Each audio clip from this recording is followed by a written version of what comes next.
Welcome to the BYB Podcast. That stands for the Backyard Boys, and we're doing it. We're having it. It's happening. Skola! Yeah, baby. The weekend's over. Back to work, motherfuckers. Yeah, we're doing it right.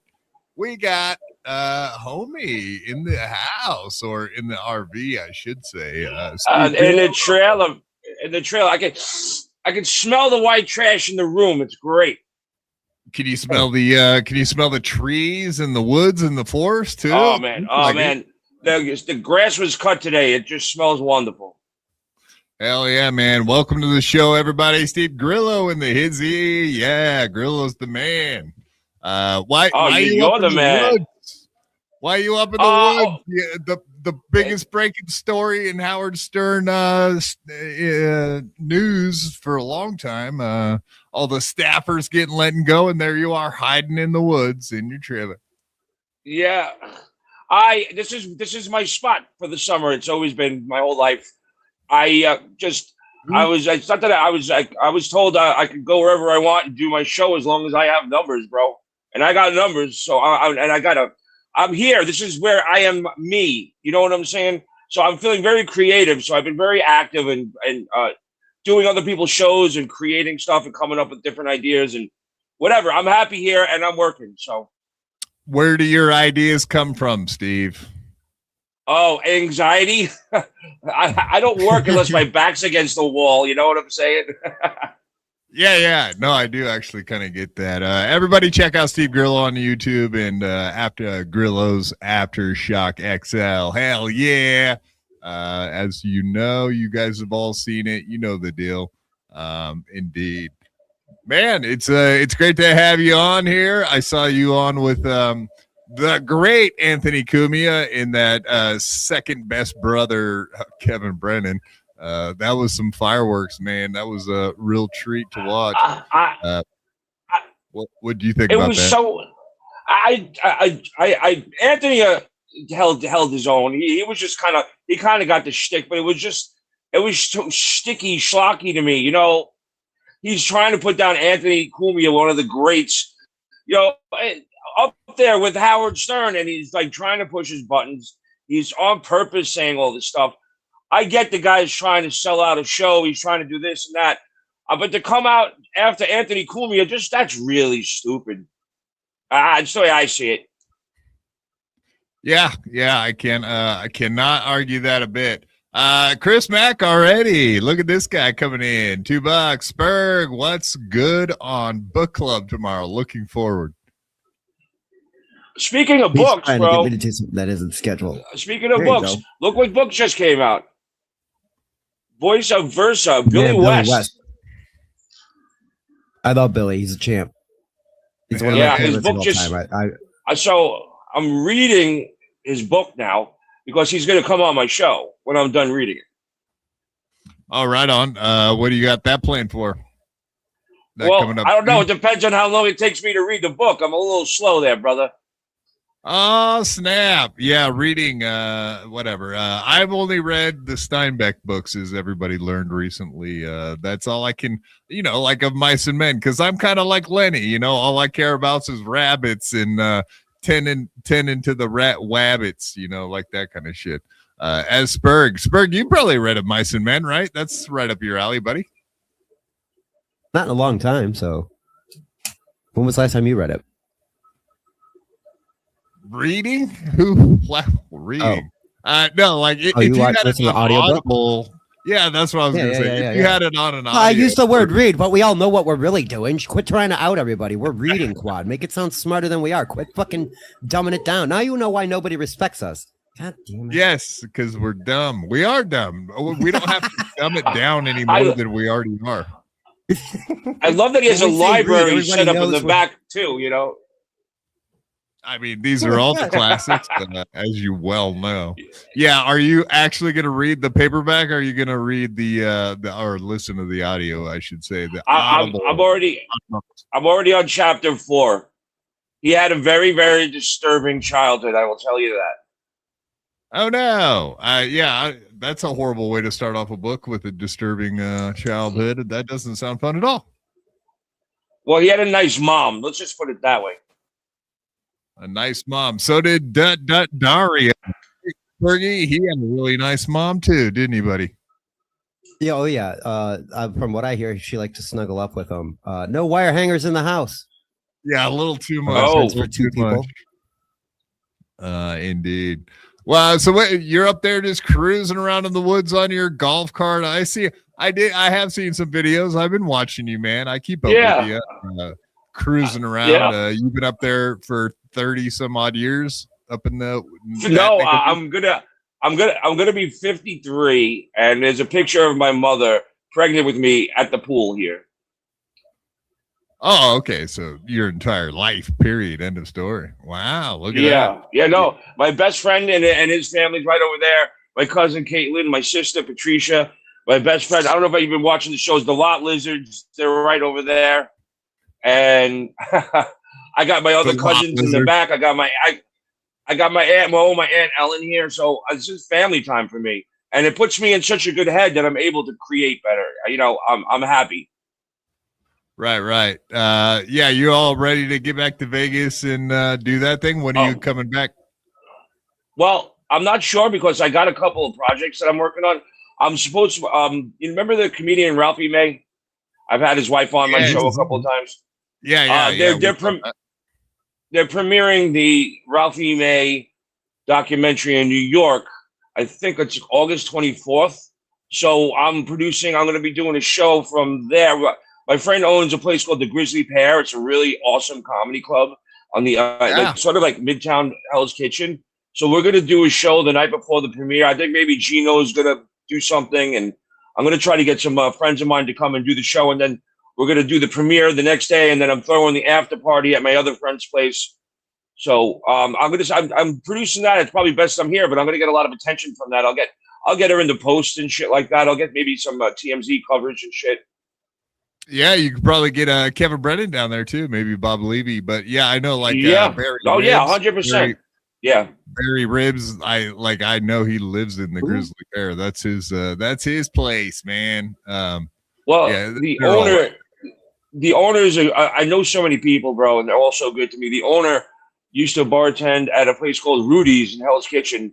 They're the famous dive bar. They give out free hot dogs.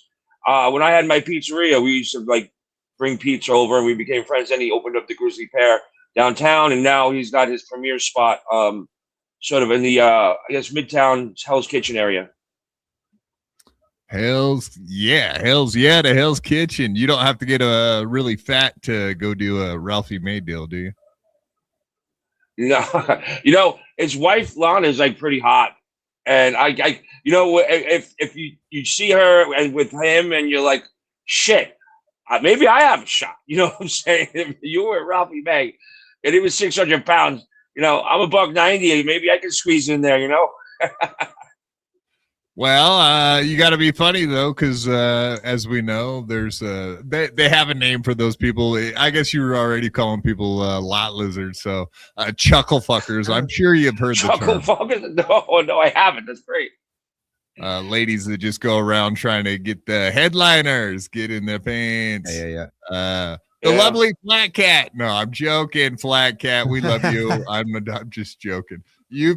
She's been accused of being such a thing, but Lady KB, all of our chatters, all of our lady chatters, have all been accused of being chuckle fuckers because they just want to go to the events and chase clout and bang the comedians, right, Spurg? That's what you tried to do in Hackmania. No, I was the one getting banged in Hackmania. Wait a minute. By the trans funny people. Well, well, that is a chuckle fucker. If you're a guy getting banged down, I guess that's exactly what they're talking about. So there you go. Yeah, you were acting a little weird, but you were hanging out with the trans people, and you were hanging out with Equal Pineapple too. So that he's a bit trans. Wonder about you. Yeah, you never know about these. He didn't even invite me on the helicopter ride. Do you see that? I had to stay at the hotel. I didn't get to go on a fucking helicopter. He took Rochi shooting guns too. I didn't get to go shooting guns. Fucking. Steve, what do you think about holding hands with a man on a helicopter? Oh, I think that sounds like you're about to die because that's the only time I'd hold someone's hand. Oh, Right yeah, on. I That's would exactly say right. if Correct answer. if I'm going down, then I'll grab a man's hand and say, "Yo, let's pray together." But not even just I'm a little bit of a pussy and I'm scared. I'll hold on to something, but just not that. well, there you go. Okay, so all they had to do after they held hands was be like, "Oh, we thought we were going to crash for a moment there. It got scary, so that's why we were holding hands." Yes, exactly. I was just scared. I pooped my pants. It's not gay if you think you're gonna die. I like that. That's good. That's good shit. Missile Dick 3000. I love the name, dude. That's hilarious. Missile Dick 3000, $5. Is there gonna be any top shelf liquor at the after party? That's for you. Come on now, what you think? What you think? What you think? Come on. You don't know how I do at this point? I'm sure you guys are classy folks, classing up the joint. I don't think you can get any lower than the Grizzly Pear, right? Like that. I've heard it's kind of a, I'm not gonna like to demean it too much, but as far as comedy clubs go, it's kind of lower level from what I understand. It's not the stand, it's not the cellar. It's, you know what I mean? I understand what you're saying because they got their start at McDougal Street down the block from the Comedy Cellar. And they basically, the guy, the owner, he's a pretty smart guy. And he realized that there were people that couldn't get into the comedy club just because they were sold out. And there were comics that couldn't get into the comedy club. So he had this big back room. It just opened up the bar on McDougal Street, like maybe like five doors down from where the Comedy Cellar is. So he had this big room. It was like an old speakeasy room. And it was really cool. So he said he started taking over the overflow and he did really well. And so he took that concept from the Grizzly Pear, which is a definite dive bar on McDougal Street. And definitely, like, it was, the back room was just really kind of like skanky. And he opened up a premier place on like 55th between 6th and 7th, where it's a full restaurant in the front. You don't even have to go see a comedy club. Like, the food is really good there. You could just go eat. But they do have 2 shows, a 7 and a 9, like every night. And his and the room in the back is just as good as the stand. Much more room than the Comedy Cellar, And it's a luxury comedy club. The luxury, the rich and the famous. Reb Rage, $2. Spurg, the trans people talked about you a lot today. You're muted. Pardon me. What do you think you're doing? My show? Andrea is the one that talks about me the most usually. That's it. Like, I don't know. Got a crush on me, I suppose. Look at this handsome face. Who couldn't have a crush on me? Yeah. I know some guys. I know some guys that have brought you up a couple times too. Spurg, you're probably gonna get laid at some point with one of these dudes. I don't think it's gonna be. Yeah, I don't think it's gonna be by who I think it is. I guess. Yeah. Shades Cal. I do look nice, Shades Cal. Did you notice that? I do look nice. Thank you, Shades Cal. Message more. What do you say? You like fishing for compliments here? What the hell are we doing? Well, I'm just saying the ladies actually should step up the flirt game, and maybe I won't look so gay. Well, maybe the guys can step up their flirt game, and then you're good. No, thank you. I mean, I hate to be mean. All right, so I have to ask Steve, how did you end up on MLC? Is it kind of a situation of like enemy of my enemy is my friend because of the Pat and Bob messing with you, doing the show about you? Is that mainly why you're buddies with Kev, or what's the deal with that? I'm kind of buddies with everybody. I'm really not much of a controversial person. I don't really like. This is fun for me. We're having fun. I don't like sitting here rapping about somebody else's family or something like that. It's just not my game. I think he genuinely likes me, and he's trying to protect me. And Bob genuinely likes me, but if I keep producing crap shows like that, he's gonna fucking play them. So I'm working on getting better every day. And so eventually I'll get it.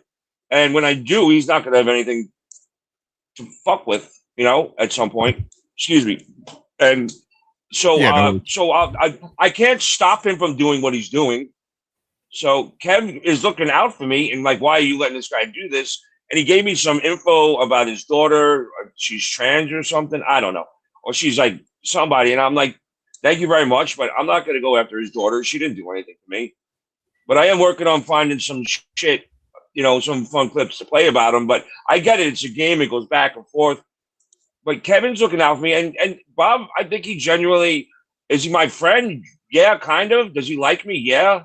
Is he making money off of me? Yeah. But what am I going to do? I can't. This stuff's out there. And I can't do anything about it. So I might as well embrace it,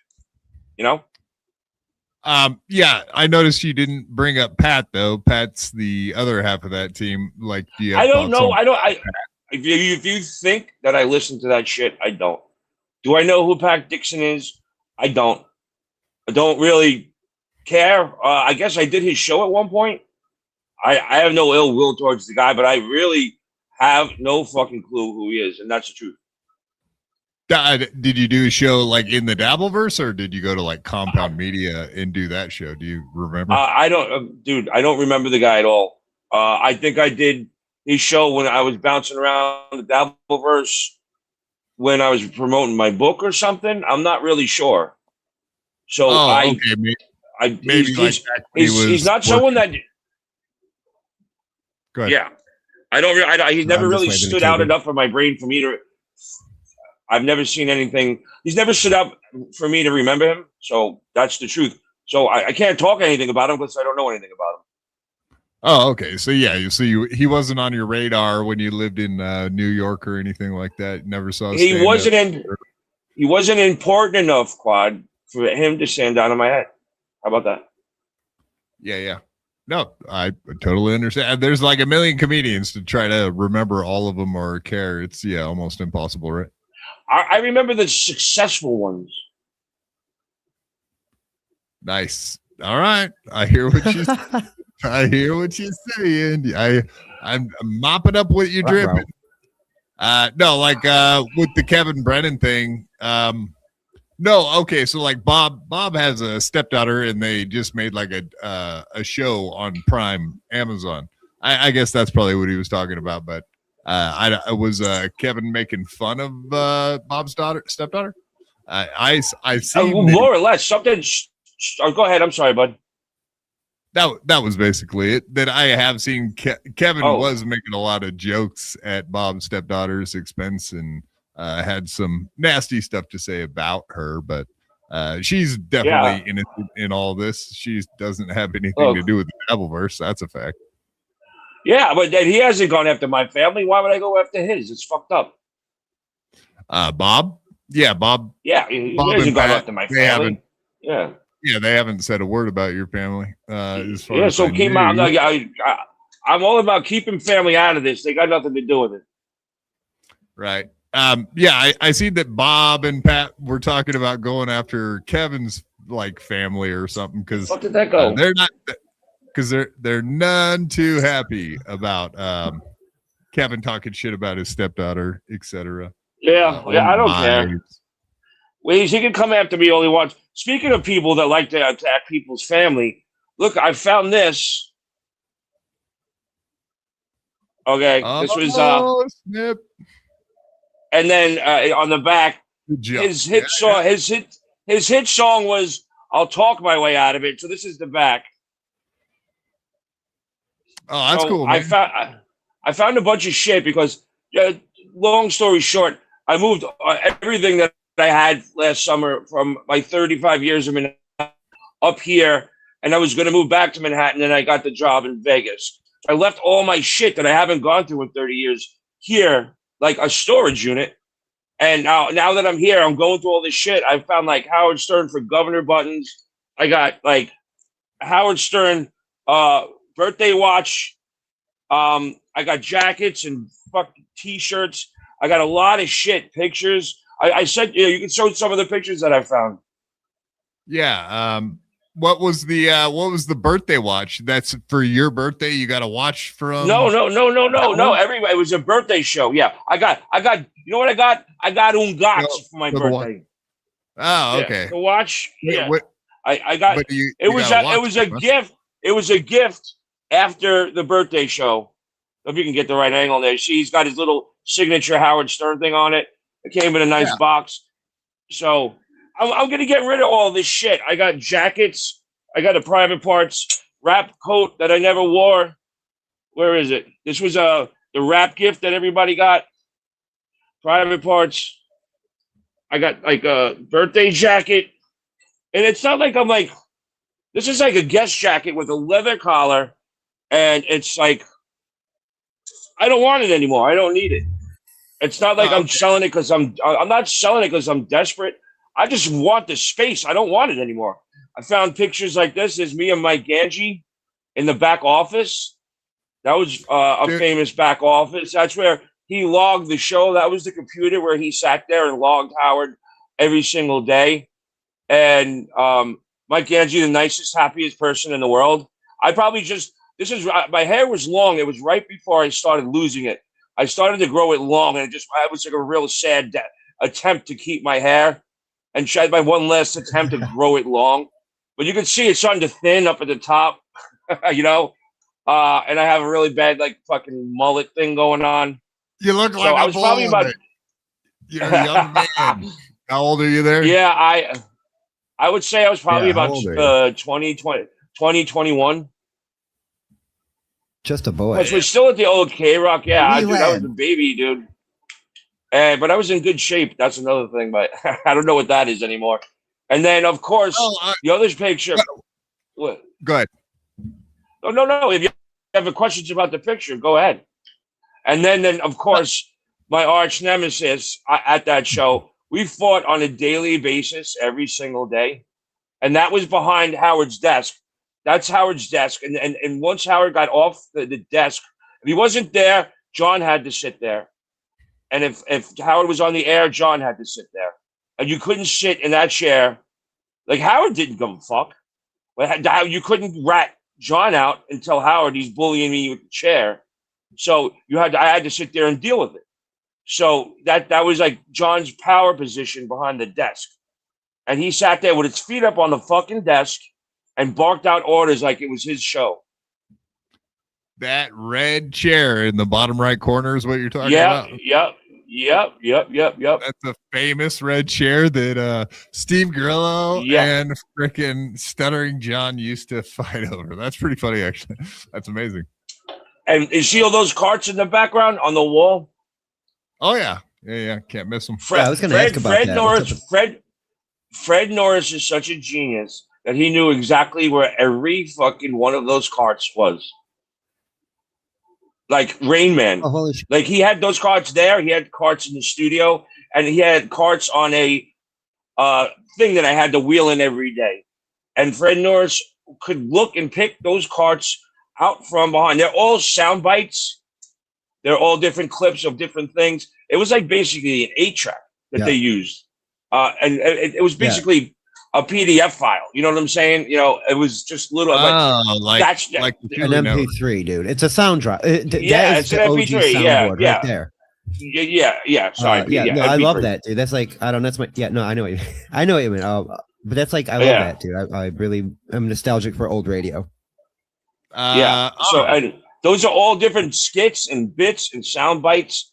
And sometimes Fred would come and pick and choose. Obviously, some are missing. So Fred brought them in for that day, you know, and it was a cart rack, and I had to wheel it in. And guys, it was so fragile. Like, if you didn't precisely lift it over the lip of the door of the studio, it was top heavy, so it would go crashing down, and all the carts would spill everywhere. And Fred Norris had those carts in perfect order, so that's why no one was allowed to touch the cart rack, because I knew how to do it. One time I spilt it, and Fred goes, he patted me on the back and said, "Steve, it's okay. I'll fix it. Don't let it happen again." I was like, I won't. But there were other people that if I was doing something and they had to pull it out of the studio, and they caught the lip by the door, and everything went flying. Fred would go, "What did you do? What did you do?" Well, good. Where is buddy? You look a little thicker, a little tougher than John there. Do you think you could have taken him at that point in time? I don't know. Listen, I was wrestling. I was in great shape. If it went to the floor, he wouldn't have had a chance. But he's one of those people that fight like a retard, where he just starts throwing fists and you can't. He's hoping that something's going to land. But if I got a hold of him on the floor, I'd fuck him up. But I ain't got hands. I'd have to take a cup. No, you're saying he had retard strength. I think that's what you just said. Yeah. 100%. He had retard strength. Like he's the guy that's he'll try to bite your nose off. You know, if you'd have to hit him with a club, or you just got to knock him out and choke him out, because he's just going to keep coming. Oh, that's amazing. Good stuff. Yeah, you probably have tons of stories from back then. Mostly in your book at this point, though. That's why I wrote a book. They're in the book. All right, let's do a couple of these real quick. Sorry, I'm being slow. Voltaire, $5. Thanks, Voltaire. Steve, Bob Hi, Voltaire. is not your Bob is not your friend. He views you as a lol-cow commodity to be exploited for content. He's doing to you what he did to John. There's nothing I can do about it. I get it. As of right now, he's my friend. He didn't do anything to make me think anything other. He reaches out to me. He says he wants to help me. I get it. If I can produce good quality shows like I want to, and I'm going to, then he has no material. So why, if that's the case, why is he trying to help me? So I don't know. So as far as you think, like, he has not gone too far whatsoever with that stuff? I don't listen, so I don't know. I don't care. I don't want to know. Oh, you've never actually like sat down and watched like 1 second of their coverage of you? Like you've never? No. Why would I watch that? Plus, I can't respond.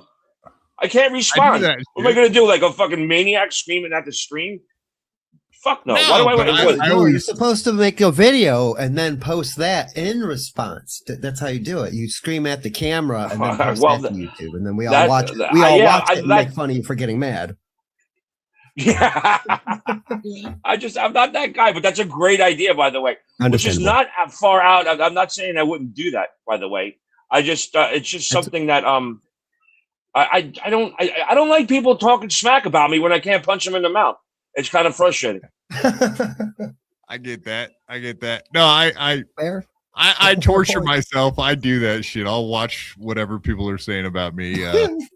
There's some days I take it better than others. You know how that goes, I'm sure. Some days you're like, yeah, sure. But I would. Other days it's like, I would rather.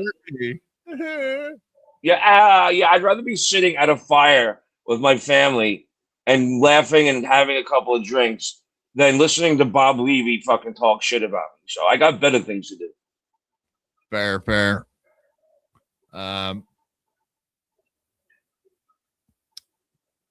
Tommy Jordan, $2. I just screenshot this pic. $1. How much? What does HMU stand for? God dang it, Spurg. I always hit me up. Hit me up, man. Hit me up. $1. Hit me up for a print for $1. Yeah, so he's saying he screenshot when we put the pictures up on the show. I guess he's gonna make a lucrative business out of screenshots from shows, I guess. What did he screenshot? I'm not sure. Maybe one of the things you showed or the pictures we showed. I'm not sure which one, but I know that it was in those pictures. I got a pile of those pictures like this. Nice. I got name and likeness. Yeah, I got a lot more. So before I gave you a little taste there, buddy, just for you. Just a taste of the good life. Yeah. Voltaire, $2. Grillo asked questions better than Stuttering John did. Facts. Wow, that's high praise, huh? What do you think about that? I think that's pretty accurate. John had his stutter, which is how he got the job, and that's well known. I'm not saying that he didn't have anything else, but he got the job because one of the interns was leaving, and he said, "I have someone that can take my place, but the problem is he has a stutter." And the moment Howard heard that, he said, "Hire him," because what is better? That's what Howard's genius was. Is what's better on radio than someone who stutters? All that dead air, kind of Andy Kaufman kind of sense of humor. Somebody wants to say hello. Sorry, that's an upgrade. But he had that Andy Kaufman kind of sense. He's annoying, but I love him. So he basically, he had John on, but anybody with a speech impediment, Fred the Elephant Boy, early on, he knew that people can't see them, but they can listen to him. And John's stutter was not only, it was funny because people felt bad that he was stuttering and they waited with anticipation for the question. And then the question was like, did you ever shit your pants? And they went from feeling bad for John to utter disgust. So the transition from John's poor little stutter to them dropping those questions was definitely a great style. It was it worked for a long time. He has some of the most classic shit out there. I was a fan when I started working there, and to my demise, it took me 30 years to fucking realize that he's just really a fucking asshole. Basically, Howard had him doing the questions because they were more interested in shitting on John and how shitty at asking questions he was than the actual fact that he was good at asking questions and being a journalist or an interviewer. It was more or less the fact that he was the last person that should have been out there doing it, and it was funny that way, right? Well, basically. Yeah, but no, well, yes and no, buddy, because I heard what you said, and it's a little you're on, but you're off.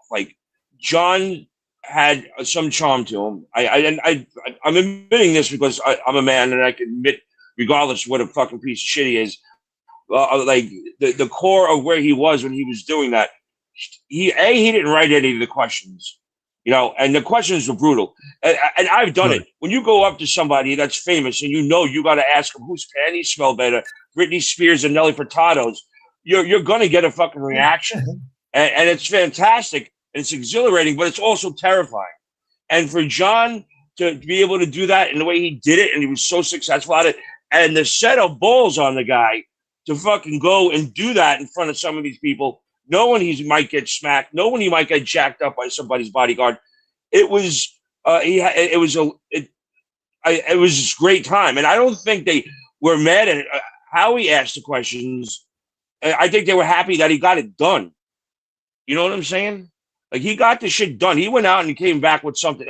And I can say we, because when I got there, I went out every night with him. He would have got it done without me. But I was definitely there to have his back every single time because I knew what kind of significance what he was doing was. And it was fun.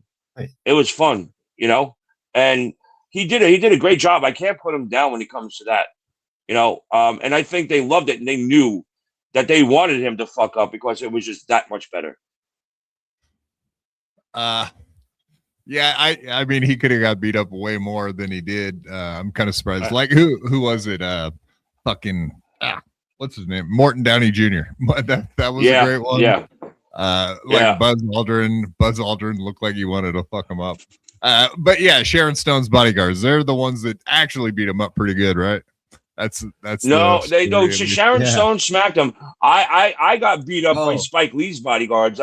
I probably took the worst beating out of anybody that ever did that. And it was John asked Spike Lee, why does he hate the Jews so much? And we got thrown out. And that's all. He goes, get out of here, man. What the fuck's wrong with you? And we didn't realize on the way out.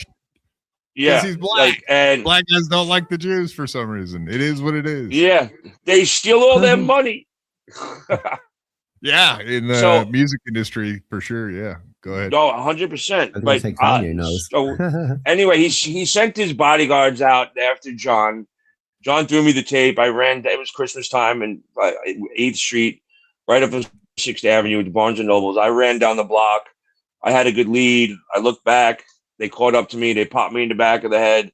I slammed my body against one of the gates that came down from one of the stores to make a lot of noise. And they pummeled my ribs and then claimed that I stole something from them. And I'm like, you're two giant black guys beating me up. How did I steal something from you? What am I, stupid? And then finally John came with the cops. And of course, as soon as the cops came, I got my Irish up. I'm like, you ain't got shit, motherfucker. You ain't got shit. What you got? Nothing. The cop turned to me and goes, get the fuck out of here, please. I can't hold them back. I was like, oh. So I went to the precinct. I filed a police report. I went to the hospital. I had bruised ribs and scabs on my hands and my elbows and my knees because they hit me in the back of the head and I went flying. And I got the doctor's report. And the next day you heard Spike say on the tape, go get those two fucking guys. And I had every lawyer calling me every lawyer in New York calling me like when I got off the air and was like, yo, I want to represent you. I want to represent you. Everybody. And I found somebody that I knew that was recommended. And he was like, Steve, I'm going to get you $20 million, bro. And I went to Howard. I'm going to sue Spike. I got a lawyer and he goes, I don't need that. Please. I don't need that kind of heat with this guy. Just don't do it. And I didn't, obviously. Oh, so he didn't throw you like 20 grand to not do it? He just said, don't do it. And that was that. Yeah. Damn. You think he would? Cool. It's in my book. It's in my book, Gorilla Parts, available on Amazon and Audible. Hell yeah.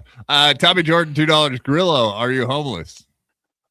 I'm the opposite of homeless. I have two homes. I have my home here in New York with my family all around me. And I got my Vegas peeps with my dope-ass condo right in Spring Valley. So I'm the opposite of homeless. But thank you for asking. That's what you should say. You should say you have one too many homes. Get it? Sorry to disappoint everybody. I'm not a comedian if you didn't know that. Yeah, because you're not funny. Yeah. You telling me and everyone. Lamar Cumia, $5. Grillo, if Susanna Melendez was single and wanted to date you, would you? She still looks good these days. She is adorable. She is so beautiful. And it always was kind of like, everybody said that. Everybody said that about me and my ex-wife, so I'm not going to go down there like, what does she do with him? Obviously, he's got personality and game to take it that far. Susanna is fucking beautiful and talented and very, very sweet. And if the time was right, I'd take that down real quick. She's with the Newport right now, so you're shit out of luck, buddy. The Tommy Jordan Grillo, I'll buy jewelry set, stainless steel rate. What are you saying, Tommy? You're talking about these are silver, buddy. And if you want to go and get custom. Yeah, stainless steel. The only one that's a question is, this is my grandfather's ring, and I've been wearing it since I was since he died when I was 12 years old. It's been on my finger since I was 12 years old. It went from my middle finger with a Band-Aid to this finger now that I'm older. But all the other ones are custom made by Sterling Assault, my boy Alfie. They're all custom made. Look, an Aftershock XL ring he made me. That's my 50th birthday present. That's a tribute to a friend of mine that passed away. And that was my 40th birthday present.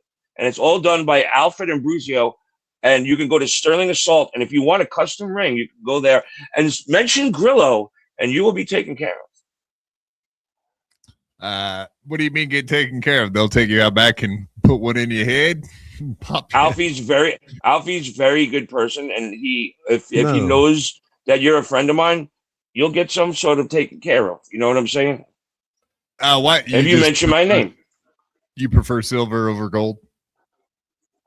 Yeah, absolutely, 100%. I haven't worn this in a while. Hold on, let's see what's coming out of my fucking pocket. I don't know. What the fuck? These are the weird things that come out of my pockets. Oh, wait. Oh, you know what this is? Wait, check this out. This is cool. Hold on a sec. He's doing magic tricks now. Oh, snap. Look at that. I could do the show like this for a while. Yeah. Is that what you did during COVID? Instead of wearing a mask, you did that, zip your face up? That works pretty good. No, my ex-wife is she was very good to me. They have like knockoff of these, but this is Mark Echo did a whole. He's the one who created these. Now they're all over the place, but this is a Mark Echo Stormtrooper hoodie, and it's much better than the knockoffs. But I will tell you one thing: it's hot as fuck. Give me a second. Yeah, it's middle of summer, buddy. What are you doing to yourself, man? You don't got to do that. It's too damn hot. Oh, too damn hot. What's up? Around. Yeah. Freddie Jones Jr., $5. Steve, it seemed like that Maureen Callahan lady was into you. I hope you got her phone number. You should ask her out. She's into you 100%. Well, I can tell you why she's. I can tell you. Go ahead. No. Is that who's was that Stuttering John's manager or no, Maureen? I did this show on Thursday. Well, they played it Saturday morning called The Nerve. And so they hit when one of the producers hit me up on Instagram, which is Grillo Vader on Instagram. And they were like, "Oh, would you be willing to come on Maureen Callahan's show?" And I was like, "Yeah, I don't know who the hell she is. Sure."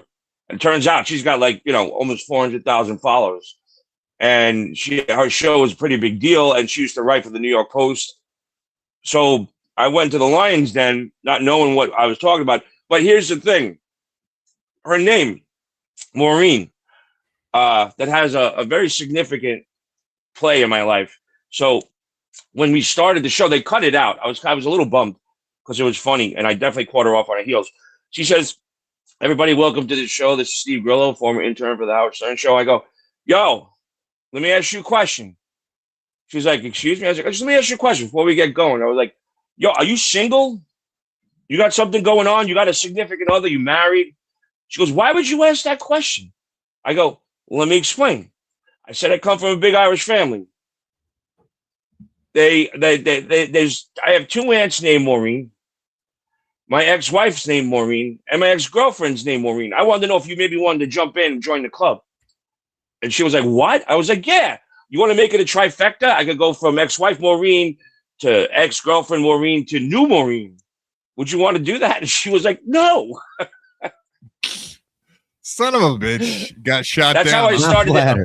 Yeah. So I know, not at all. That's how. But she was laughing, bro. She was laughing, and then they cut that out. But towards the end, right before I got done with the interview, she said, she goes, I said, "All right, Maureen." I said, "Sure you don't want another shot?"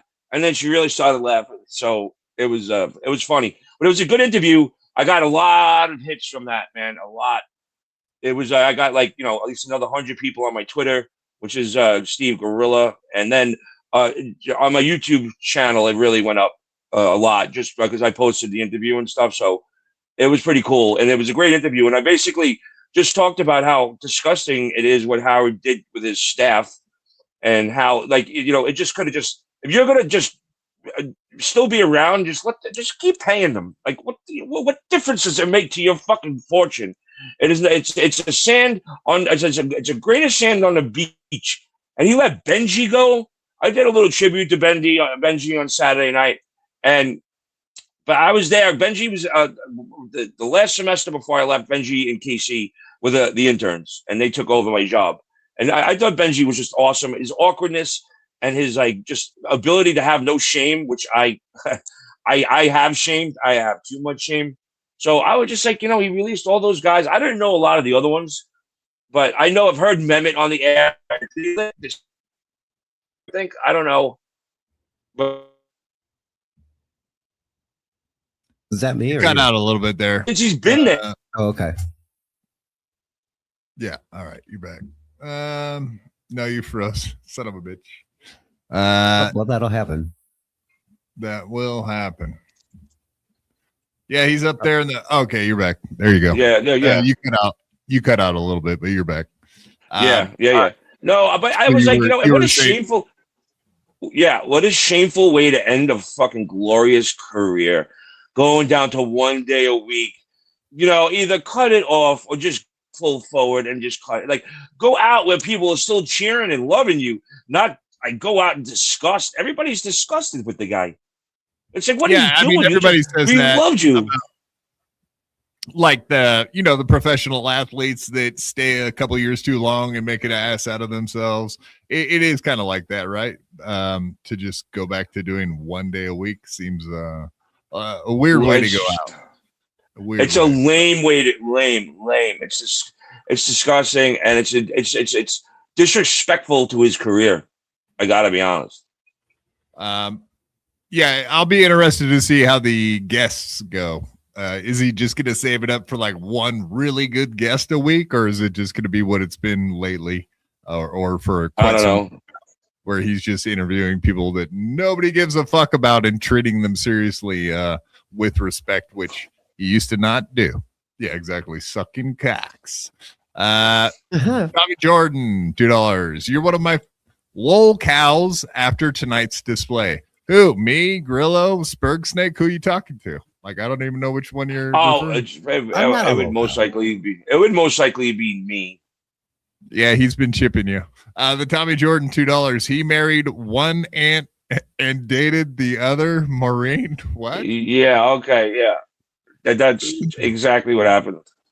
He's trying to combine your stories. Send Tommy the link. Right?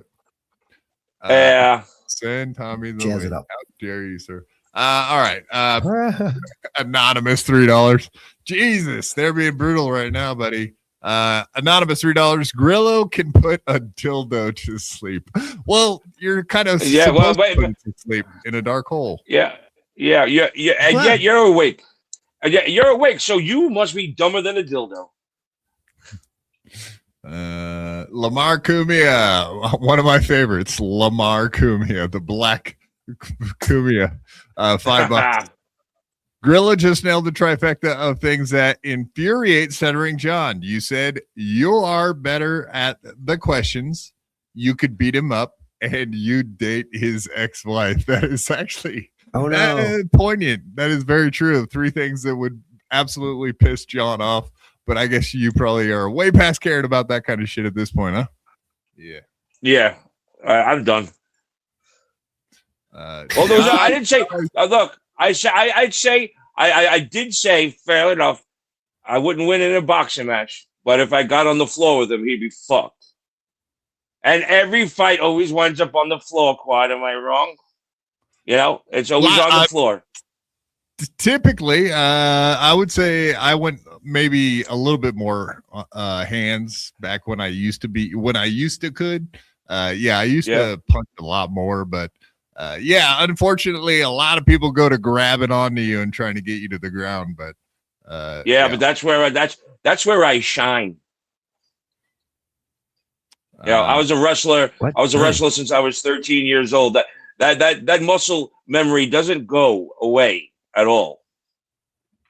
You did say if you took him to the ground, he would be fucked. Just FYI. Yeah. No, but then you know what? The worst thing about people like that have that retard flailiness as a wrestler, it takes a while to get them subdued. More so, if you're a wrestler and you kind of know the moves, you sort of go with this fucking program.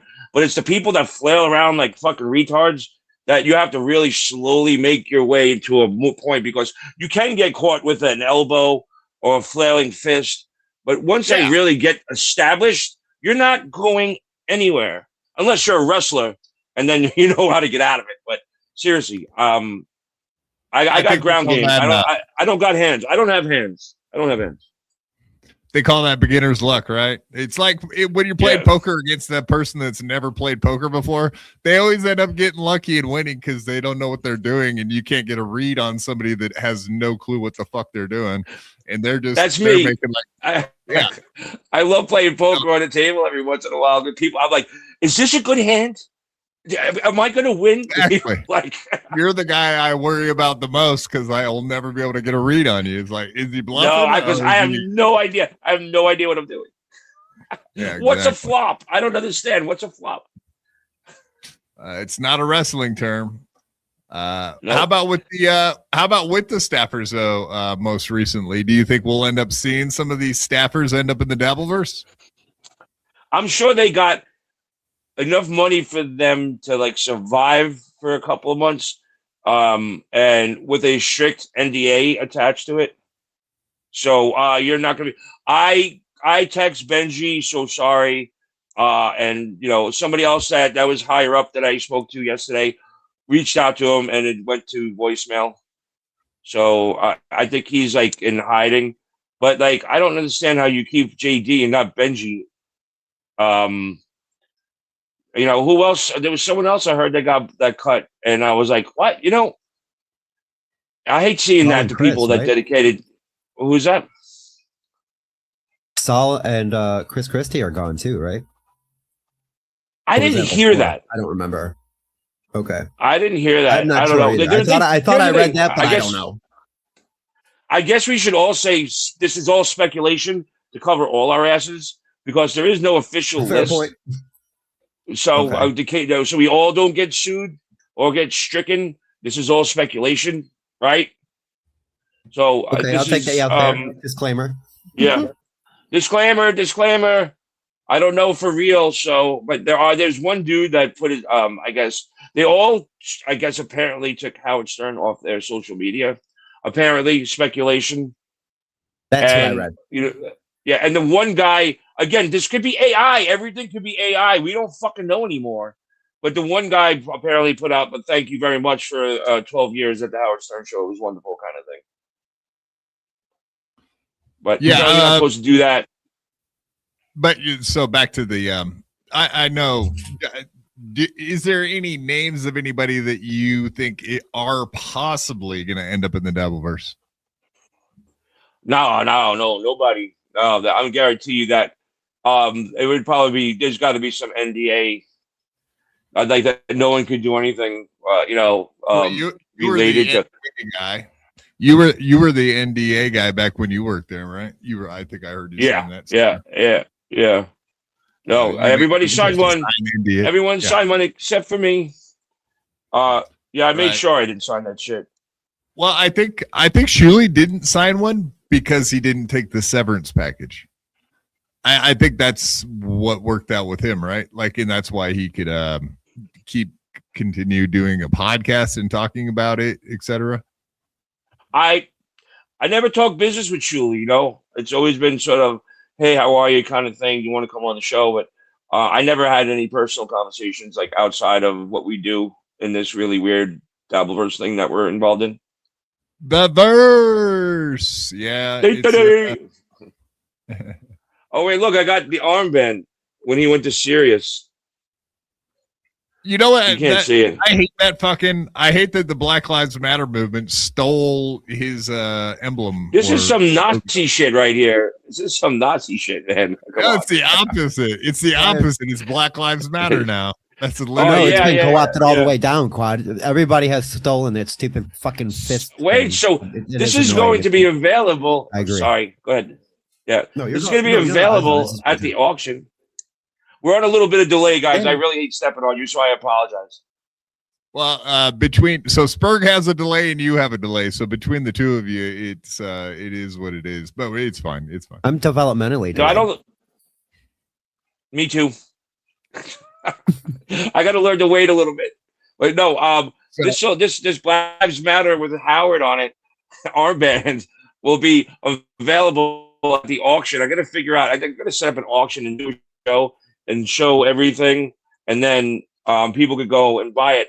It's not. I will say this: I'm doing it because I want to get rid of it because I don't need it anymore. I never wore it. I always thought it was like douche. I would wear a K-Rock T-shirt, but I never wore any of this stuff because I just thought it was like really douchey to walk around. I'm Steve Grillo from the Howard Stern show, and I have a jacket to show it. So that's why they still have tags on them and shit. So I need the room. I want to get rid of it. And who doesn't need a couple extra bucks? Okay, it's not out of desperation, but I'm gonna, Yeah. You don't want it. So there's people out there that probably want that shit. So yeah, why not let somebody that'll actually enjoy it have it? Because you're not gonna exactly. Okay. I don't give a fuck about it. I didn't know I had it. It's 30 years in my closet. I forgot this shit was there, bro. Hell yeah. Get it out. Tommy Jordan, $2. Title next book, Fold and Told Fool's Gold Memoir. Bulls and Told Fool's Gold. I don't know. That's a fucking I'm reading the wrong one, aren't I? Tommy Jordan, why didn't you wrestle 2 bouncers you folded and told? I was holding on to the cassette tape for dear life.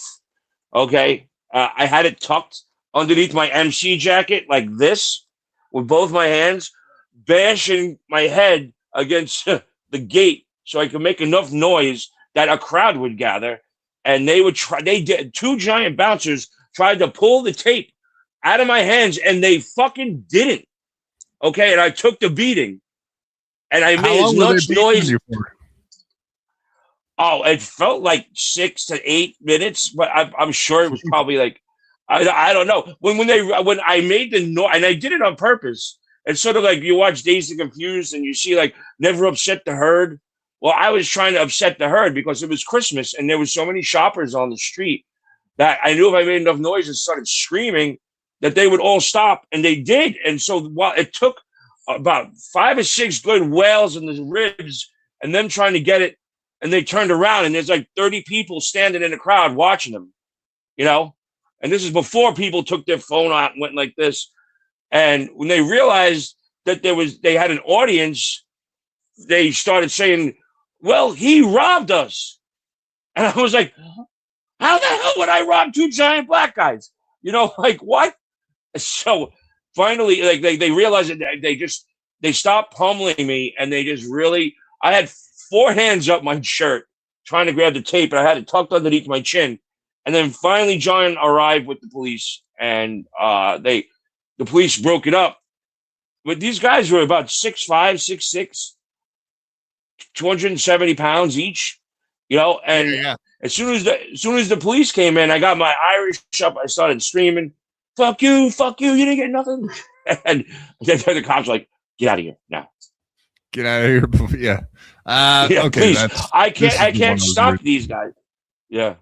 The Tommy Jordan, $2. Title next book, Fold and Told Fool's Gold Memoir. That's what I was saying. I read the wrong one, but yeah, that's very complicated, Tommy Jordan. I don't think that's a good title, bro. Sorry. It doesn't roll off the tongue. Not at all. None whatsoever. Lamar Cumia. Steve, since you think Shuli is so funny, tell us your favorite Shuli joke. You're putting words in my mouth there, buddy. I like Shuli. I don't know Shuli's jokes. I know Shuli I would have more credit on stage than John would, but I can't tell you anything Shuli jokes. I listened to him. I've been on his show a bunch of times. He made me laugh. Do I know his routine? No. No offense, Shuli, but he knows that. Who's funnier, Shuli, Bob? I couldn't tell you. I never heard this stand-up. Oh, okay. So you've never heard? Did you ever hear Artie or anybody? Did you ever go to any? Oh yeah, I've been to Artie show. I went to so many Artie shows, and Jackie the Joke Man makes me laugh. I don't give a fuck how many times you go to those shows. You always wind up cracking up. I always try to remember. There's a couple of Jackie jokes that I remember. What does an 80-year-old smell like? What? Depends. Oh no. How do you get a fat chick? How do you get a fat chick to bed? Sure. How do you get a fat chick to bed? Piece of cake. Nice. So I know I go to Jackie. Yeah. So, but anyway, I go. Jackie's always been good to me. I like Jackie's stuff. I've never seen Bob or Shuli's stand up, but listen. They got cred. They were on the Howard Stern show. They wrote for the Howard Stern show. So I'm sure their shit's funny. Just I never went to any of their shows. No, Shuli's not funny, but I mean it's subjective, with comedy. So just because I don't think it's funny, whatever. Recently we were watching one of his stand-up specials through one of the shows was watching it, and my God, is it god awful. It is not good stuff. I can't imagine. But stand up, whatever. It seems like there's like 30 good comedians at any time in the world. So like it is a tough profession to be good at, from what I have seen. I've seen a couple of the roasts, and Bob was always really brutal. So maybe Bob, I guess I've seen some of his shit. Like, but roasts, they're not jokes, but I just know he said some crazy fucked up shit. I mean, he roasts your show. I guess that's kind of a roast, right? What him and Pat do to yours. I guess watching shows and critiquing them is kind of like roasting shows. That is kind of what it is. Sure, 100%. That's good at it. Rev Rage, $2. BYB is Dab Foundation. Steve, you should do Mondays. Mondays with Grillo? Hell yeah. Yo, you don't have to twist my arm, pal. The Tommy Jordan, $2. Thanks, Rev Rage. Tommy Jordan got beat up to save tape for a guy who cost you $20 million. Word. I mean, what's his name? Spike Lee. I think, he's probably worth a lot of money back in the day. I'm sure he still is, but I have an uncle that is the uncle to this day was like, why didn't you? I'm not going to use the racial slurs, but why did you let that blank tell you not to sue that blank? and a J. We'll say those. Yeah. You got to love the Italians. You know what I'm saying? Yeah, of course. They don't mince with the words. Just let it fly. We do that here at BYB too. We fuck around. Yeah. Nobody cares. That's why I always say I'm half Irish, half embarrassed. You know what I'm saying? Yeah. Is what it is. Yeah. Do you think John will come back to the Dabbleverse? I'm sure you. I just really would be really happy that he is just gone. And just disappears and fades into the earth. To be honest with you, I just like just the thought of him, just being gone is just awful. It's just I know gone. Like I'm happy about that. Him coming back would be just, just an awful human being, and I just don't want to deal with awful people like that ever again. Yeah, because you pretty much said you get along with everybody and you like everybody except for probably two people in the Dabbleverse, just a handful of folks. John. I listen. I put up with this shit for way too long, and it could have been a nice relationship in the Dabbleverse if he just would have like laid off me. He couldn't do it, so there we go. True colors. Where's Cyndi Lauper right now? He never put out a special. Speaking of specials, have you seen some of the specials though that like the people from Howard Stern days put out? What are your thoughts on specials? I know I don't know what you're talking about. Anybody like Artie specials? You know what a comedy special? I've been on Artie's show, whatever show he's had. Artie's just always good to me. I didn't know he had a special, but I've been to so many Artie shows. That I'm sure that my favorite Artie joke. I could give a favorite Artie joke. It's like the football guards smiled on the New York Giants when the Dallas Cowboys has a quarterback whose last name rhymes with homo.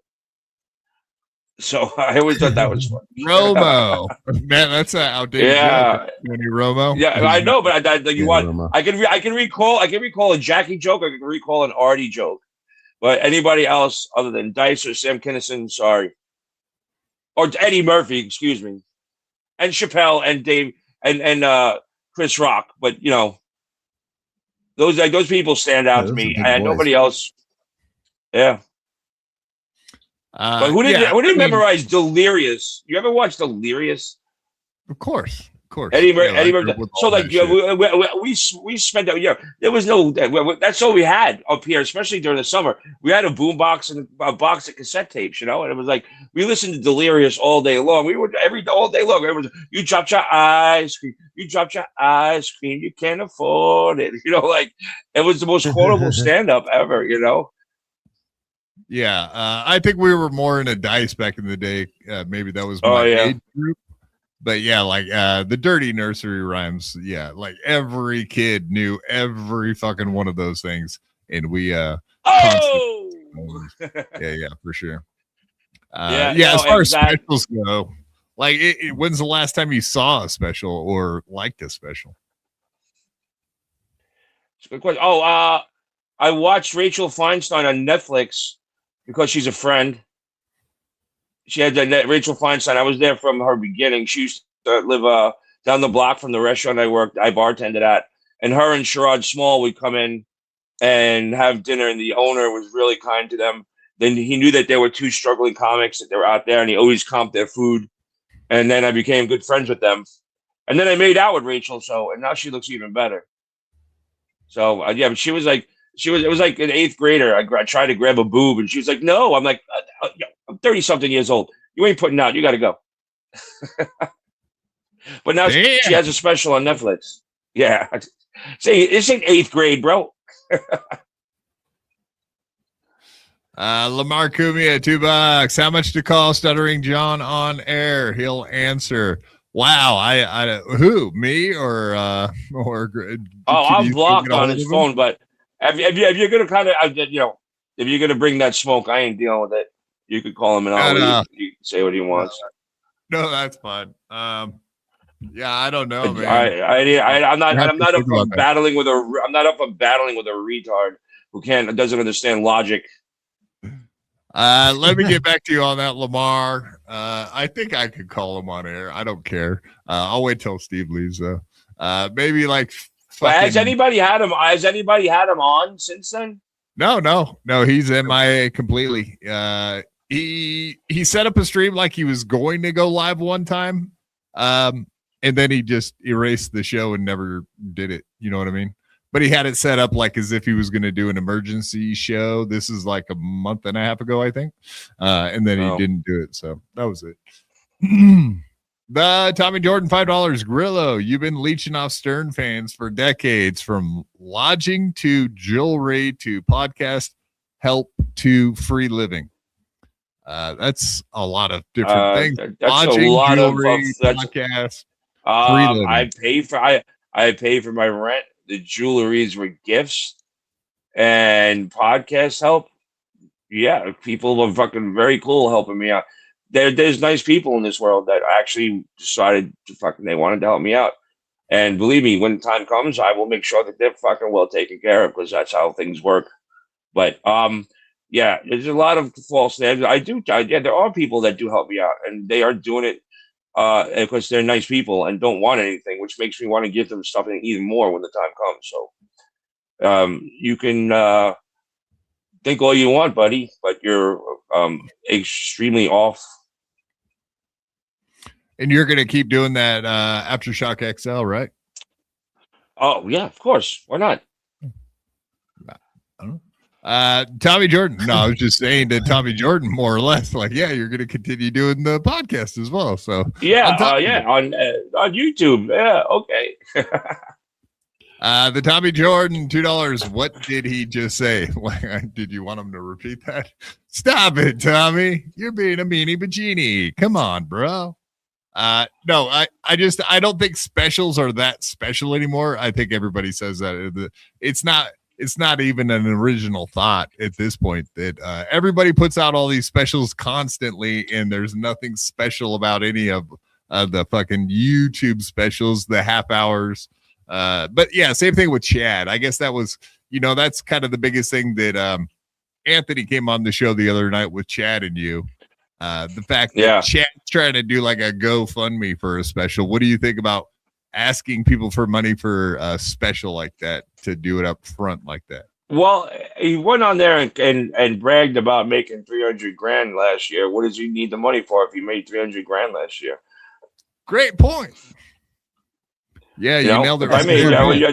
Produce your own shit, but you want to know why it's hard for people not to get the money grab, because you see how much Shuey made on his GoFundMe, and even John made whatever he made on his GoFundMe, and it was it's people see, well, if they can make that kind of money, why can't I? You know, or why do I have to dip into my bank account when I could, get some money from the fans and let me go on, Kevin Brennan's show and make a fucking giant stink so people get, it gets clipped and more people see the show and more people give me money. So you're saying you blame Shuley for other people grifting for specials? Well, if you see how much he made, why wouldn't you think that? Yeah, between him and Carl, they probably made like $100,000 between the two GoFundMe's for legal fees, let alone making it. So why wouldn't anybody else try to do the same thing? I can't blame them. Why would you blame them? But then it starts to become a grift when everybody's doing it, and that's it's starting to happen right now. GoFundMe. It's everyone has one. Yeah, I actually have some updates about that here in a minute. We're going to get to that stuff. Yeah, but say someone like that. But hold on a second. For you, it would make sense because maybe it can help you get something like that can help you physically in your situation. It makes sense it's like because the whole medical situation is fucked up, and if you need something that they're not going to cover, I would give money to help that. You know what I'm saying? Not for someone who's rich that doesn't want to spend their money. They want to get money from you to produce a crappy show. If someone like physically or someone's mother died and they need help to bury them, that's a good GoFundMe. Someone's got cancer, they can't cover their bills. That's a good GoFundMe. Not some like whiny bitches that don't want to pay their own money for a special.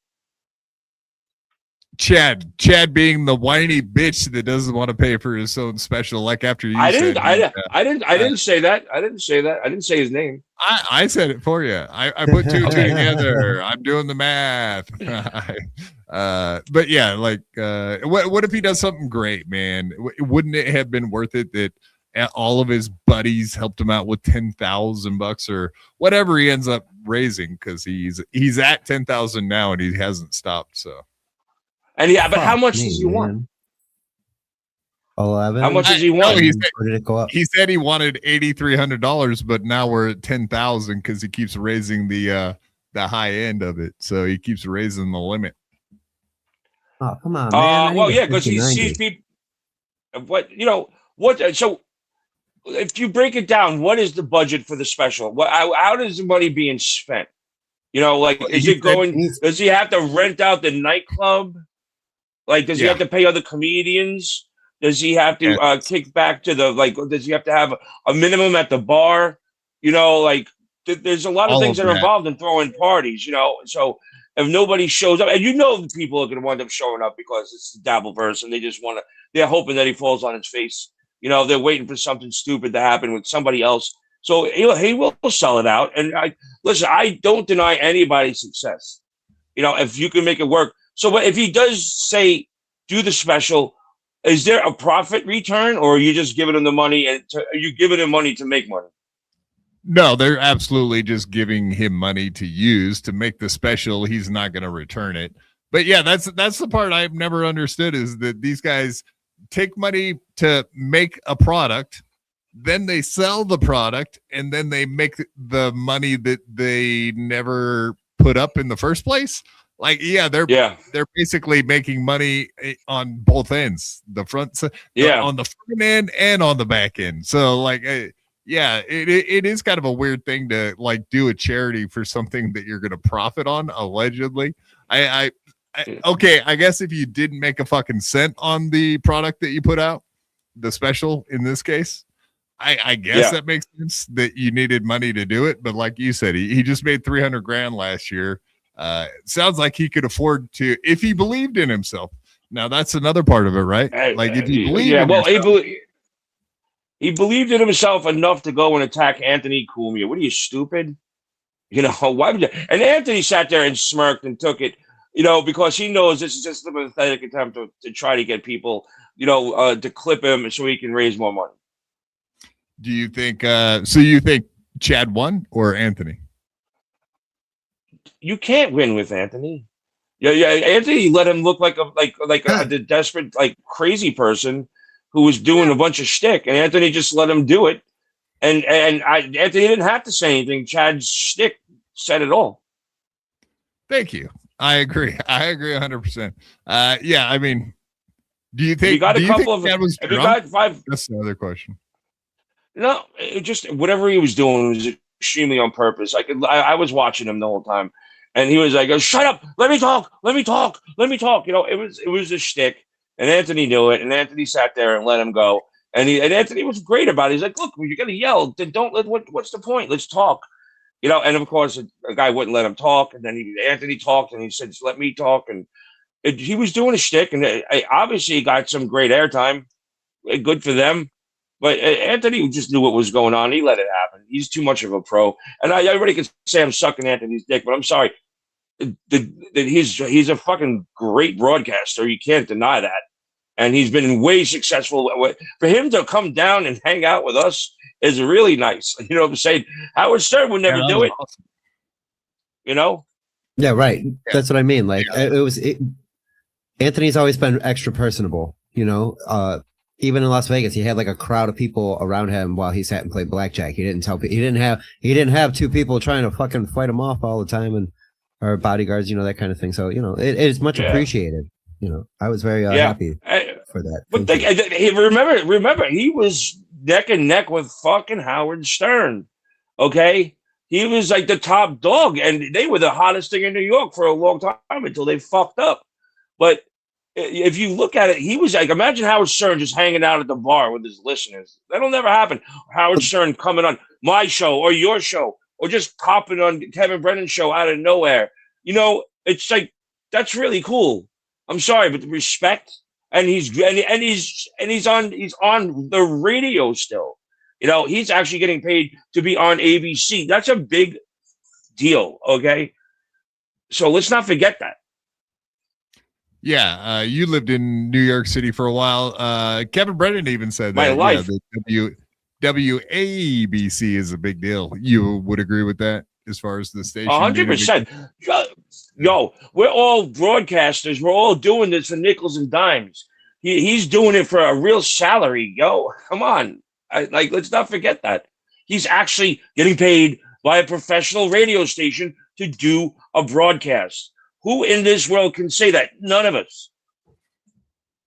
Exactly. American Cupcake, member for 30 months.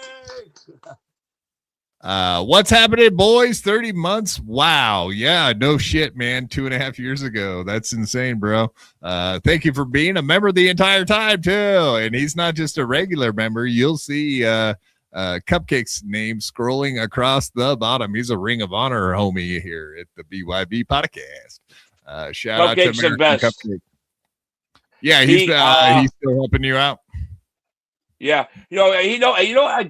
I'm reciprocal, man. Listen, if you help me out, it'll always come back to you at some point. And I'm that person.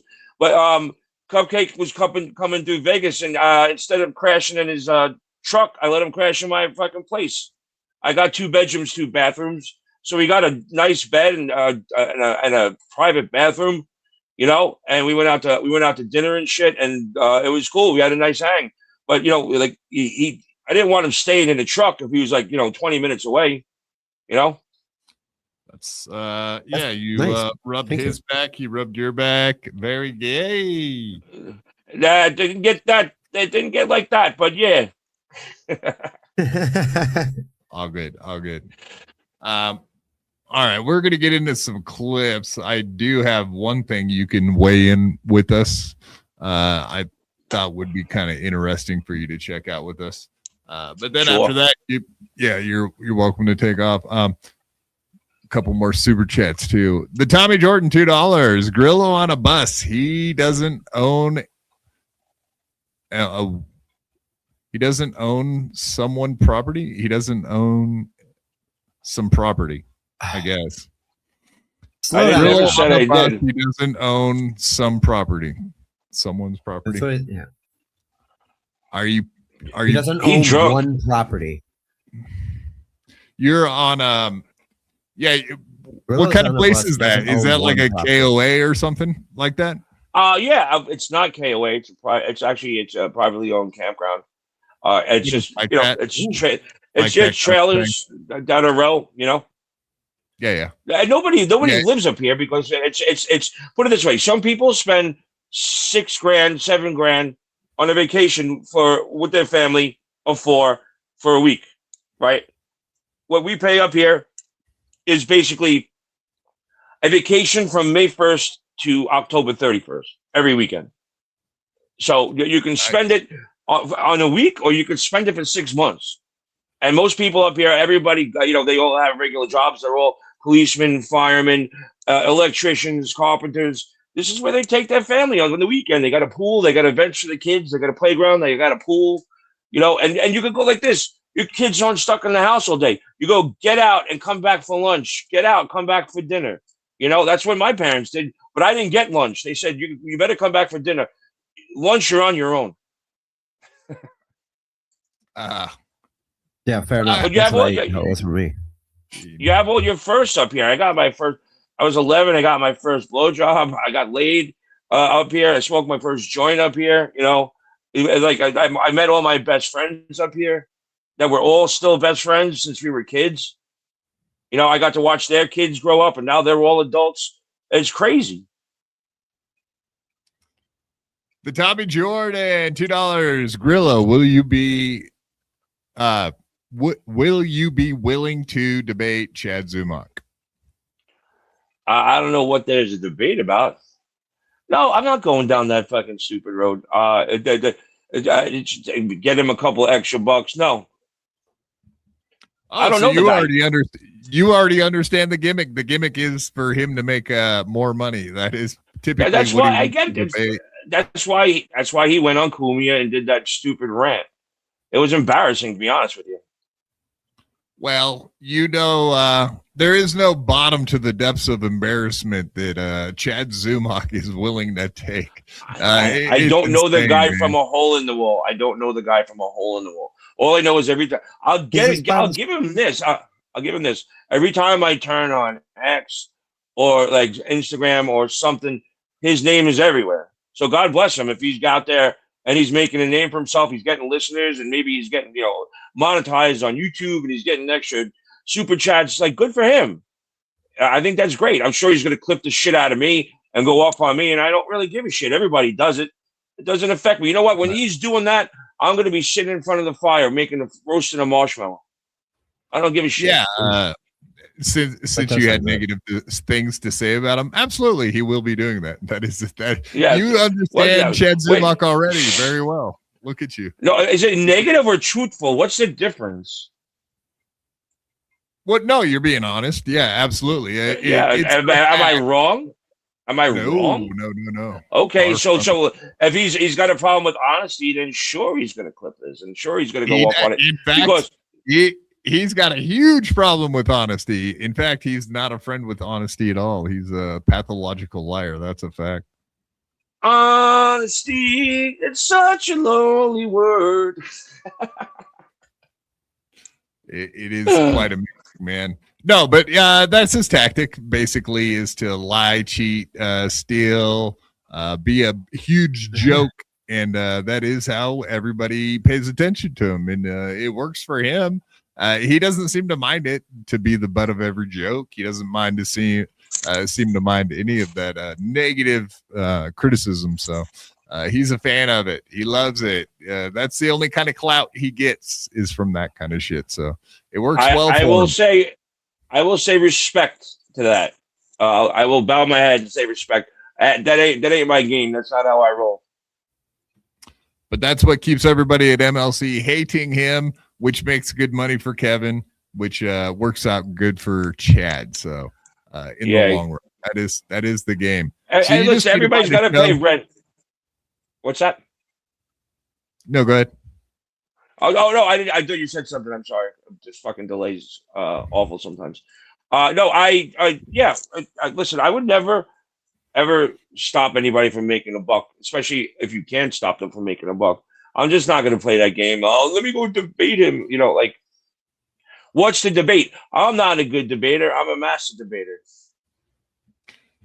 Well, I mean, if you did argue with Chad, you'd probably be able to beat him because I don't remember the last time he won an argument, if ever.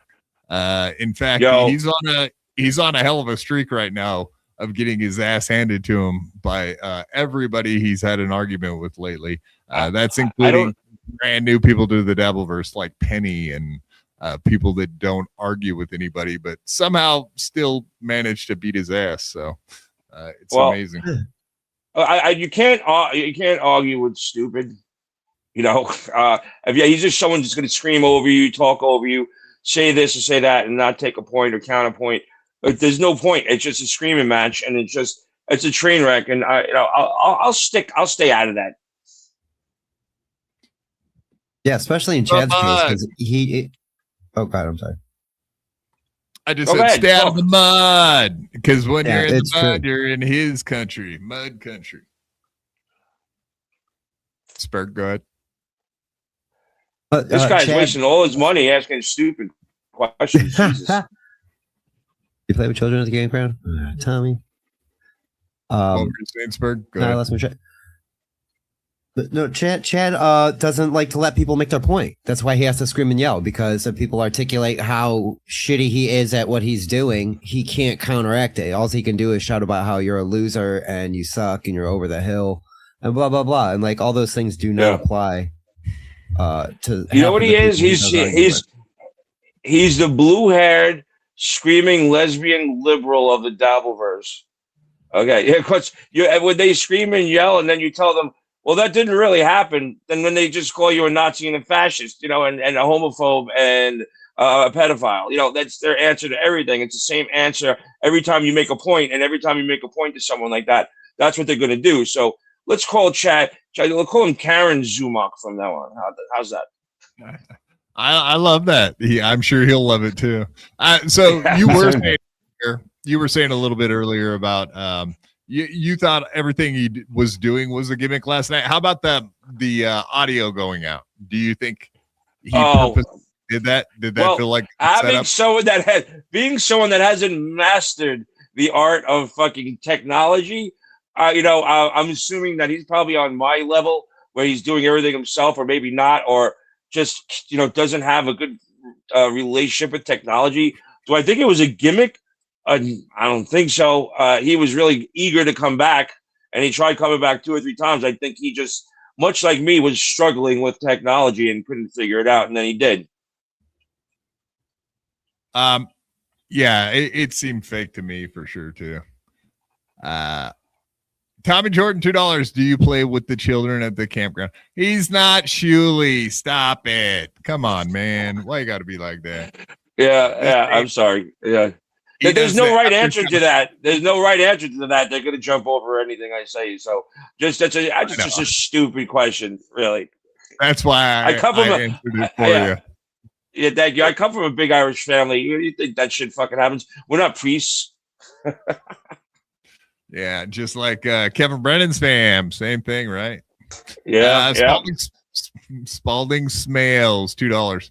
Grillo, how did you like TSN? How did you like the Shuley Network calling you dummy yesterday?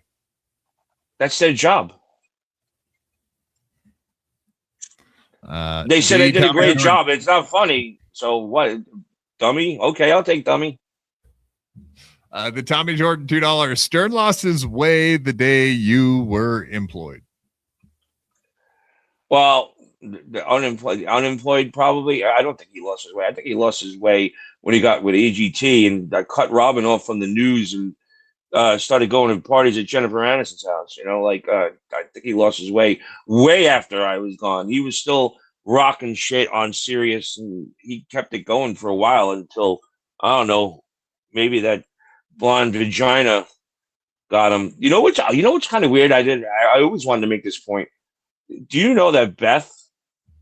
And if you see some of me in my early stages when I worked on the show, I've been playing a lot of older clips, like with me getting my ass handed to me on the air, and I was like really young. Like if you see those pictures that we put up before, like put one of those pictures up.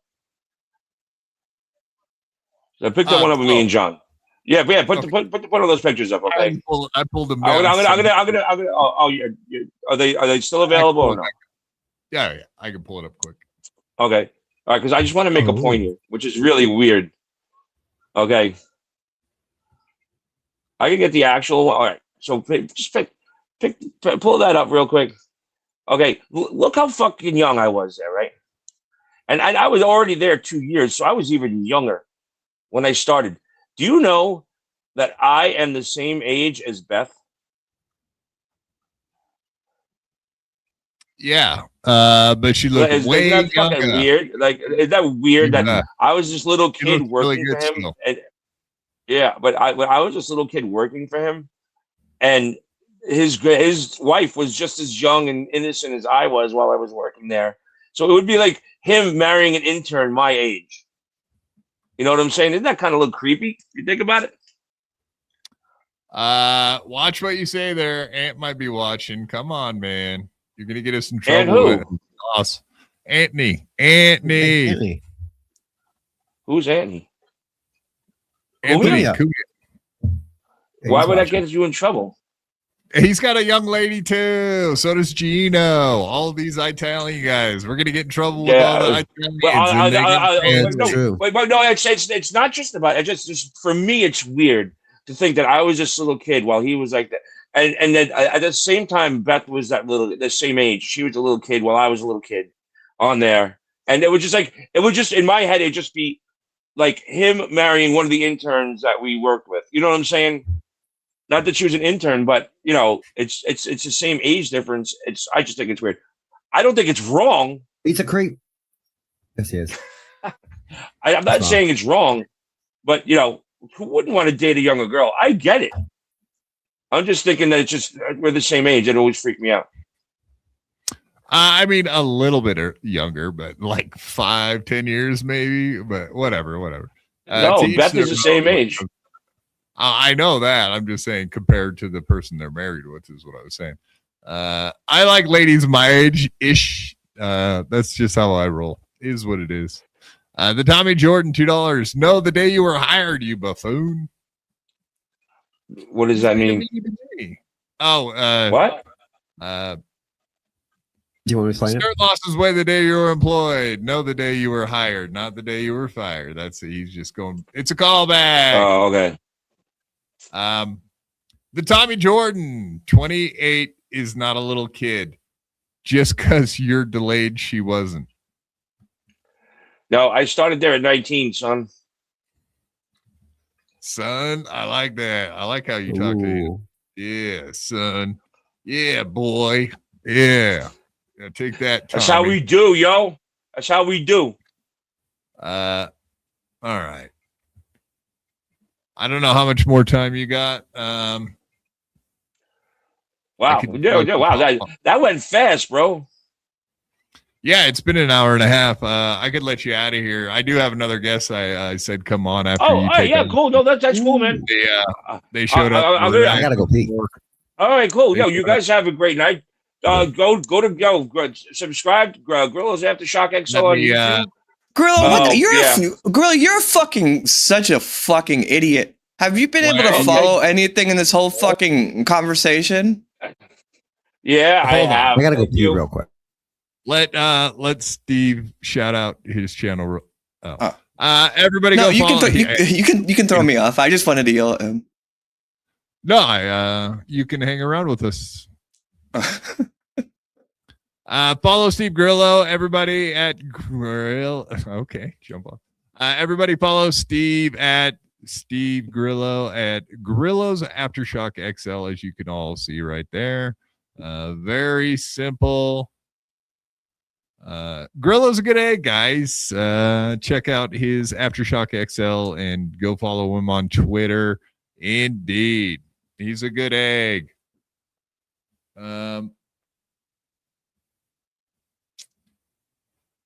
Tommy Jordan, Beth Ostrowski Stern was 28 years old when she met Howard Stern at a dinner party in 2000.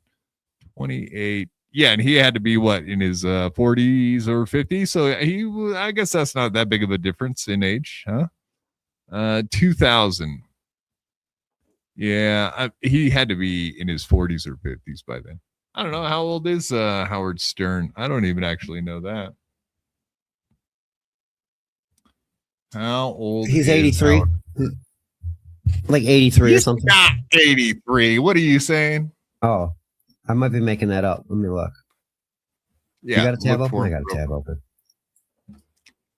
But yeah, like I said, everybody go follow our boy Steve Grillo. He's a good guy. He's a good egg. We appreciate him.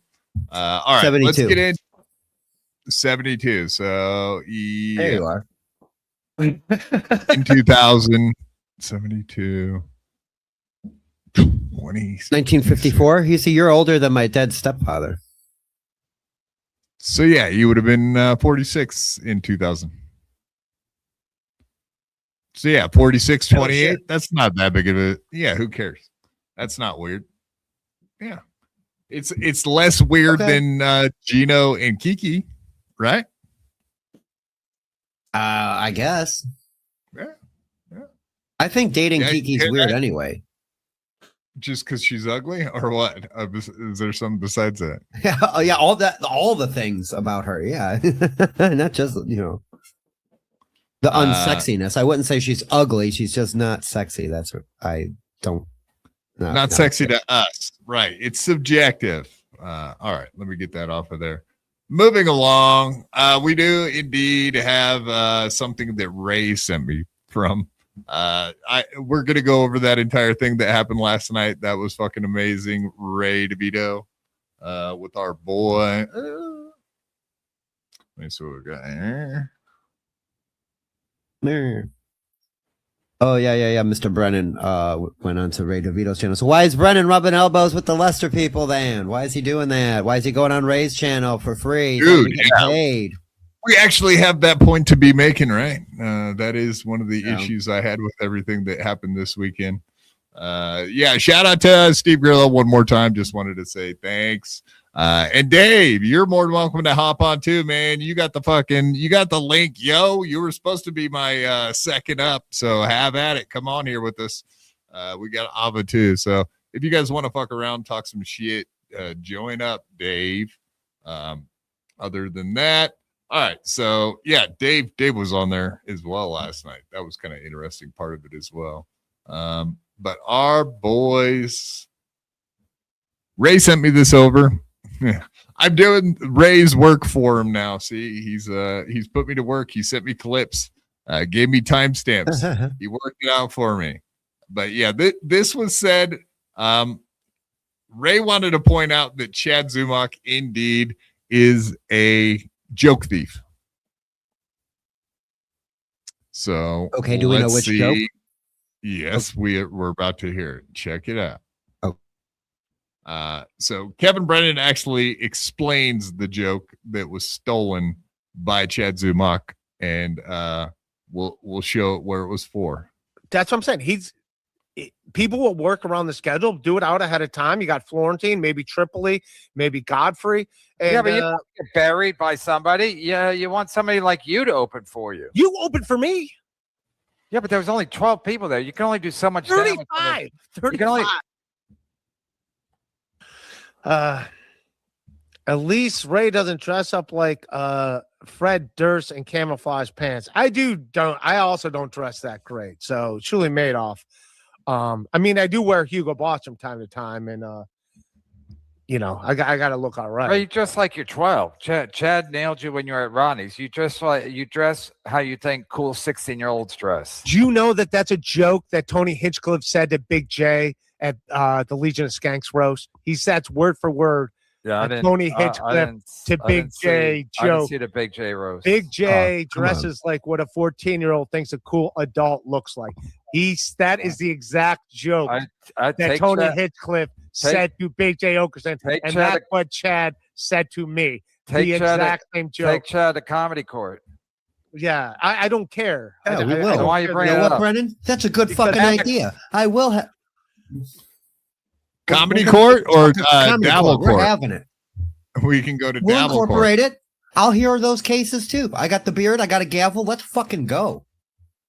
Yeah, okay. I find Chad guilty. Where's my gavel? Sorry. No, I mean both of the comedians are in the Dabbleverse, right? 100%. And you know what? And tangentially, so is Jay. You know, he's aware. He's aware. Well, it's not Jay's joke. It's Tony Hinchcliffe's joke. Tony Hinchcliffe. All right. I don't know if he might be less aware. I don't think we're getting. Excuse me, folks. I don't think we're getting Tony Hinchcliffe in our hizzy at least. All right, let's here. Let me get out. How dare you defile my new earbuds with that burp? God damn it! You got new equipment? Nice. Yeah, I got some new earbuds in, so I'm good. All right, I will play this real quickly. I can't play a bunch of this, but yeah, here's the joke that Chad had stolen. Let's go. Bigger and bigger, Jay Okerson. Big J looks like what a 10-year-old boy thinks a cool adult is.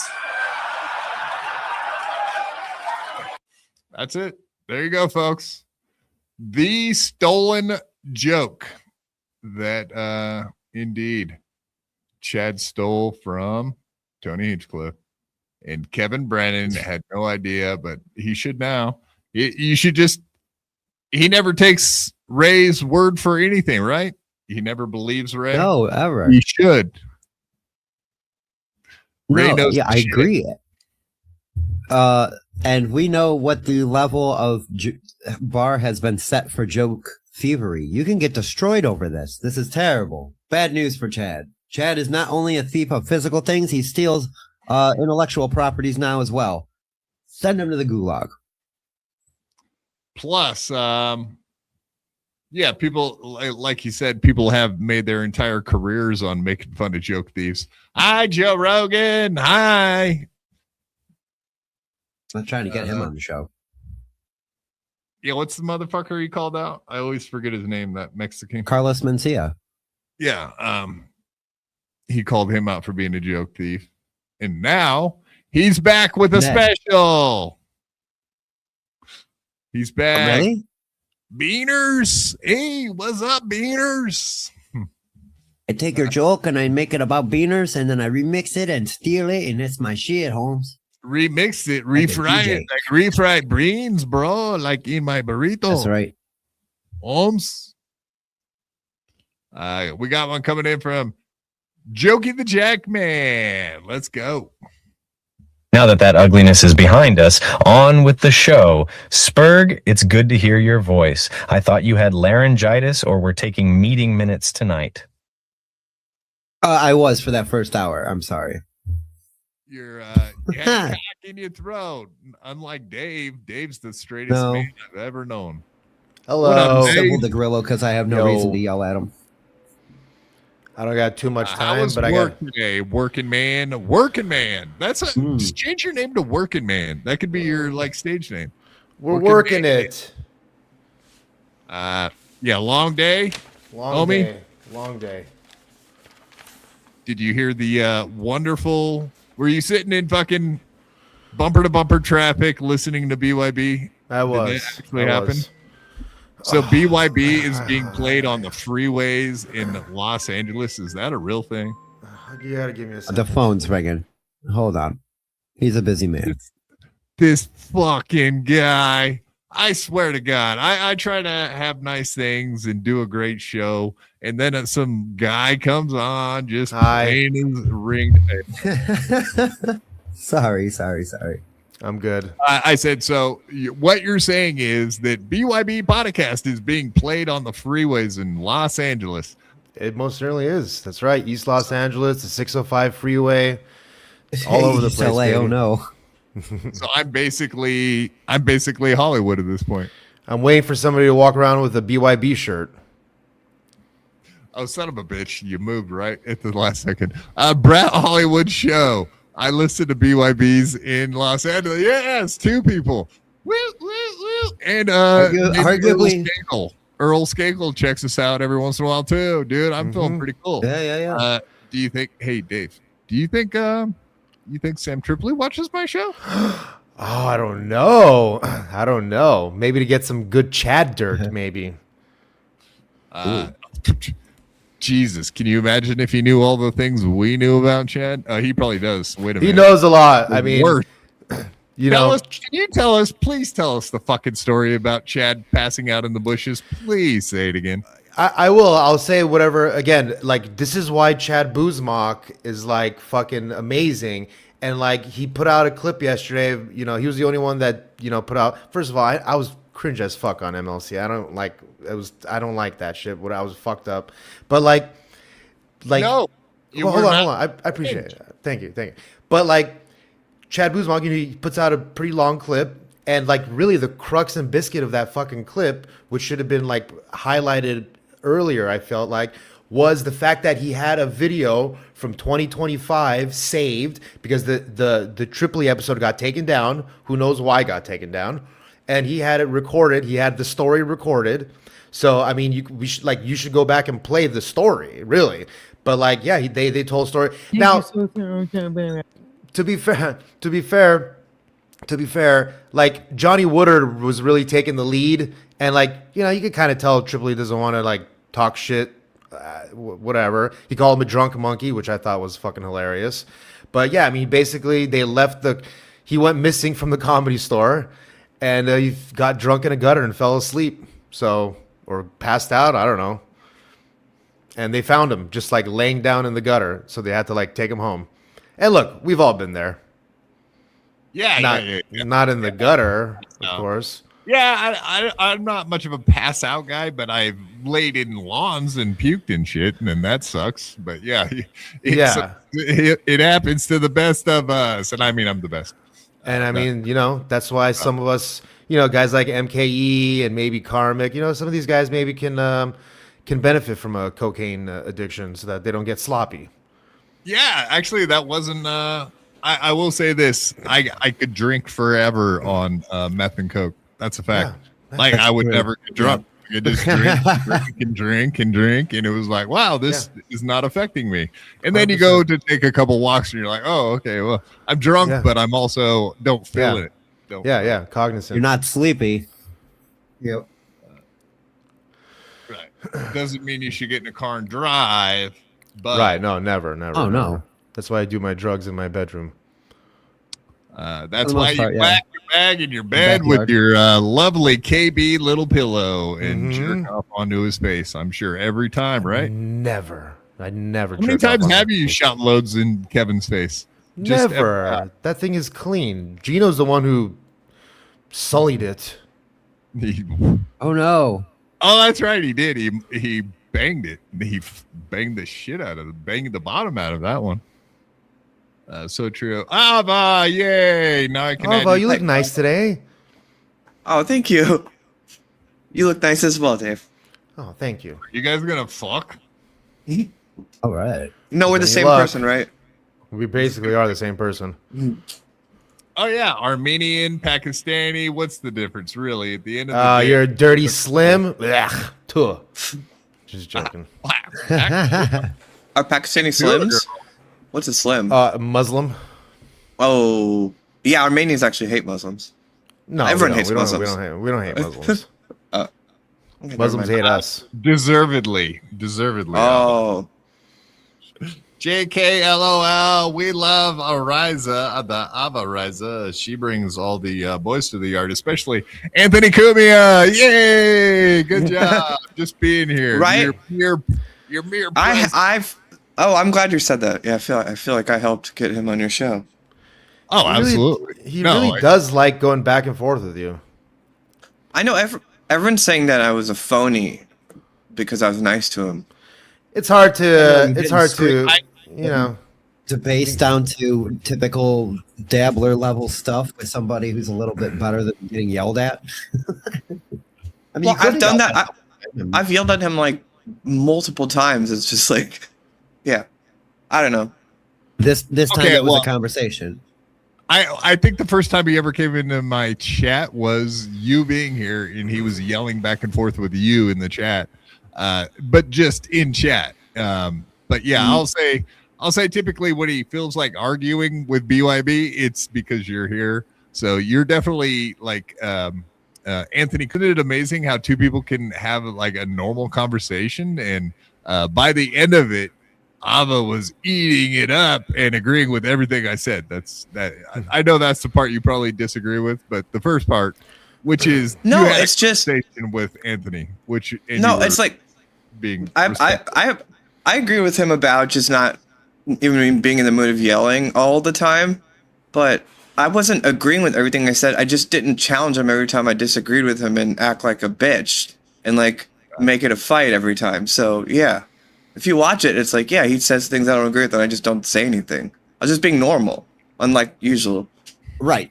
That's what I'm trying to like compliment you. And thank you. I appreciate that very much. I recognize that you were behaving yourself, I guess I should say. I don't know. I don't mean it like but No, you're the only show. You're literally the only show where I would just not do that. Where I wouldn't yell at him. Well, you just ran Steve Grillo off. I didn't know he was gonna jump out. The leveling goes so far. I'm not going to discipline myself for Grillo for you, but that is kind of wild how fast he left. Like I was like he was scrambling to hit the get the fuck out of here eject button. I was like, I'm pretty sure he's not going to watch this. Huh? Listen, Steve could use a little bit of running, so it's okay. Yeah, I got like 2 minutes. Steve? You have 2 minutes? But I can't. Are you busy? Sorry, no, go on. There's like everyone's. I don't know what's happening. Oh, if I can say one more thing, I'm on a delay. It's my fault. Kumia said on MLC that he had manipulated me, and then showed how much of a phony I was by being nice. And I just wanted to reiterate what I just said to everyone on this show.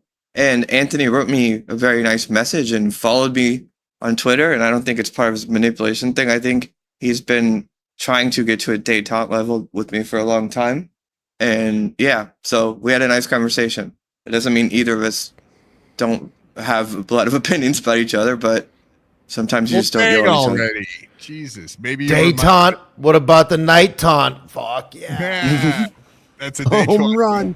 Sorry, I had to get that out because it pissed me off so much when Shully said that. I was like, are you gonna fucking act like I'm not gonna fucking go at Kumia every time? Like I've done it enough. He gets the point. It gets the point. Jokey Jack, man, $2. Put up a picture of Chad up so Dave can rage on him. Yeah. I mean, but even like to Alva's point too, it's like I have been on with Chad too, where I just didn't have the energy to fight, and it's just easier to like try to be civil and have some fun with it. But like at this point, Chad, like I got I'm done. Like I've fulfilled the prophecy. Yeah. The circle is complete. The child will be born. It'll be good. And Kumia wanted to be a part of that conversation we were having about Chad. And it's like me and JMO like got to know each other by just saying the most insulting things we've ever said to people to each other, and then you go back on the show together. Yeah. It doesn't mean you're a phony. It just means that's fuck you. Really? I came on to say hi. I gotta head out. I'm sorry. I can. Is that what we're doing today, Dave? Fuck. Yeah, sorry. We got Ava. He's working stick. We got a guy with huge knockers. So much There better you than you. Fuck you. Cockers and knockers. All right. Please All right. do. All right. buddy. See you guys later. Spalding Smales, $2. Shitware had to comment on you and Pocky on BYB. Of course he did. It's like mandatory. In fact, let's go ahead and just play what he had to say. You're gonna get me riled up again. I got Julie today. Wait a second. I got a fucking subscription today for the first time in like a decade for Shuli's stupid channel. I'm pissed off. I gotta unsubscribe. I forgot that I know. Isn't that annoying? Because I never watch it, but I keep getting memberships to his channel. I hate that. It's the worst. Never have. Yeah, I don't know, man. I'm over it. Thank you, though, whoever gifted. Don't thank him for the curse of the Shuli membership. Holy fuck. No, thank you. Take it back. I don't want it. Rule number 2, don't thank. Rule number 1, don't apologize. Rule number 2, don't say thank you. Indeed. No, thank you, I Eats Booties, for being over there on Rumble. I think you seem to be our one Rumble viewer. So, yeah, I do appreciate it. And, yeah, I read your fucking comments on that show. So how dare you, sir? Quit leaving mean comments. I don't like that. But yeah, no, thanks for watching us. Anywho, even if you're a meanie bajini, you're probably just somebody I know that's fucking with me. I hate you people. Andrea, if you want to come on, I'll leave if they want to replace you with me.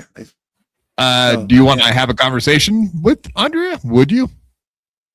No, I don't think. I think they just want to come on instead of me being here. So I'm saying if they want to, they're welcome to. I'll leave. No, specifically, Andrea asked for the link on Friday when it was just you here before, and I didn't see it till later. But they specifically wanted to talk to you. So if you're up for that, I'll do that. But no, you like doing it to other people. Come on, let's have some fun. No, it's a kumite. I'm even being nice and asking. See, I'm not a. Whatever. I know. Look at that. Mutual respect from Quadfather. Because I figured I would let you say a sentence towards Grillo because I knew he was listen, leaving. I didn't think I don't have any fucking fast. Jesus, that was like lightning, man. That was lightning quick. Lightning. He was out of here. He was done. I don't have any problems with Grillo, but like I just find him to be very low frequency for me. I was having what you said about keeping track of his story. Like I have a hard time because he uses a lot of conjunctions or something. He's saying a lot of ands and uhs. Oh, and Quad! My brain just can't follow. I don't know. I do the same thing to other people. I just tune them out a little bit, and that's not okay. I get it. I was listening to him. I was listening to him on the way home from work on this show, and it was driving. I just was like screaming. I get it. I laughed. I just wanted to. He's so full of shit too. That's the worst thing. He's so stupid, but he just also shows you how much of a piece of shit he is. Like in between his stumbling. I don't know.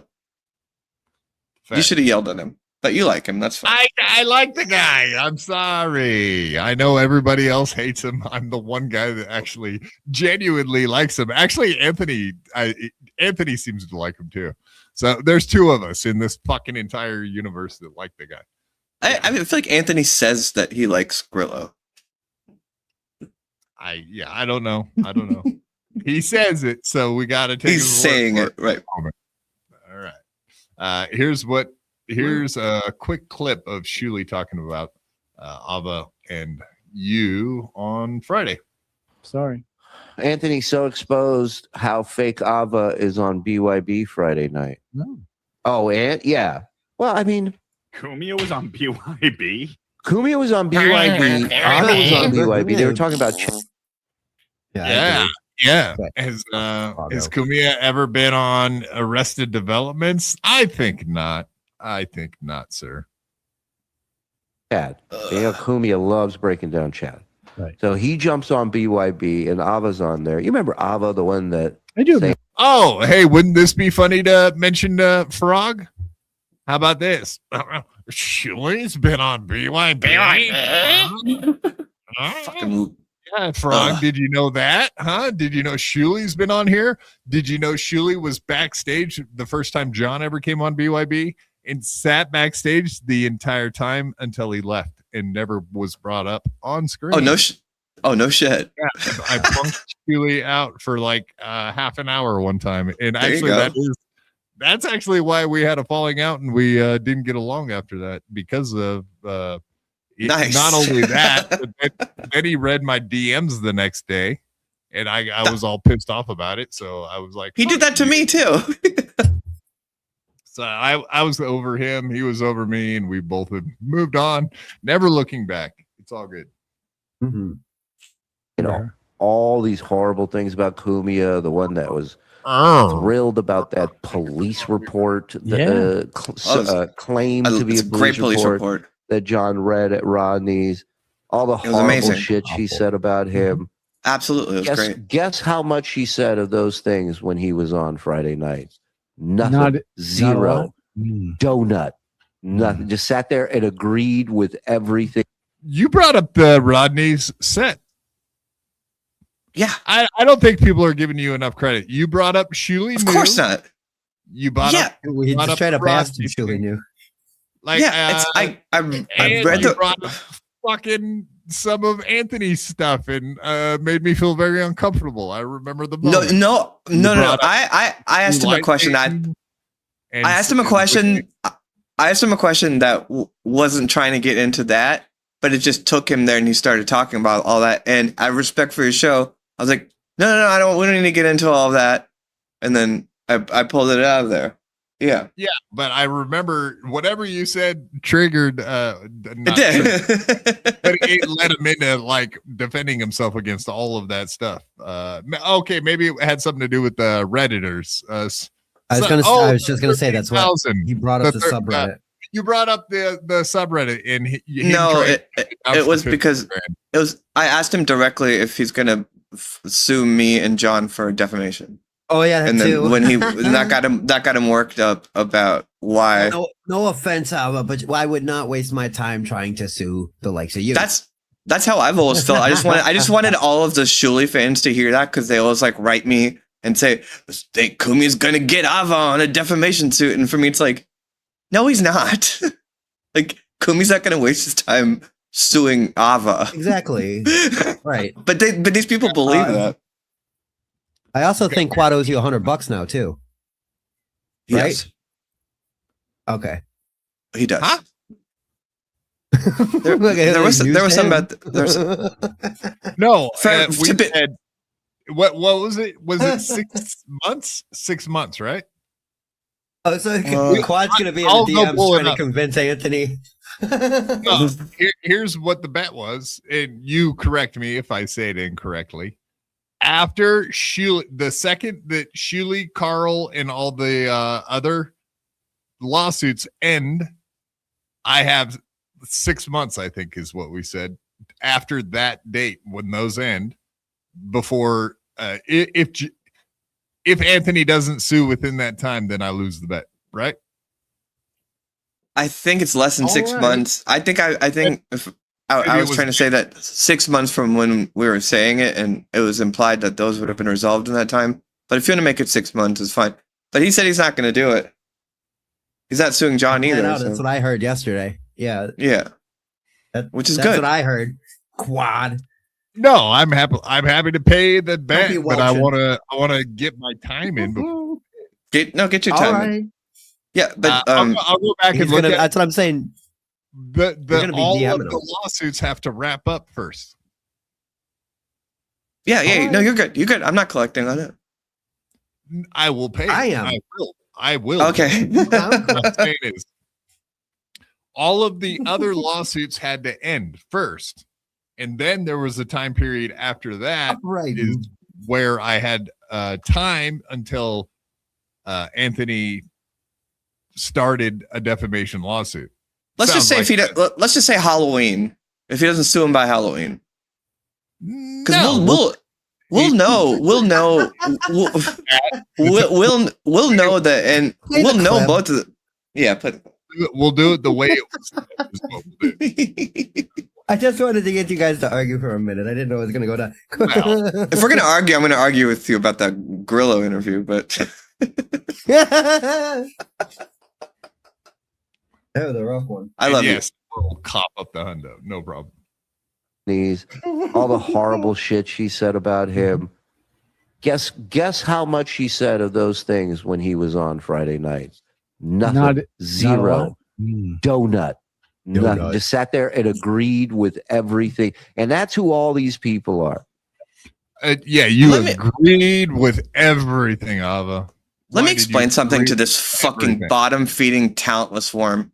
He has a loser mentality, and this is why he boxes himself into these corners and alienates everyone and into his gross, buying views, shitty, creepy corner that he exists in. I learned from, unlike him, I've learned from the Howard Stern show and from Opie and Anthony, you can fucking go at people and fucking get it out and then still riff with them on a fucking broadcast. It doesn't mean you don't feel that way, but he wanted to talk about Chad, and so we talked about Chad, and I'm being respectful of your show. And I don't know if you all noticed, though I clarified it later, he's threatening to sue for defamation all over the place. Shuli is using things that I've said in a defamation lawsuit. I'm also kind of not gonna just fucking give them ammunition for a defamation lawsuit because I don't want to be sued for that. And that's that. The first, people don't remember, I had a good relationship with Shuli even when I was going on John's show, and even though there's all of that stuff that you all have since found out about, and I could have gone on that show when I wanted, and I played that card when Anthony was on there, and I was like, Frog, you better fucking let me on, and I knew I could do that, and I happily burned that bridge with their show to go on with Anthony, who was trying to be nice to me, and I just fucking yelled at him and fucking berated him. I did it on their show. There's no phoniness. I've done that. I did it on John's show. Every opportunity. I helped orchestrate. You called John. his show. Yes.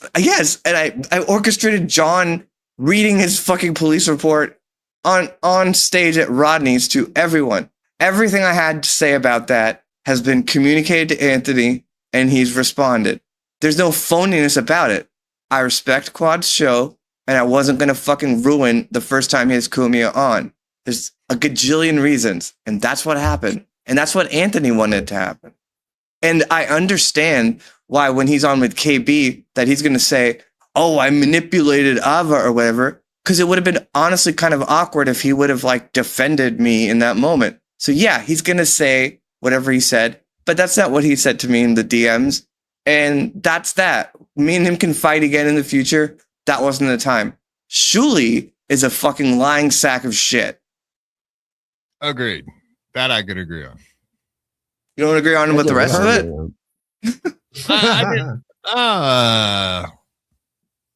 I know that people do frame things up differently when they go on different podcasts. It seems like people, that is a thing. Yeah. I can admit that.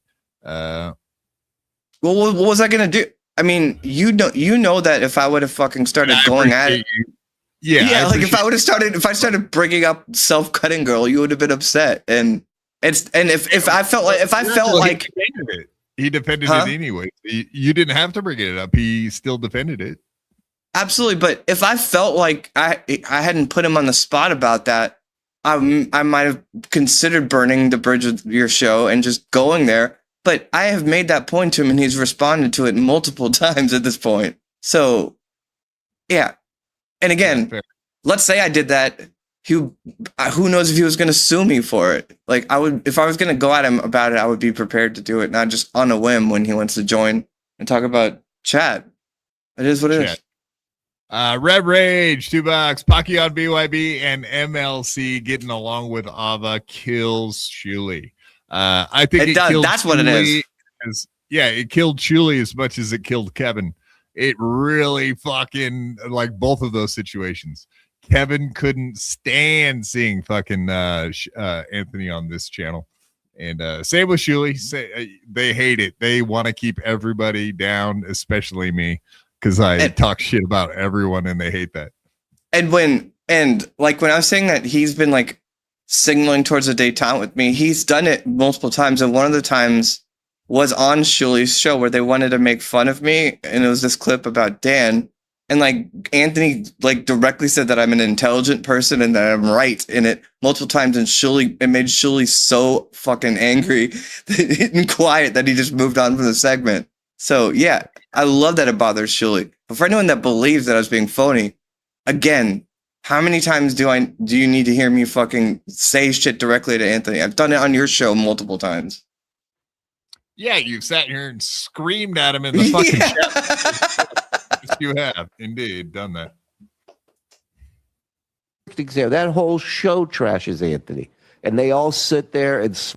That is the part I have an issue with. Like, what is that? Wait, what? What? Yeah, Quad's a huge Anthony fan. Right Go ahead, Quad. We ball wash that guy. We get yelled at for ball washing Anthony all the time. I was yelling at them for ball washing him that episode. Like I literally said, "You ball wash Anthony," just like Carl ball washes Melton. Like 10 minutes before Anthony got there. Like Quad is a huge fan of Anthony. Yeah. That's part of why I didn't want to fucking ruin their segment. Exactly. I mean, yeah. Well, I don't. Shuli's just saying shit at this point, right? Mike Morse is really he's looking for trouble. This guy, another guy who can't wear a Hawaiian shirt and look cool. I am the coolest guy who wears Hawaiian shirts. Do you know that? I fucking feel like a real cool dude. Today it's herringbone. No comment. Though, so. Oh, that's so mean. No, your shirt looks great now. Anyone that wears a Hawaiian shirt is a stupid jackass, except you. I specifically wore them on vacation and I couldn't stop. They felt comfortable in the heat. Like Hawaiian shirts are like the equivalent of like sweatpants. They're like you give up. It's when you give up. Yeah, no, I can agree to that. That's exactly right. The reason I own Hawaiian shirts is because of that episode of Always Sunny, where Mac gets fat and he's carrying around a garbage bag full of burritos. Like that whole entire, he literally gains like 80 pounds that season, like physically, actually. And he turns to Charlie and he's like, "Let me introduce you to Tommy Bahama," because he's that whole season he's wearing Hawaiian shirts, and so every time I saw one at like the thrift shop, I bought one. $2, what do I care? You know what I mean? Like, so I hear you. Now I got like 3 of them. 4, Be better. Yeah, I hear you. All right, you just got accepted into the LGBTQ plus crew, buddy. Yeah, right. I know. A biological man with tits is telling you to dress better. Look at this one. Is there anything gayer than this guy? Check this guy out. Yeah, I'm not wearing one of those necklaces, you know, like the white shell necklace. You know what I'm saying? Look at this guy. He's definitely walking on the beach. He's like margarita. He's the Benji of the Shuli network. Like his like tasks have been phased out, like but in their case with AI, and like he just doesn't. They don't need him for really anything, but he's got to kind of be there. What happened? Pretty funny looking. Do they still do Morris in the mornings over there? Earrings. He's got earrings, Spurg. You got something in common with him, buddy. Good job. Oh wow. I got a gaping hole in my ear. Gaper. You're a gaper. All right, let's move on. Smiled and laughed and were in awe that Anthony was on their airwaves. And they should be. He did him a giant favor by going on there.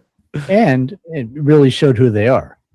Oh, yeah, it really showed who they are. Mike Morse, who knows absolutely nothing about what he's talking about. No, I guess Shuli didn't either right there.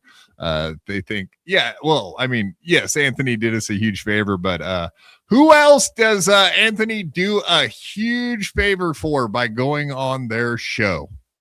Think of anyone? Kevin Brennan? Shuli?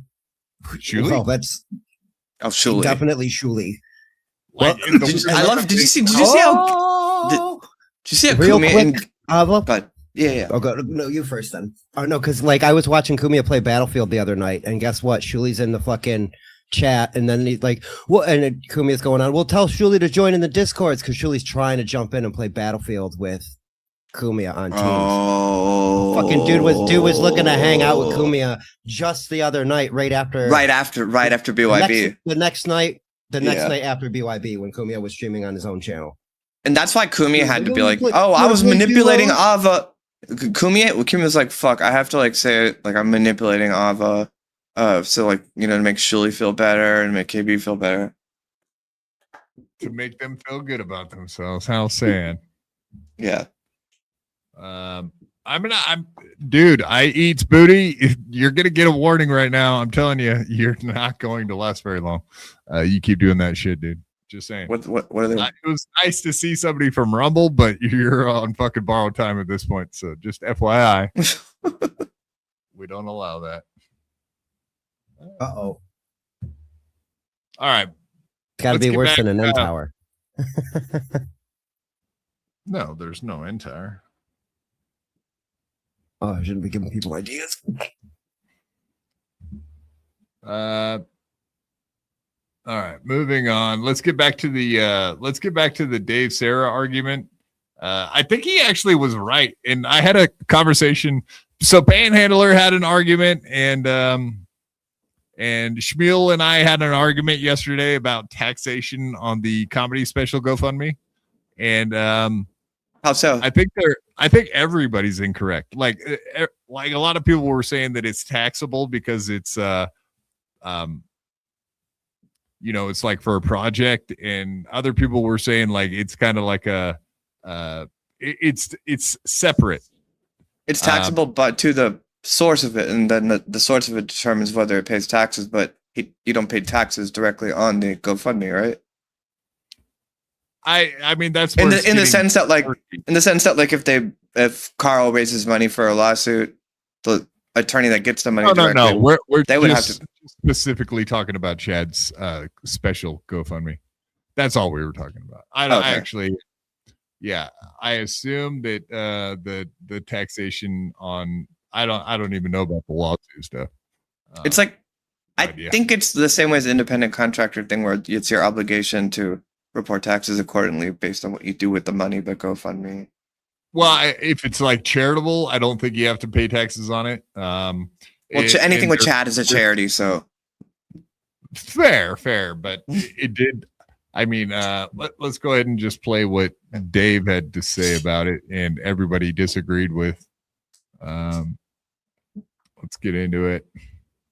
This is what Dave said. Thank you so much for the clip. He's a phony. He's a fake. Yeah, you're the phony pony, man. I'm done. I don't got to do shit anymore. No. I don't got to do shit anymore because everybody knows. You've been exposed. Everybody knows. I don't got to do shit anymore. Let them give you. Chad, what's he saying you did, and what's his problem with what you did? I don't know, man. I haven't done anything. Like, I literally haven't spent what did he do, Dave, Sarah? What did he do? What have I done? What have I done? All I'm saying is that, like, what have I done? You want to complain about why they took your fucking GoFundMe away? It wasn't because people were complaining about it. It's because you said that it wasn't supposed to be taxed. That's it. And then when they realized, no, this needs to be taxed, they're like, okay, this needs to be taxed. Oh, I'm dumb. I am dumb. I'm retarded, actually. Go ahead. I'm actually retarded. Everything is taxed. Tell him why he's dumb. Everything through GoFundMe is taxed, regardless. No, not everything. No, it's not. If you have a funeral, your shit's not taxed. All right, well, fair enough. If you're gonna make a comedy special, your shit's taxed. Imagine you get getting to decide. financial advice from Dave Sarra. Seriously, it's not financial advice. It's GoFundMe. You heard what he just said, right? Dave said, if you make a comedy special, it's taxed, right? Because you would think that actually you would kind of think that that's the case, that, because it's his job, it's work to do that. But I actually looked it up, and specifically that question, when you look it up, GoFundMe donations for, so my question was raising money for a comedy special on GoFundMe, is it taxable? GoFundMe donations for a comedy special are generally classified as non-taxable personal gifts rather than income. But if you offer perks, merchandise, or tickets in exchange for contributions, the IRS will likely treat the money as taxable business income.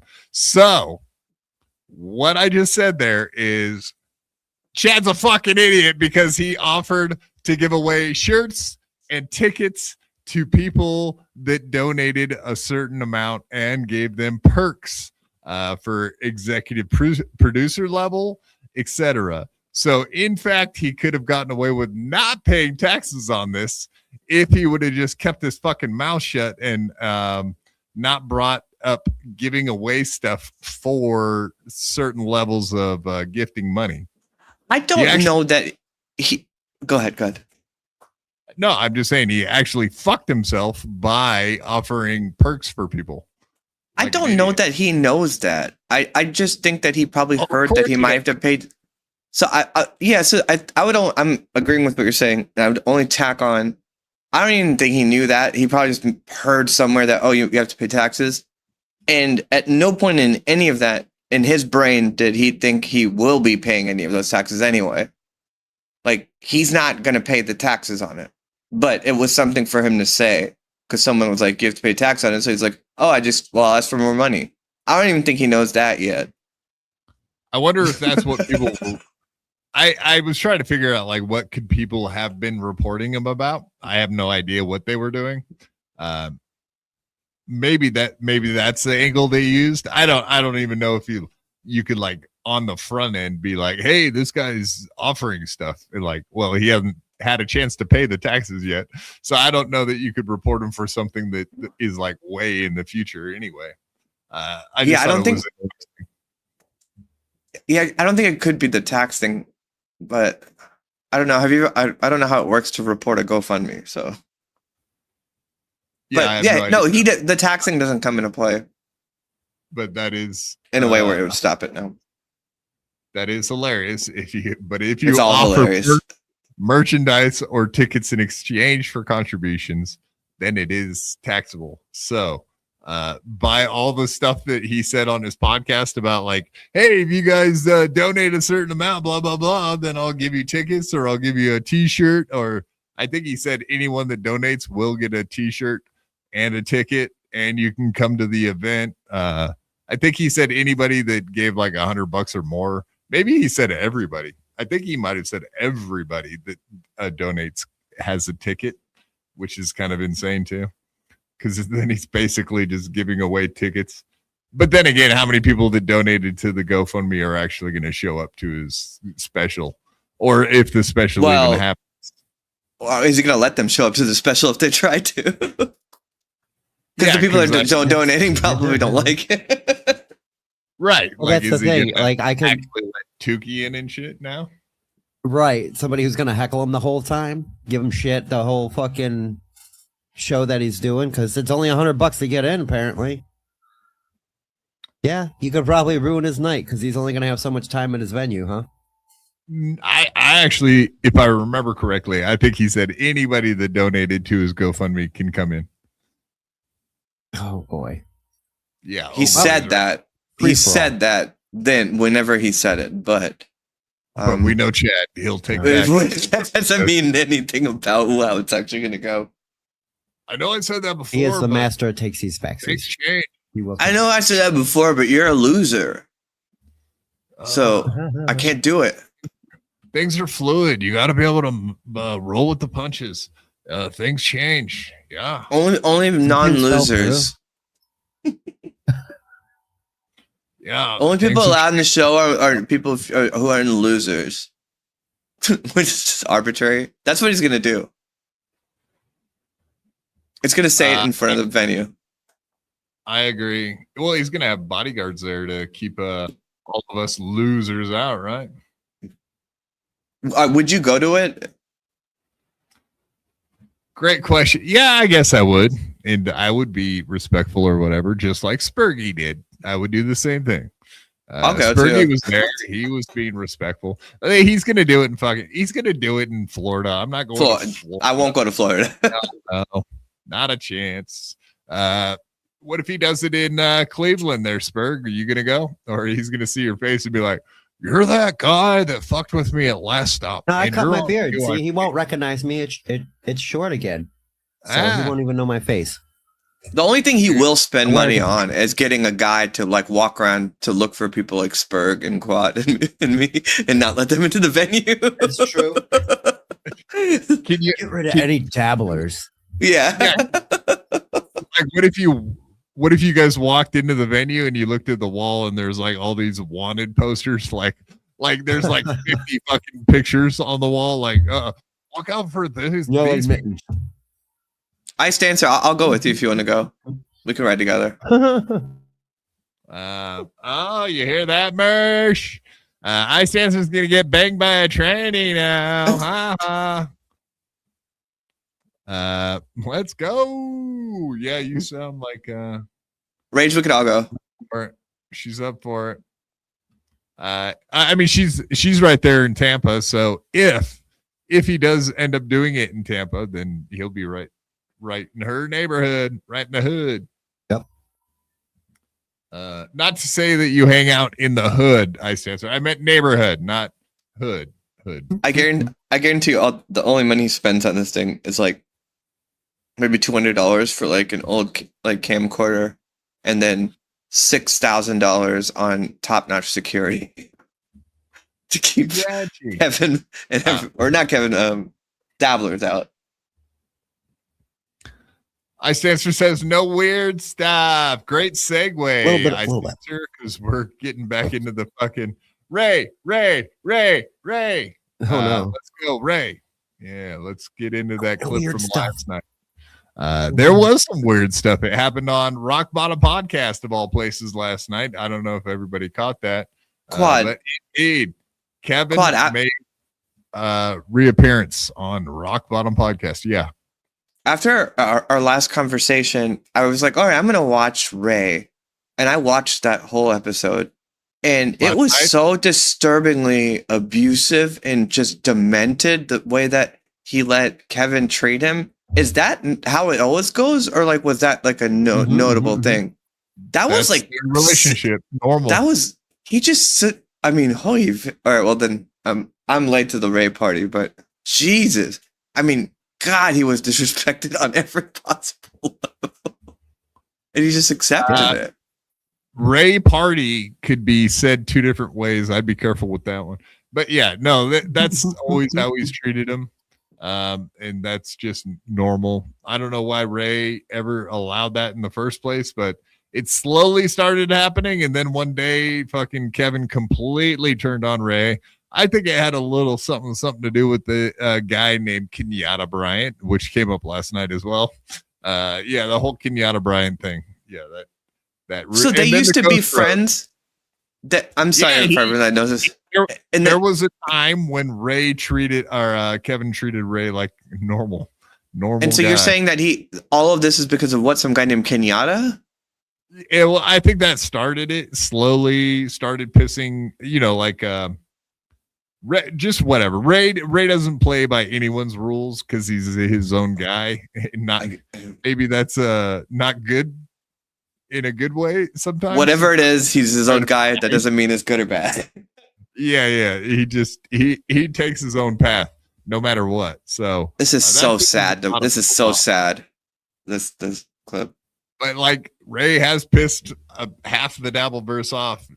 They used to be his friend. And then he lied to him or did something weird and pissed people off. Whatever. Ray and Ray are good. We're good. Has Ray ever lost his temper and got angry and fought back?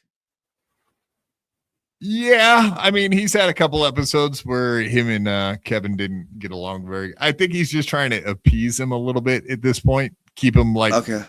You know what I mean? He's not trying to be friends with him, but he's trying to hang out with him just enough to keep him from killing him or whatever the fuck he's gonna do to him. He wants. I think he does want to off him. Actually, he said it a few times, and I did see you in there last night, Glenn. Well, I wasn't in there, but I was watching. I saw Glenn was chatting it, but I didn't chat it.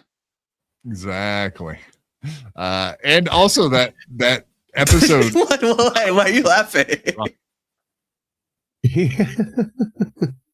That episode's not on Ray's channel right now. I wonder what the hell he took it down for. I felt bad for Glenn because Glenn had spent money chatting in pointing out that KB's wife, stole rotisserie chickens from the self checkout line. And after just that drubbing, Ray wouldn't read that part of Glenn's chat because it was the family. No, that's no weird stuff, guys. Don't be talking about his family. Kevin said every horrible thing. Go ahead. The turkey neck was the other thing. Ray was all nervous about calling Kevin turkey neck. That was pretty funny. I called him turkey neck. This is while Kevin is saying the most vicious, just the most hurtful, mean, just in an abusive way. You can tell that they're psychologically connected to each other in an abusive dynamic. And he's just hurting him, and he's still guarding him from the super chats. And Kevin saying, "Read the chats, be a man." It's a weird dynamic those two have. Yeah, absolutely. He definitely was beating the shit out of him last night. He really was. He went off on me. I loved it though. I think that shit's hilarious when he does it to me. And then I hit him with a joke, and I think it really pissed him off. But is what it is, man. That's what you get with Kevin. It's misery. It's miserable. He's a miserable old fuck. This one felt especially dark. Yeah. Yeah. It was very dark. There was nothing happy or nice about it. But Ray let him on, so I know he should have never sent him the link. No, and Dave tried to get him out of the link too. Yeah, he said, "No, we're not sending you the link." What the hell? Ray's like, "No, it's fine." No, come on, have him on. Have him on. No, Ray probably thought he was going to make money off of Kevin coming on. In fact, at some point he did make a reference to that. He was like, "No, I'm surprised I'm not getting more super chats because nobody was whatever." Yeah, and it's moments like that where it's like you feel bad for Ray, and then he says that, and you're like, Jesus. The loser. Get paid, so I expect to get paid for this appearance. Word up, man. Or we can just call it Right. Or all right, fine. I'll pay you for this. You pay me for that. I don't care. It's your rules. You tell me. No, I can't because I figured you'd be crying if I didn't pay you for that 2 Cialis show. So I'm like, I'll just come on the show, and then he won't have to pay me. I won't have to pay him. All right. By the way, that was By the way, that's not your catchphrase. By the way, hey, Ray, by the way, show the studio audience again that you're taping. That I'm taping. Hey, no, you're doing a commencement on how to do a taping. Show the audience in your taping again that me and Bob Levy went to. Yeah, there were 35 people. So Kevin's really butthurt that Ray would dare to explain what a special taping is all about. Because, Kevin, he knows so much better. And of course, Chad would know better too, right? That's right. Both of those guys. Of course. It's a given.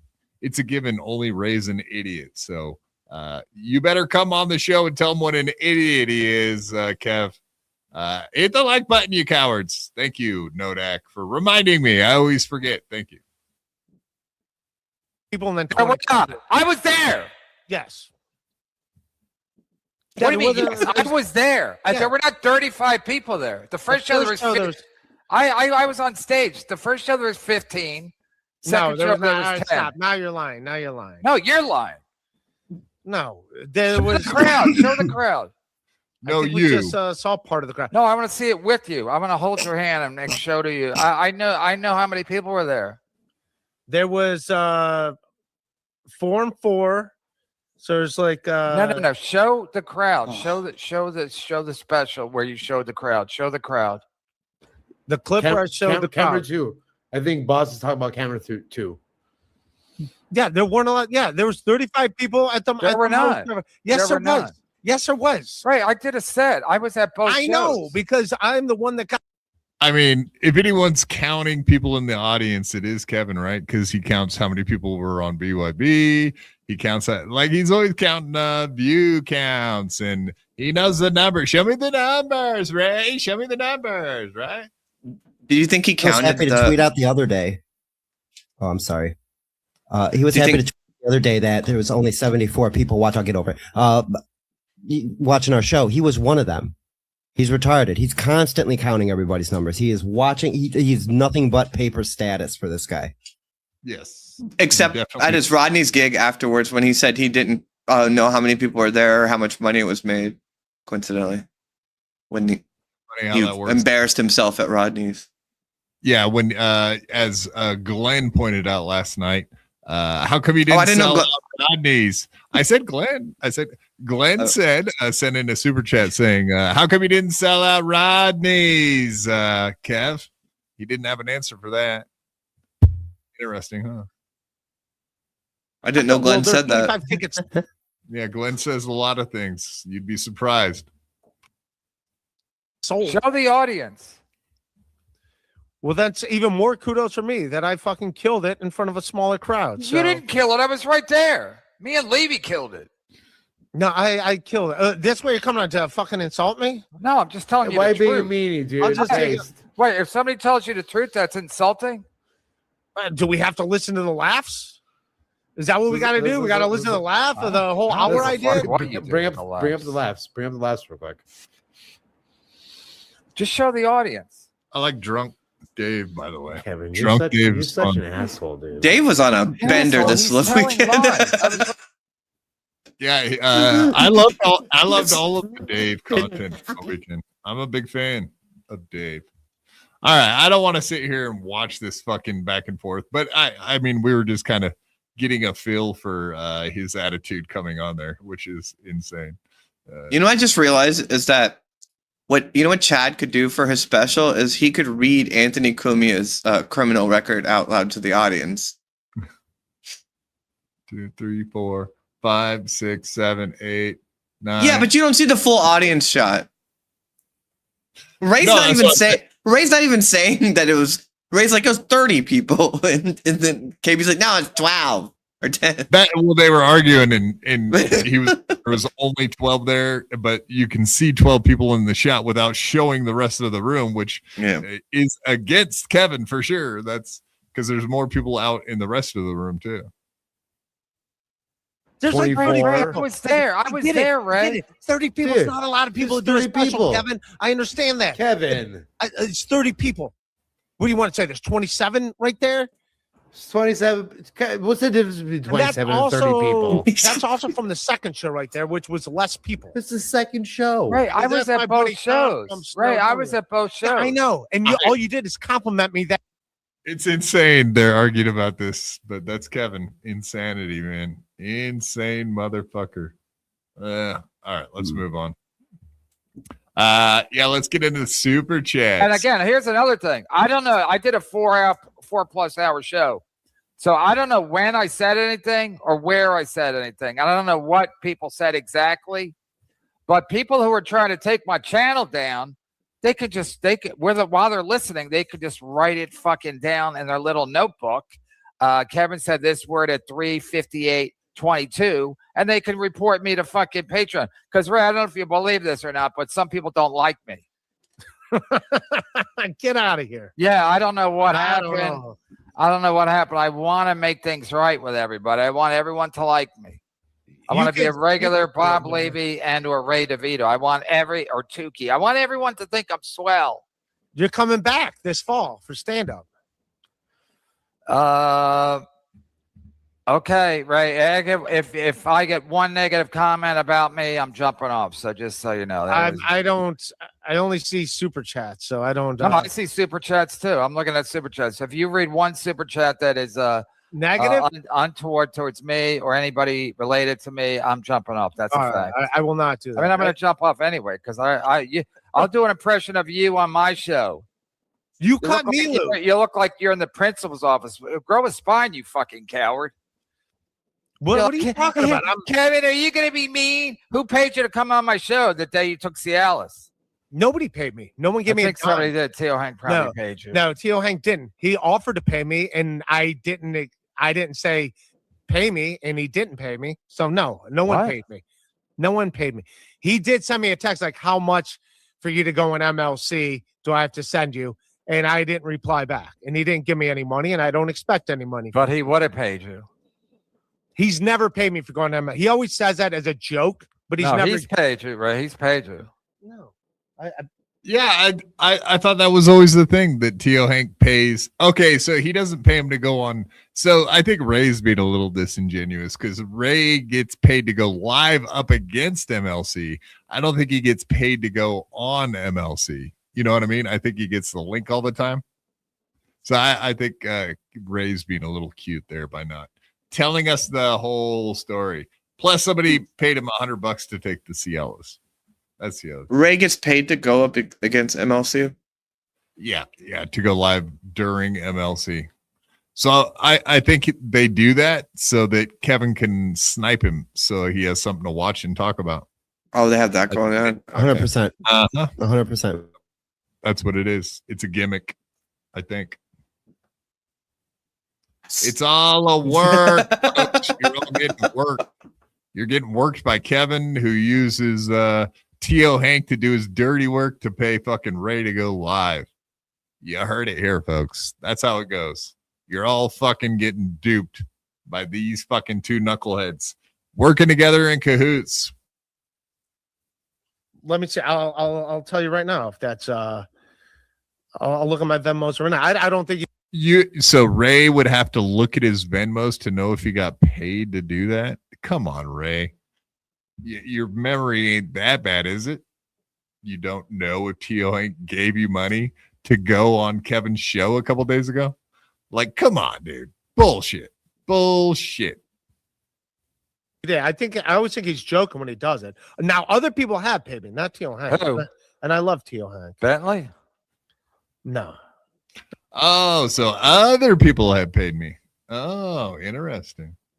Interesting, Ray. I don't think Bentley's a giant fan of yours anymore. You kind of rubbed him the wrong way. Oh no, Bentley's not in my corner. That Yeah, fat T.O. fuck. Hank's never Venmoed me. His name That doesn't fat even, fuck Bentley is not in my corner. I'll be ruined. I still like T.O. Hank. I'm just saying, but no, he just said that. No, I'm not joke talking about T.O. I'm talking about Bentley. I don't give a fuck. I like T.O. Hank. Bentley's a fucking coward piece. You like Bentley. You're just mad. No, because, don't tell me who I like. no, you're just mad because he likes the other guys too. What? You're just mad because he likes other people too. What?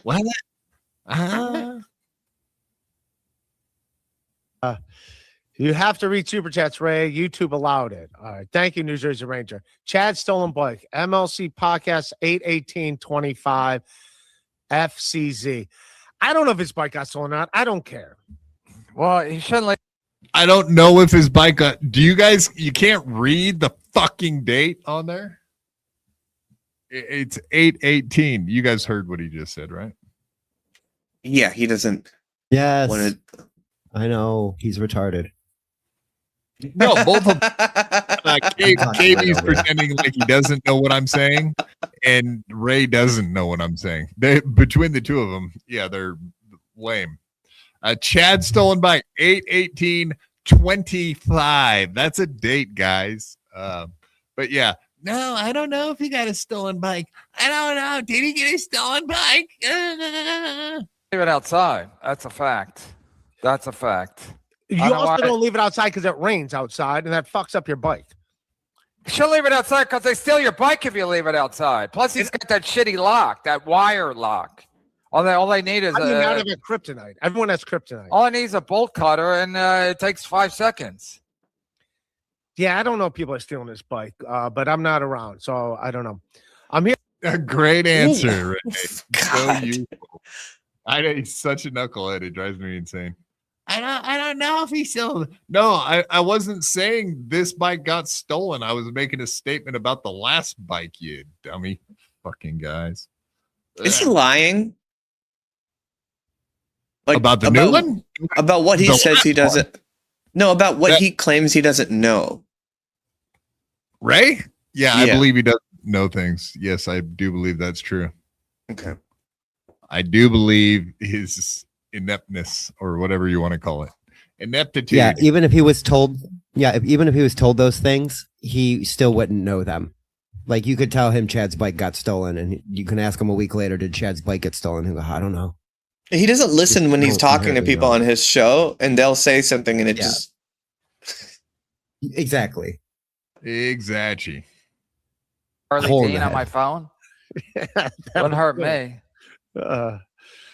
Chad lied to KB's face about bike. KB said nothing. I don't think you care about his bike. I told him, don't leave your bike outside. You're an idiot. I told him he's an idiot for leaving his bike outside, especially since he has a history of getting his bike stolen. Yeah, I lived in New York City. I never left my bike outside. One, because of the fucking rain, more so than anything. But also, yes, people will steal your bike. People will take your tires off your bike. You know how many times you go by New York City, you see a bike locked and there's a tire missing? It's like, yeah, the bike could be locked up, but they'll take the shit off the bike. KB, right? If they say turkey neck, is that okay with you? Yeah, I don't care. Why, Who's saying it? Who's saying it? I'm looking up something. Why, who's saying it? I mean, no, hardly steal. Who's saying KB's it? so upset. I got Ant on Cry Some More Turkey Neck. I think he's talking to me when he says that. What? He's No, he's saying- talking to me, right? You don't He's even know talking- what's going on.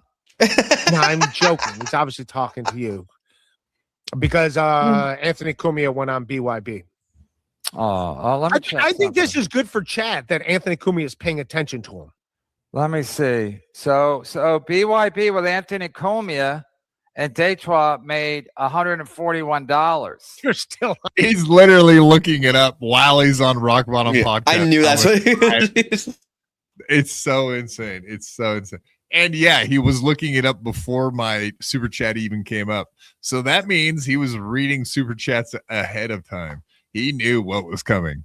No, that comment he made in the beginning, that was because he saw Glenn's super chat about Rodney's, and that's when he was handling it by saying, if you read a negative chat about me, I'm going to leave the show. So he was reading super chats a long time earlier. And they had said, what did it top out at? 77 people watching. I had Anthony. You tell us. You were watching my numbers while he was on. You tell us, number watcher. You tell me, number man. He called me on last night, and what did I make? 5 times that? Yeah, so I'm still right. I'm gonna compare my numbers to MLC on a Saturday or Sunday night. Right, that makes sense. Yeah, let's compare apples to oranges. Right. Apples and oranges. Yep, 100%. Yeah. Crying, and also I can walk. How about that, Quadfather? That's true. Come on, man. Why How about that? But that's the other thing too. Like, he had like 100 viewers last night watching his Rock Bottom podcast. That's double what he normally gets, right? 50 or so. That's not the point. Okay. Kevin was on Rock Bottom Podcast last night. Oh yeah, no, yeah, we all see that he went down to scrape the bottom of the barrel, like being a hypocrite of exactly what he said about Cumia. Why is fucking Brennan on Ray's show for free? With 100 it just viewers. goes to show you what kind of show. Topping out at 100 viewers. Right? So just like he was saying about Anthony coming on BYB, he went on Rock Bottom Podcast and same result. Yep. Actually, I think, and not only we that, ended up making more money than 100. Like Ray didn't make $141 last night with Kevin on. And not only that, it was a it was a Friday night. Melton was back doing his members only, and there was 2 other people streaming, and they were stream sniping us, by the way. One was Kevin Brennan himself, and the other one is up against us right now, frying up his little bacon bits. I'm getting a little tired of that guy. Oh, he sucks. This is ridiculous. This is so hypocritical. 24 hours a day, though. That's I know, but still, it's well, one can only watch reruns of Chip Chipperson so much before you get bored. I from what I've seen about Bacon Bits now, he's pretty much like watching the new clips as they come out with no background, no reference, no idea what's going. Like he just like whatever the brand new clip is, he pulls it up and starts watching it and just watches it. Whatever. I don't think his commentary is that bad, but it is. It's almost like what are you talking about? His commentary is useless. It kind of is. It's pretty much like, come watch clips with Bacon Bits. That's what this should be called. Fairly much like he doesn't know what's actually going on. It's good to know what's actually going on in the clip and having some point of reference context. Yeah, or a real point of view, and be able to like frame it up in a certain way. Even if you're lying, framing it up is fucking something. You know what I mean? Yeah, I made $890 last night. That's way better than 171, isn't it? Isn't it, you fucking gimp? Why don't you jump into a pool again, you fucking gimp? Oof. You fucking loser gimp. How's it feel to not be able to walk every day for the rest of your life? You fucking loser. We had Anthony on, and we almost got to 100 live views. We almost made $150. It's a big get for him. Quad. Well, it just shows how pathetic. It's a big get for me. No, it's a big get for anybody in the devil. What are you talking about, Ray? It's a big get for Kevin. That's the point.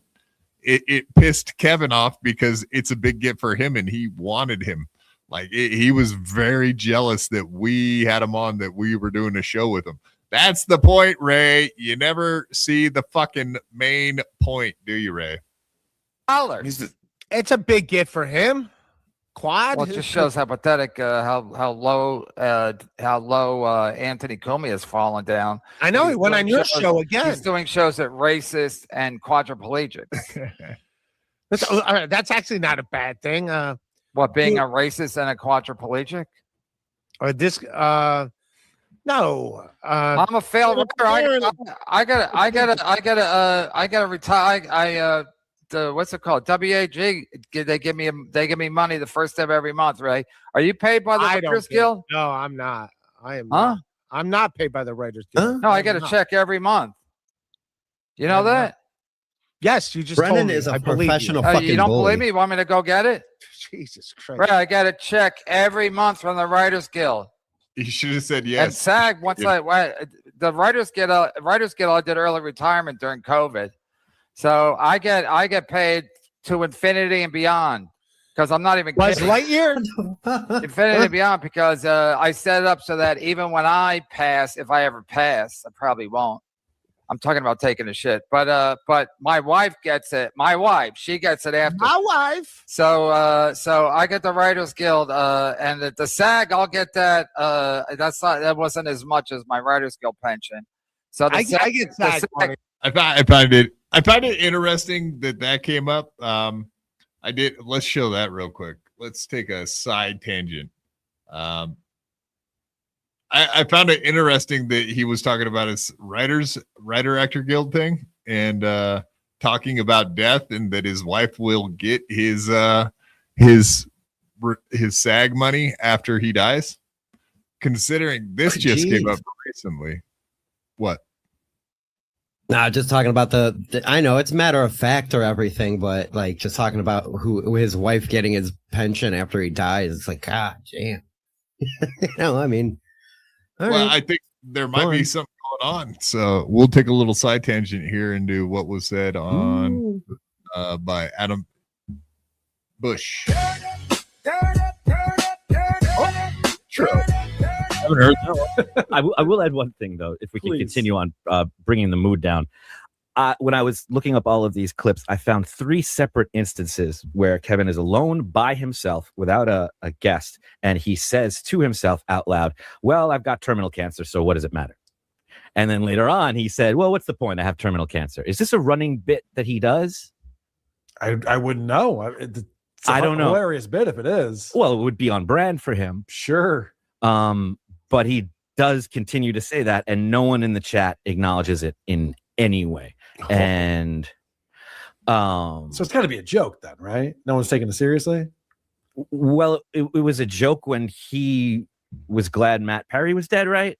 Right. He loved that. So maybe it's just the same joke, or maybe it's the rational, reasonable explanation for all of this behavior. So, Kevin, if you wouldn't mind coming onto WATP and bringing us your medical records, anyone's will be fine, and just let us know how you're doing. And until then, we're just going to assume that you're dying and lay off you, because I feel bad. You do? Yeah. Oh. I mean, he looks so terrible. I know, but that's not really on brand for us, though, Adam. We're supposed to pile on when we find out he has terminal cancer, right? Yeah, no, that's you guys. I hang in the back and judge. Oh, that's true. Yeah, that's true. You apologize for your liberal actor friends. No, I remember when, what was it? It was Eric Zane. Looked at him, and that was Eric knew him and hadn't seen him in a while. And the first thing he said was, in all earnestness, was, is he sick? Is he okay? He's not well. He's not doing well. He's not. And he doesn't care. He stopped putting on a show. He doesn't care about his audience. He doesn't care about comedy or He cares anything. about money. That's all he cares about. That's Misery Loves Money is what the show has turned into. It's not. Oh, no. I mean, 2 things there. Thing too, right? It's all about money. Hey, Godfather, you only made $141 with Anthony Comey on. That's what I wish I would have got more people to retweet it. But when I the next morning, it was 5 a.m. that Saturday morning, Brendan tweeted out about how Kumia was on her show, blah blah blah blah blah blah, and talking about that. And it's exactly his thing is Playboard. That's all he cares about is what you got on Playboard and how much fucking cash you're raking in, or how much attention you're getting and how much money that brings you. Dude, some people just don't give a fuck. Just like to hang out sometimes, you know. I mean, the money is nice. Thank you, everybody who donates to the show. Supertip.gg/BYB. We love you. I love it. You know, it's great, and it's to watch Kevin be jealous all the time is fascinating because he just said, "I get a check from WAG, and I get all this money from all of these places, and blah blah." So what the fuck are you even doing streaming? Go away. You don't because you like it. That's why you're just a miserable prick who got bullied by his older brothers. That's why he's doing it to Ray. It's just exactly the same shit that older brothers do to younger brothers. I got this, and what do you got? Fucking nothing, you piece of shit. Because it makes him feel good. And Ray's too easy to beat up on. I can beat up. I'm doing better than Ray, and I don't got a job. What's Ray don't got a job either. So something White. What's his name? White. Walter White. Walter White. Yeah. Maybe he's like Walter White. He's just trying to raise a shitload of money on his way out. He's got terminal cancer. He's just trying to rake in as much money as possible to leave his wife and kids. Maybe that's what it is. He's Walter Whiteness. But at the end of the show, what happened? He found out he didn't have cancer anymore, right? And then he's like, fuck, now what? Right. That's correct. Yep. There you go. It's a good point, Quad. Son of a bitch. Excellent. What did I do? Whoopsie daisy. Sorry. The rain down. No, my show was fine. For my you. show was fine. Big W. Ant goes on BYB, so you stuck it to Clown Town. You stuck it to Clown Town? I went late last night to stick it to Levy and Deadbeat Dad Pat Dixon. He's not a dad, but if he was a dad, he'd be a deadbeat dad. Me and Felicia have agreed upon that. But how can you be a deadbeat dad? I feel like Big W is kind of sticking up for old BYB here. So shout out to Big Dub for that. / also, yeah, Kevin is going out of his way to fuck all kinds of shows lately. It is kind of weird that he's been doing that. Like, just to fuck with Pat and Bob. Like, that's his big thing right now. Is like, he went late again today to fuck with Bob and Pat again. Like, he really has a vendetta out against those motherfuckers. He doesn't want, he sees them making good money and he probably recognizes the chatters, I guess. Maybe that's the problem. And he's like, oh, I'll get them back over here and I'll talk shit about those guys. Is that what you think? I think so. Bob and Pat do a show together, and that show is on par with Brennan right now. Like, they get Brennan still gets more viewers and such, but they're right behind that. They're very close. They get. I'm sorry. What was that? Are they buying views or are they catching up? What do you think? They're catching up. Pat's seems like it. I was watching Pat's stream the other night. He's had 240 watching him and Bob, and the chat was fucking moving because he hasn't switched it to slow mode yet. You know what I mean? Like, it was. I said hi to Taz, and Taz was like, "Bye, Sneakaroo." Like her fucking chat just went right past me. It was weird. Yeah. No, I've heard people say, "Oh, they're probably buying those extra 100 or 200," but it's like, I don't think so. Like, Kevin's numbers appear to be down, way down. And their numbers seem to, like, the 200 that are not watching KB seem to be watching Pat and Bob. Yep, correct. Absolutely. That's what the numbers seem to. I agree with that. About 200, like, difference swapped over to those guys. And Kevin's trying to get them back,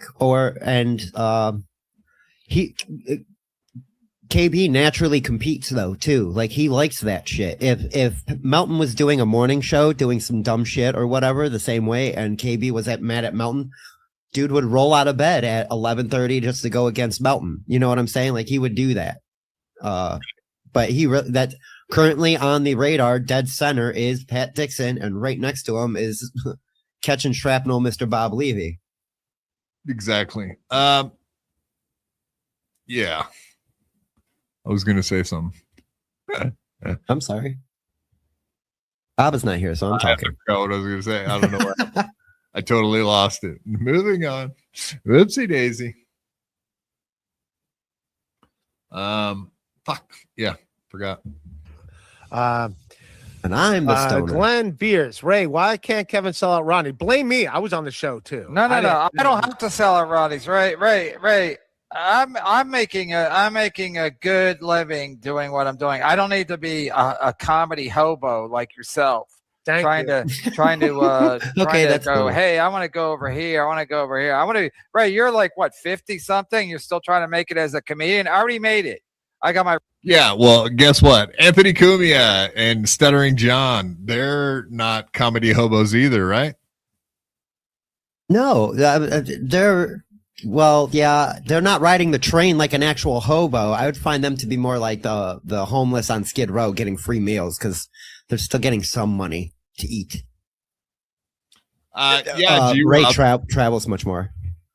Yeah, Sorry, go well, ahead. no, I was saying like Stuttering John sold out the show he did at Rodney's with Anthony's help, of course, but they're not comedy hobos either, and they sold out the venue. Like he's trying to equate something that's not true. But yeah, him and Bob could not sell out Rodney's with the help of Ray DeVito and Chad Zumach. They couldn't do it, so they didn't get it done. That's the main thing. G-Rob, didn't Pat and Bob hit 500 viewers yesterday or the day before? Yeah, they've hit it a couple times lately. That's what we were saying was like it seems like Kevin at his best is about 500 now. Those guys hit 500, but on the same day, Kevin was at 300. So my guess is that the reason that Pat and Bob have hit 500 is because 200 people have left MLC and gone over to be watching Pat and Bob now instead. So that's the point I was trying to make.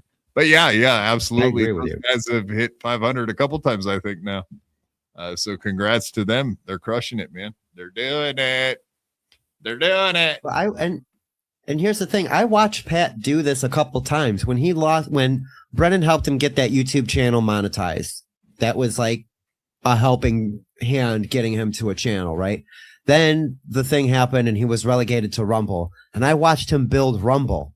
Like he had legit 50 to 60 people watching him on Rumble. The number, of course, was triple that. It was always saying like 150 or something. But again, I watched the chat and how fast it moves, and it was steady. So to watch these guys do this good again it's nice to see because they are worth watching most of the time. You know, they're both pretty funny guys, and I would say the laugh per minute is much more my speed than watching Kevin Brennan yell at Ray like this, or any of the other tards that Brennan has been wrangling onto his show lately. I just can't. I can't. I don't care to listen to Chad scream at people or Karmic and scream at somebody else. It's just annoying now. Yeah. Lemmy yelling at people on Hughesy's channel. I'm over it. Oh, you don't like that? I saw that. I whatever. I've always enjoyed Lemmy. No, I'm just picking on. I'm just kidding. I'm just fucking around. I get you. I think that not everyone saw that. No, that just oh yeah, there you go. Rare Lemmy goes off the rail. That's the funny one right there. That's the bullshit funny one right there. Uncle Rico at 1800. Yeah, right. With everybody else on, I think not. David's real. BYB, Chad had same bike stolen twice. Keep up, turkey now. Listen, I understand why this guy's sensitive about Chad and his bike, because Chad can ride a bike. This gimp can't. So of course he's going to be sensitive about having people having bikes and leg privileges. You know what I mean? This guy can't do anything. So of course he's jealous of Chad, and now he's jealous of Chad because Chad can walk and ride a bike. So that's where it's coming from. That's your animosity.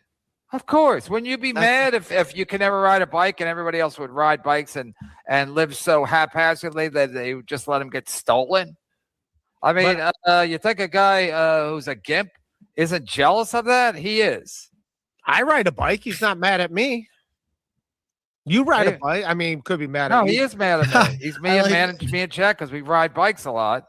And I talk about it on a regular basis. So Chad, he just got it stolen. So BYB is mad at Chad because Chad can ride a bike, right? Simple math. So you think it just And sits on right. his- People don't get mad at you because they feel sorry for you. You know what I mean? It's like I was talking about this gimp. I was talking about this gimp, and I said, does the gimp ever pay anybody when they come on? Of course, that's I mean, asking a gimp for money. It's like it'd be like going up to a homeless guy in New York or Chicago or Los Angeles and going, "Hey, can I have some money, homeless guy?" I mean, asking BYB to give you money, it's like asking money from homeless people. It's just it's not a good look. So this guy has got. Okay, you're the guy that keeps track of the money, though, like even mine. So you keep track of a homeless bum's money, Kev. Think about that. He's got nothing better to do. He's also a homeless. Well, he's not homeless, but he's an Isn't apartment that dwelling worse bum. than giving? Isn't that worse than asking for money from a bum? Keeping tracking of a bum's money? Like, what are we doing here, Kev? That's fucking. I want to hilarious. know if. I want to know if Kevin does that. Does he shake down the homeless guy around by the car? Just takes his cup away from you. Only made $3.48, you homeless piece of shit, and doesn't give him You're any a money. loser. You don't even make no money, bum. You're a bum. No, K-Rob, yeah, that's the joke I came up with too. I'll hit him with it here in a second. Yeah, absolutely. That's the first thing that popped in my mind was like a bike. Like if I could ride a bike, I wouldn't ride a bike. Like what? You fucking loser. Most adults don't. He's disabled. He's Yeah, disabled. No, he's a racist. That's what I always said. Like once you turn 16, aren't you supposed to give up the bicycle thing? Like that's the Unless you're a health guy. Mainly the last time I ever rode a bike was when I turned fucking 16, yo. Maybe a motorcycle, something fun. Fuck bicycles. All right, let's get fucking skip forward. Yeah, he cusses me out for another 30 seconds there, but it ain't worth listening to. You can't ride bikes, loser. Me and Chad are cool. Amy, The only reason you went That's every what I time you went said. on my show and you didn't get paid, you'd be like, Kevin didn't pay me the last time. So always bring it up. You're a piece of shit. Kevin didn't pay me the last time. Why would I pay? Why would you care? You're the one that brings up money. Why would I care? Why would you care? Why would you care? Why don't you care if I brag about pay you paying less if you're not here for the money? You brag about paying everybody, and I'm just I like don't brag. I state facts. I don't brag. I state facts. And you pay. Oh, so we're number one finger isn't a brag, huh? We're number one. Hey, I make the most. Like what? Dude, that's all you do is brag about money. You're not stating facts, and you get red-faced when you're telling us this. I don't know if you noticed that his face was No turning wonder him and red. As he was saying No it, wonder- his face turned to fucking bright red. Yes. Him and Chad get along for that exact reason. He had to start yelling to make his point. No wonder they like talking to each other. This is, I guarantee this goes on the phone. That's because Ray was like, "You're the one that brought money up," and he started screaming over him as soon as he started saying that. The second he could hear him saying that, he was like, "Ah!" It got loud. Yeah, That's Chad's tactic. That's why he was yelling over Ant, because Ant was making good points, and he had to be like, shout him down. Literally shout we'll be him watching down. that next. Absolutely, we'll go over that next. We'll watch that, and then we'll call it a eve. I mean, you're a shit comment, and I pay gas. I'm not bragging. I'm telling the facts. When the New York Post puts out a paper, are they bragging? No, they're stating the news. I was just pointing out. Yeah, the Kevin Brennan news post. Yes, he's the news. Not necessarily the news, though. That's the problem. That's all I did. No, you pointed out another law that Have I I ever- haven't paid you in 3 years. Now, have I still gone on your show? I know I'm not getting paid. Yes, because people insisted I had you on because they thought they were hoping you were going to die of a Cialis overdose. So they wanted me to have you on so they could see you die on a live stream. That's why. That is weird that my face got so like I felt. Yeah, we that. were all had our fingers crossed that you're going to die on my show. But I taken. Look at his face. Yeah. Well, guess who's got a boner now? You do, don't you, Kevin? You get a boner when you yell at Ray. Probably. He does. He's got a boner for Ray, like we watched the other day.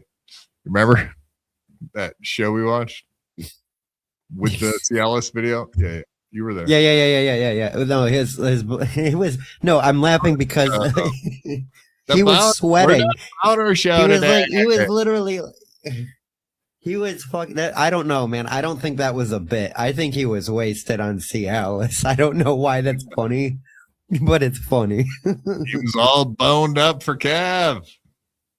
Two Blue Chews at one time and haven't felt like that. I took two Yeah, because Cialis. Blue Chew it doesn't have the same potency, obviously. No. It's So made. Yeah, Kevin takes the stronger boner pills, the more potency. It was developed by I don't know Louis J. Gomez. I mean, it's not even like I don't even know what Blue Chew is, but it's not. You don't have to have it. You don't need a prescribed. doctor. Yeah. Yeah, you can just get it. So who the fuck knows what it's in it? God damn it, Ice Dancer. You were in here saying that the other day when we watched that video, and you wouldn't shut up about how good Blue Chews taste. Doesn't that make your like clit really hard or something? Like, what's going on there? I was just gonna ask. I was like, "What the fuck, dude? Are you eating Blue Chew? Don't do that." You got some like weird stuff going on with your sexuality. I'm just saying. She's girl's not so innocent, right? We need to hook Ice Dancer up with fucking Ray. She's got the hardest fucking hard clits. Remember, he likes really hard clits, really big ones too. The bigger, the better. He said. If it's pointing at him so he can see where it is, that's a plus. Yeah. But like, I reached my breaking point. all right, you are lucky. Is the KB holidays? Well, I'm here because KB's here. All right, here you go, G-Rob. G-Rob, pay attention. Learn something from Quad. And let everyone know my Patreon. What's going on my Patreon? BYB, I'm jealous of Chad's comedy. Bike riding is gay. Oh, he's jealous of his comedy, not his bike riding. It's his comedy. Oh, no, he's trying to be funny here. Right. Why don't you read the North? Oh, come on, really? That's what you're gonna do to me, bro? You're gonna no-sell me? Oh, he's trying to be funny here. Yeah, fuck yeah. No, I'm not jealous that he could ride a bike. I'm jealous of his comedy. Bike riding is gay. You know how gay it is, fucking Spurg? Let me show you how gay bike riding is. You want to see how gay bike riding can be? That's how fucking gay a bike ride can look like, Spurgy. That's as gay as it gets, bro. I never wore a helmet once on a bicycle. I have never worn a helmet one time. And a fucking a bicycle helmet? Like a homo? No. No. The long sleeve and shorts is driving me crazy too. Like he's cold on top, but not on the bottom. Okay. Yeah, he's dressed for partying on top and ready to do gay stuff on bottom, Spurg. Yes. That's what that is screaming. Pretty gay stuff.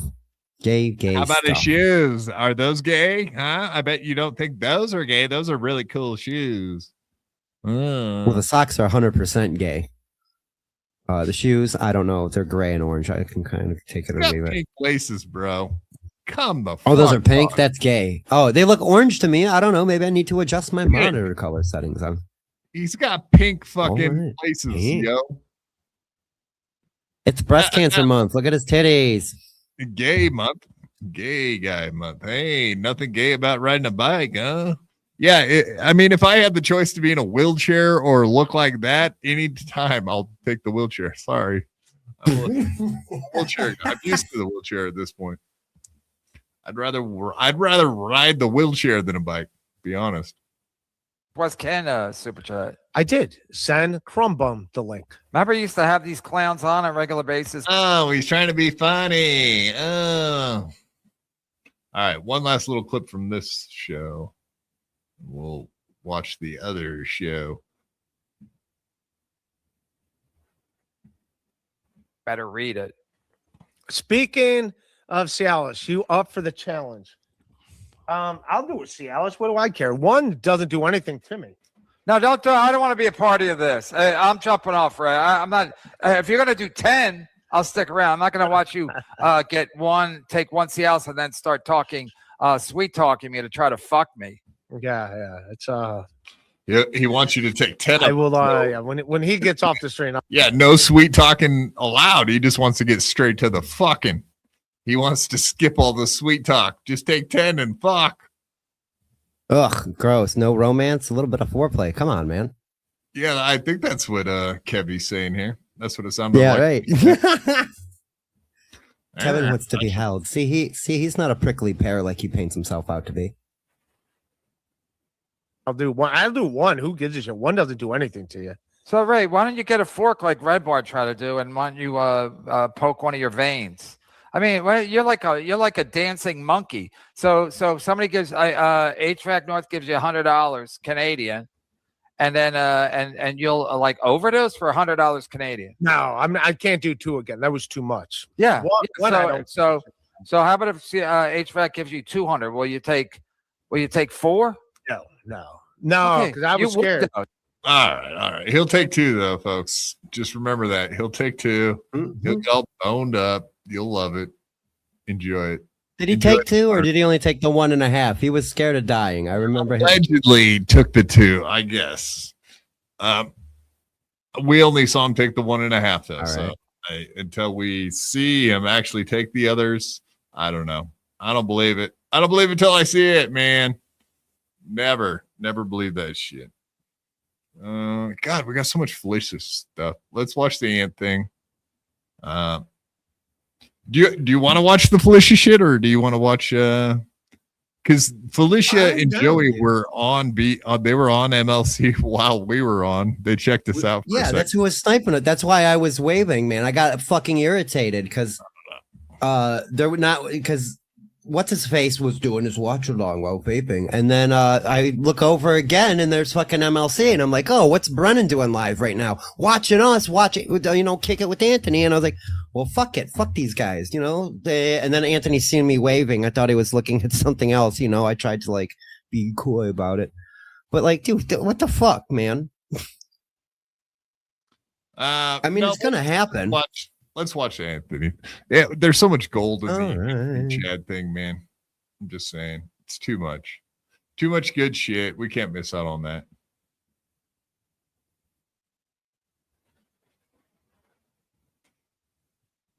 Plus Grillo was there. I don't know. We had Grillo on. It all makes more sense. Let's watch that, and then we'll call it a night. Yeah, let's do that.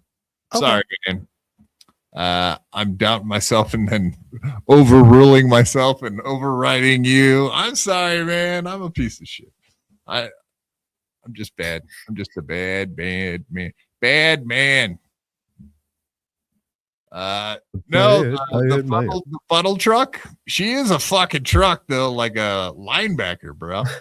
So you saw that post that I did on Twitter where that chick is taking the bong rip. She kind of vaguely looks like Gilly. There's 2 people that yelled at me for that. They're like, no, that's not fat enough. I was like, oh, come on, man. That's what I said. I was like, all right. It is a fair criticism, bro. She's a fucking tank, yo. She is a tank. Her maiden name was Shithouse. She's built like a brick shithouse. Yes, sir. And smells like a porta potty in her cooter.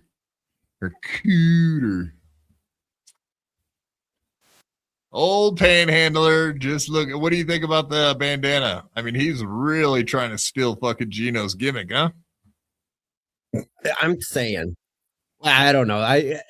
He does pull off the bandana a little better. But yeah, I don't actually think he's losing his hair, is he? No. I can't talk too much shit because all of a sudden I came out of nowhere with shirts with collars on them. So I can't change the guy for changing up a look a little bit. No colored shirts? Is that what you said? Yeah, no colored shirts. Don't do that. Fubu, no thank you. Rockaware, no thank you. Her cooter smells like a fish hatchery. It's like a fish hatchery down there. Ew. All right, let's get into it. No more fucking around, yo. Let's get straight to it. The very beginning. Start at the beginning. Of all the Clippers, he's the best. The best. Check him out. His name is Best. The She's Boomer. a midget, right? I mean, We yeah. had a fun time, man. We had a I mean, I actually do feel good about going after old Kevin. Just keep on the course. Stay the course. great time. She's a bit on smaller in height. She's a midget. Just say it. She's You're loud. a fucking midget. I see these midgets around Manhattan. I go, what are you, a freak show? Should I pay you just for looking at you? Yes. I'm a freak show just for existing. Fucking Scarlet. Jesus Christ. What are you doing, Grillo? What's what do you have in the future? Anthony, is that a dice bed? That's a good bed. Is that a dice bed? Yeah. It's fucking The dice hilarious. pit. Do you see him? I saw him the other It's day. hilarious. He was with what's her name? Fuck. He's with her all the time. Kerrigan? Eileen Kerrigan? Yeah, Eileen. And they're on the streets of Manhattan, and he says Eileen. something, but he turns around and hits a girl right in the face, and he goes, "Hey, I'm sorry, I'll take you out." It's like making up for hitting her in the face. It's like, "I'll take you out." Like she's gonna, "Oh, okay." Fucking guy. Doesn't he You know want what Dice the people?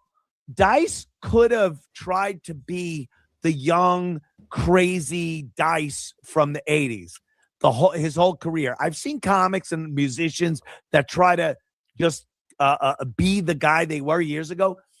Dice, he's old Dice. He's old Dice now.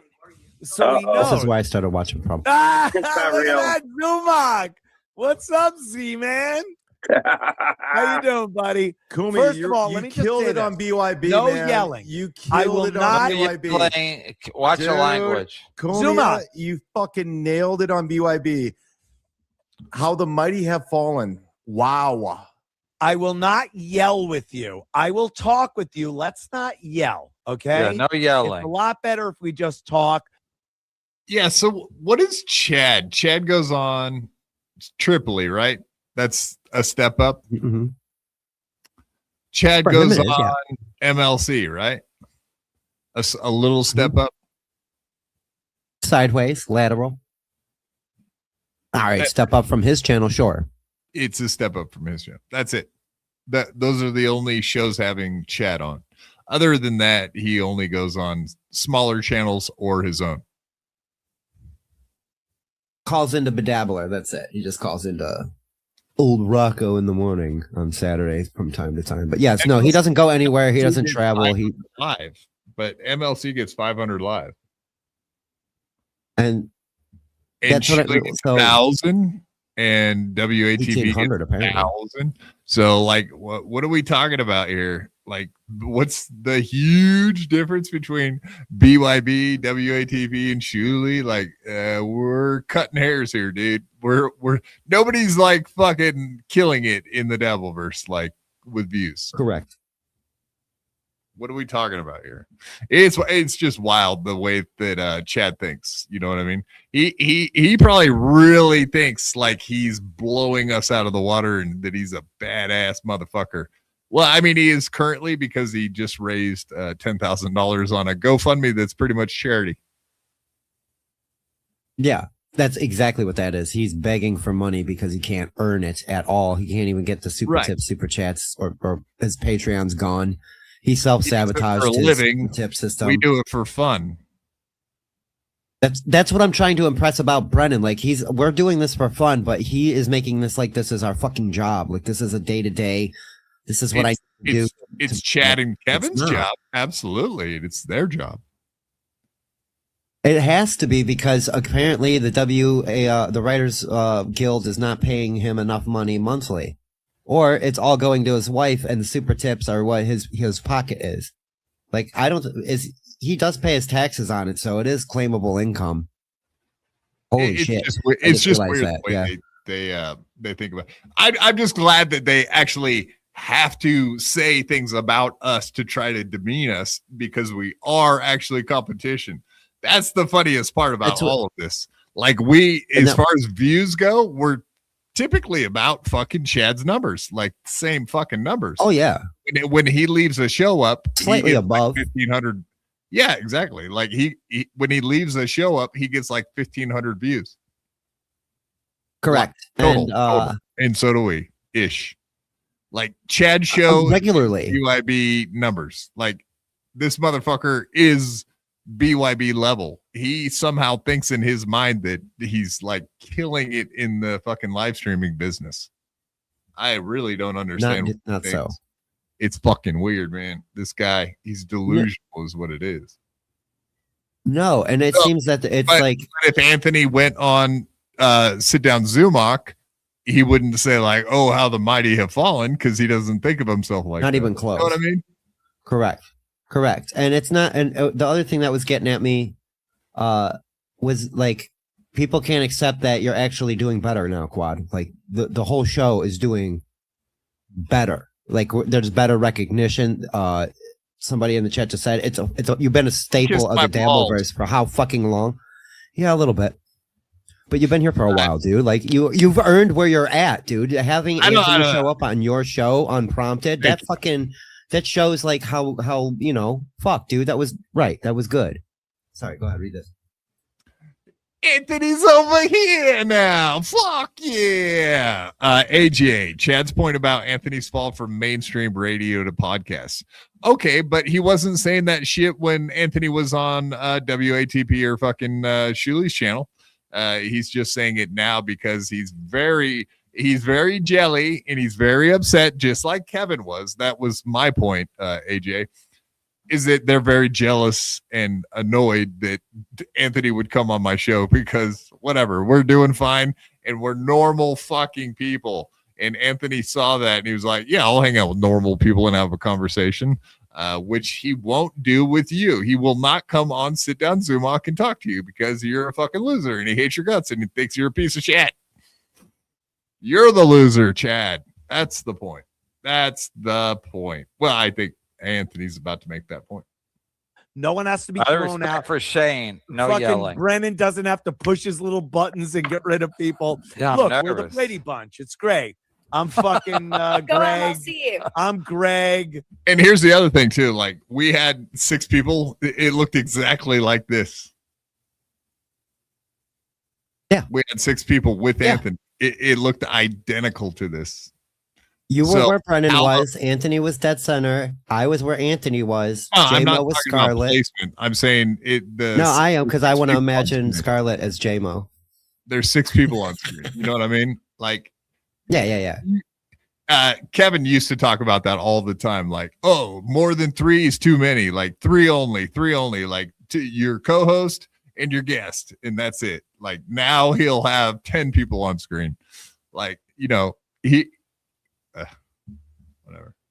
He's going against. No, he's had 6 shit on he multiple used to times. Scream at people. He used to scream about. He said that to me when I had John on. He was like, "Why did you have all those people on the show?" Like, now you do the same shit. It's hilarious. He just backtracks. Oh yeah, and it's funny because it's kind of vindicating Stancil, who's been saying Brennan's been on a fallout for a long time. So hashtag Stancil was right.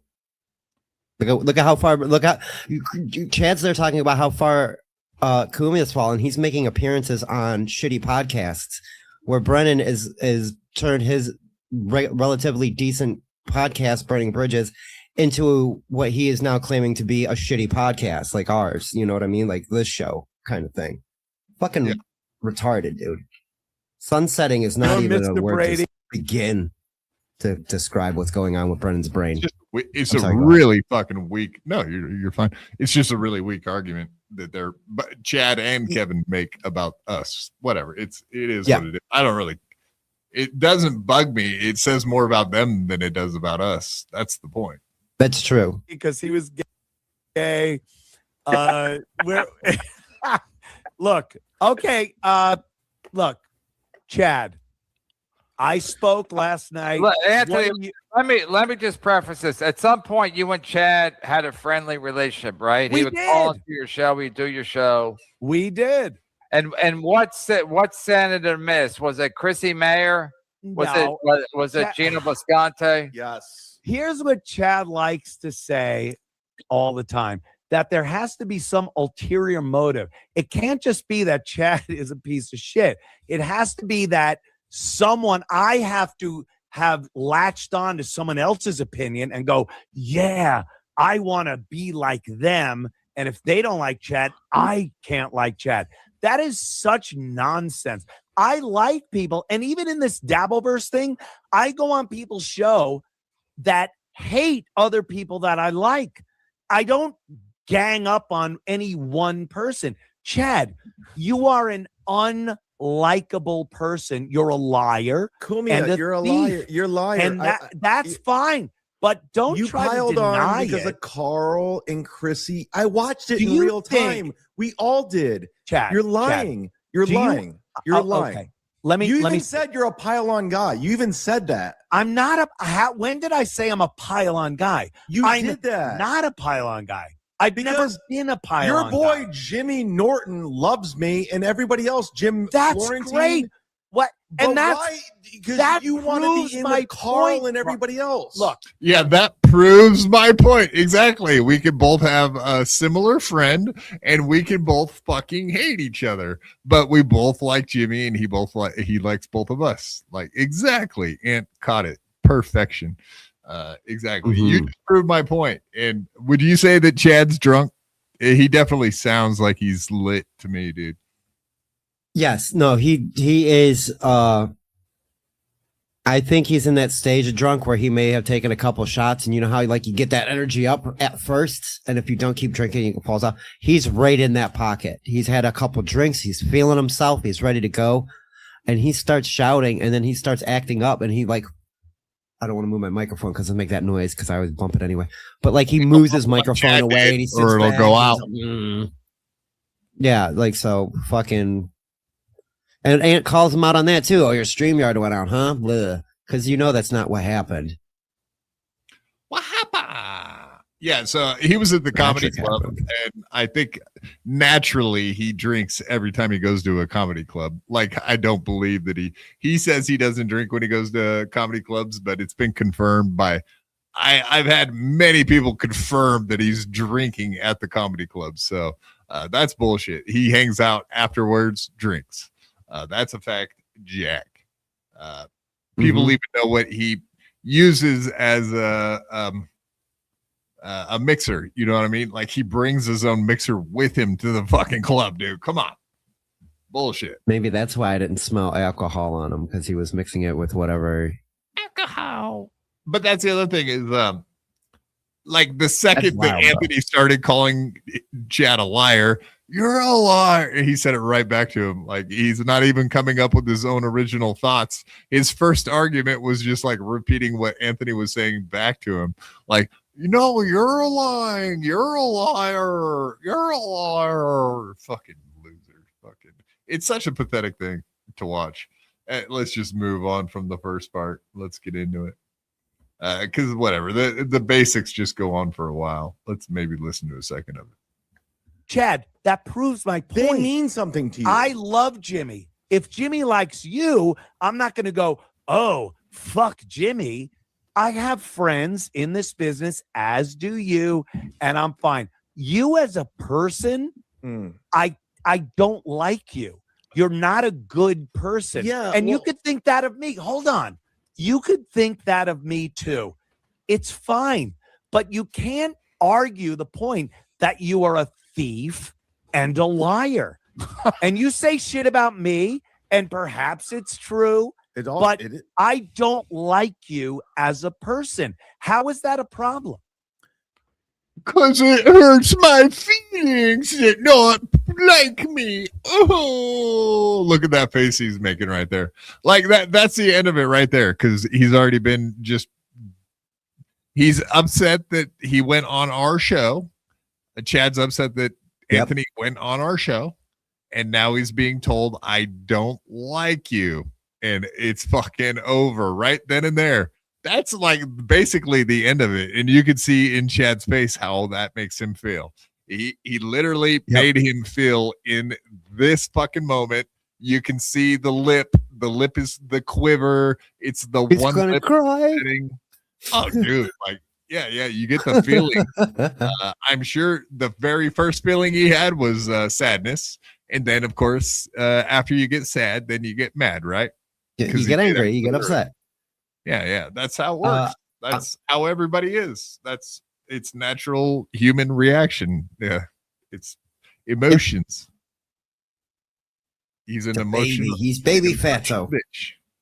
Yeah. Kumia, you're the most lazy human being of all. He doesn't even know what to say. He's calling him lazy now. Like, so you called him a liar. Now he's lazy. Like, that you don't even know what he does. Like, Chad's lazy. We know that. He does one live stream a day, maybe. Like, he's not doing anything else. Like, Anthony Cumia is doing the same shit. He's almost retirement age too. Like, you know what I mean? There's a difference in age. Right, here. correct. Cumia's like retired. Ant did a lot more work in between Chad when Chad wasn't doing shit. His job works fine for somebody that's retired, like Kevin. Same thing, right? Yeah, that's what I mean. Like, if you're calling Cumia lazy, you're calling Kevin lazy. Because they basically do the same shit. You know what I'm saying? A couple hours a day shows. That's it. And Anthony gets paid by WACP, ABC, I'm sorry. And KB gets paid by Borgo or whomever is on the list this Anthony month. gets I don't know. paid by WOP. What? WAP? WABC. Without paper. Yeah, that's right. And here he Doesn't goes. pay no tax. There's no you're just pontificating, lazy, loser, stupid. I'm telling you what you are. Like back Talk and forth about guy. what I am. Why You think you're this great back and forth guy. You think you can have like this thing called a conversation. That doesn't work here, bud. This is Cumia country. We scream and yell and get all excited and get emotional. We don't do that here. And when we start losing, we break our mic. You don't get it. don't like Kumia, me. you're a piece of shit, man. I've All right, seen all why? the text Why, messages. Chad? You I'm cheat allowing on you to- everybody. Why? You lied. I've seen all the text messages. You're not a good guy. What text messages? What? I've seen all the text messages. Anyway, let's move on. This is infuriating, isn't it? Yeah, I was gonna say he's referencing shit that could be fake anyway. It was probably something from a subreddit or from the Whackbag forum. Not that, but you know what I mean. The Opie and Anthony forums that are around currently that people still frequent. It could be bullshit from there. People weren't sending him text messages of the text messages? Perhaps? Yeah, that's You don't think that's possible? totally 100% can't be faked. They're real. It's on the internet. It's facts now. Oh, yeah, he put something out today. It was like a text message. Yeah. What the fuck? I don't know what it was. Here, let me look it up. I'm doing this on the fly like a moron. Then back to ball washing again too. The Sue Lightning strikes twice joke was pretty funny. Like I remember that stuck out to me. That really made me laugh. Yeah, and, this dude. This is the idea of an own on Twitter. It would break Gino's heart if he knew who this was. Quick question for you. Has there been anything worth watching from Gino lately? Like a fight between him and Keanu or technical difficulties or anything? I know you watch him on your show sometime. So this is Chad reaching out. This is Chad reaching out to a guy asking him if Gino's show has been good lately. Chad cares. Chad cares. He wants to know. He wants to know if Gino's been good lately from a person that watches him. You're a fucking loser, Chad. You want to keep tabs on Gino. He hurt you too because he calls you a fag every day. That's why you want to keep tabs on this motherfucker, dude. That's the problem. Just like you do with Anthony. They both call you a fag. They have a laugh at your expense, and you hate it. It bugs you. You're in your feels, as not to steal Melton's thing, but it is Melton thing. Hit that like button, you cowards. Tell me I'm wrong, though. Tell me I'm wrong, Spurg. I can't. You ain't wrong. He is in his feels. That was what I was saying. He's got Papa Kevin and Uncle Aunt right there. And I feel like this is a family thing. I think that he deliberately didn't make his stepfather's coffee so he would get yelled at and actually get some type of attention. If he made the coffee, the guy wouldn't. Perhaps. Oh yeah. That's hands down. That is an accurate diagnosis. What's the name of the episode today, Spurg? Did you even look? Shane Piggy with Steve Grillo, Dave Sarra, and Oliver Raiza. Shane Piggy. There's a reason I call him Shane Piggy, because I think he's into this whole fucking shame thing that he's getting right now. It's disgusting. 100%, dude. It's hilarious. I love it, man. Let's go. I do a talk show. I don't talk about the Dabbleverse. I don't talk about you. I don't talk about John. And what has happened over the course of his Aunt says you. He doesn't. He doesn't talk about him. Over the course of the past, Let him finish, then you talk. a year from March, the past March was a year. Yeah, that's the problem. Chad can't handle one at a time, back and forth convo. Like he came on BYB with Ava. You remember that, everybody? And we had remarkably a full Discord. Yeah. For 2 hours. There was never a time when 6 people couldn't conversate fucking calm and very good. We did good. It was fun. Here that I was on WABC radio in New York. They are thrilled with the results of what I've done. And I'm going to sign a new contract and do afternoon drive radio. Now, you could say whatever it is. I'm very happy and proud about that. It's a real job. It's very lucrative. It's 6 figures. How do we know? And I'm only bringing up money because that's all you think about. And how does that make me a loser, Chad? I made Please $300,000 last year. I made $300,000 last year. Nobody believes you, Chad. Nobody, not one person in the audience, not Fernum, not Bill from Jersey, not Jesse Angel, not one fucking person didn't have a laugh when you said you made $300,000 last year. Not one fucking person, Chad. Sorry, not sorry. That's hilarious. Like a year. We kind of did the math on that, right? Dude, I think he made like 40 to 50 grand probably on his live stream on YouTube. Yeah, and that's then, right. I remember now. Then what? If you double that on the comedy that he made last year, maybe we're talking. Maybe Chad Zumach made $100,000 last year. Maybe. I don't think he did. But we'll say not he with that apartment. Not with having to crowdsource 11 grand to do a special. Not complaining about a $700 bike getting stolen. I will punch Chad. Stay out of Cleveland, Chad. If you made 100 grand last year, why would you start a GoFundMe? Great point. Why would you drive a Honda? There are people. He seems like he would be N-word rich if he had money. Get a Camry.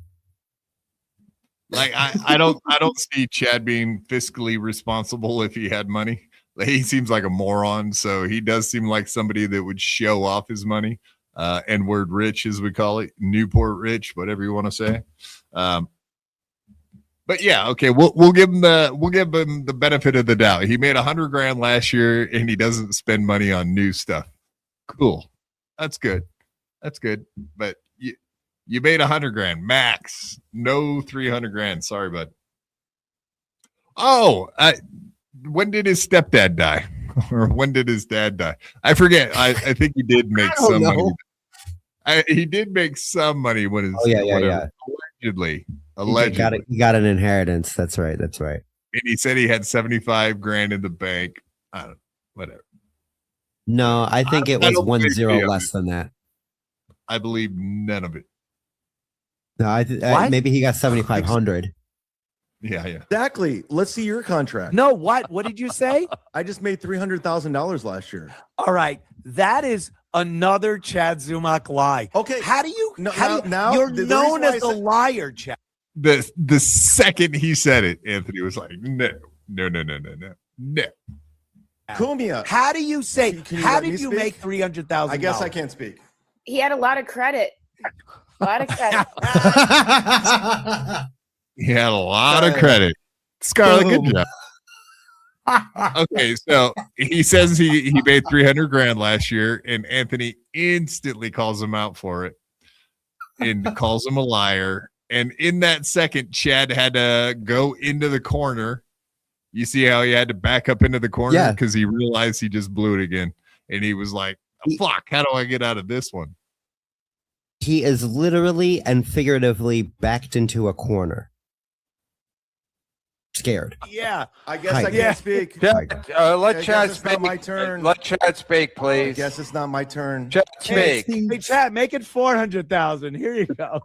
Now he's Let getting locked. Chad Copy speak, Yes, please. it's not my Dad! turn. Wait, is that a black card? I got 10 It was a 10K black limit card. on my. Like I thought it was a back and Chad. forth. I thought it was a back and forth. I guess not. By the way, I guess if you not. did make How long is it 300,000, back and Okay, while he's crying about not being able to speak back and forth and blah blah blah, like Anthony reached into his wallet for 15 seconds, didn't say a fucking word, and just showed his fucking whatever special card that was.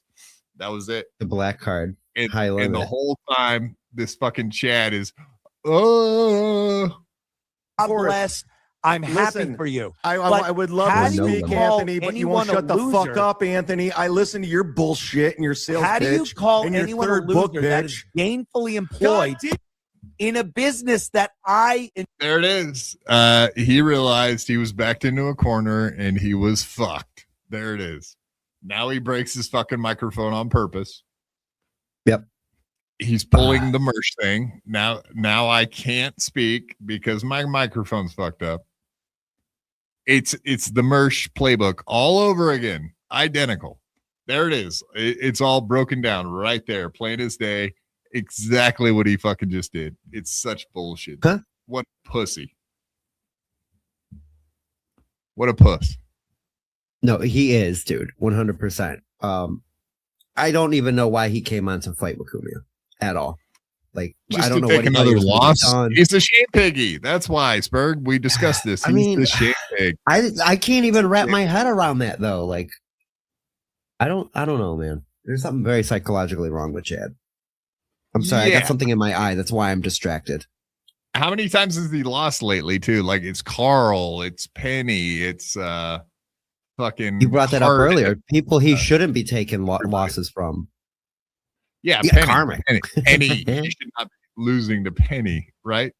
No. He hasn't had a win in an argument since I can remember, honestly. Or It's been a long loser, time. yes. enjoy. How do you then call me a loser? Go ahead. Go ahead. Please let Go ahead. Chad speak. His audio's Speak, out. Chad. His audio's Speak. out. He just hit a wire. Oh, Carver's a bitch. He blew the mic. But if he made $300K, you think he could fund his own $10,000 special? Yeah, great point. So you see what he did there? He knocked the wire out. He just that knocked what he the did? wire. Okay. Yeah, that's all that all right. happened. I did. All right, so All he he had to unplugged do his was plug USB. it back in. All he had Plug to it do was back plug in. it He pulled it out on purpose so he didn't have to talk. What a puss. Wait, no, he's got XLR cables and a fucking Roadcaster. Yeah, you got to really try to pull that out. Yeah, that's why he pulled the fucking microphone all the way to himself. Like he fucked it You up. can yank out the fucking. Because I don't want to do it now because I'm not gonna whip. But like, yeah, dude, if I pull this out, it's gonna go. I'm not. I don't want. I'd rather we're too close to ending the show. So let's keep moving. That or this is the other possibility. He hit that mute button on his on his Roadcaster, like he did with Right, Mersh. like throws his arm. Yeah. He knows where it's at. He knows he's seen it. He's done it before. Oh, 310K. brilliant. Thank you. Thank you. That is brilliant. How could you not Oh. finance your special if you make 300K? Chad, you're frozen. You're frozen, and your audio's out. Oh, this is like karmic justice. How does he do that? Pay your you got fucking internet Can bill. you hear me through the computer? Yeah, we hear you. We hear you. Grillo's laughing. I love Grillo. Like he did something to his internet too. Like he probably clicked off of the Ethernet so that it was on Wi-Fi. It would reconnect the Wi-Fi. Right. Yeah.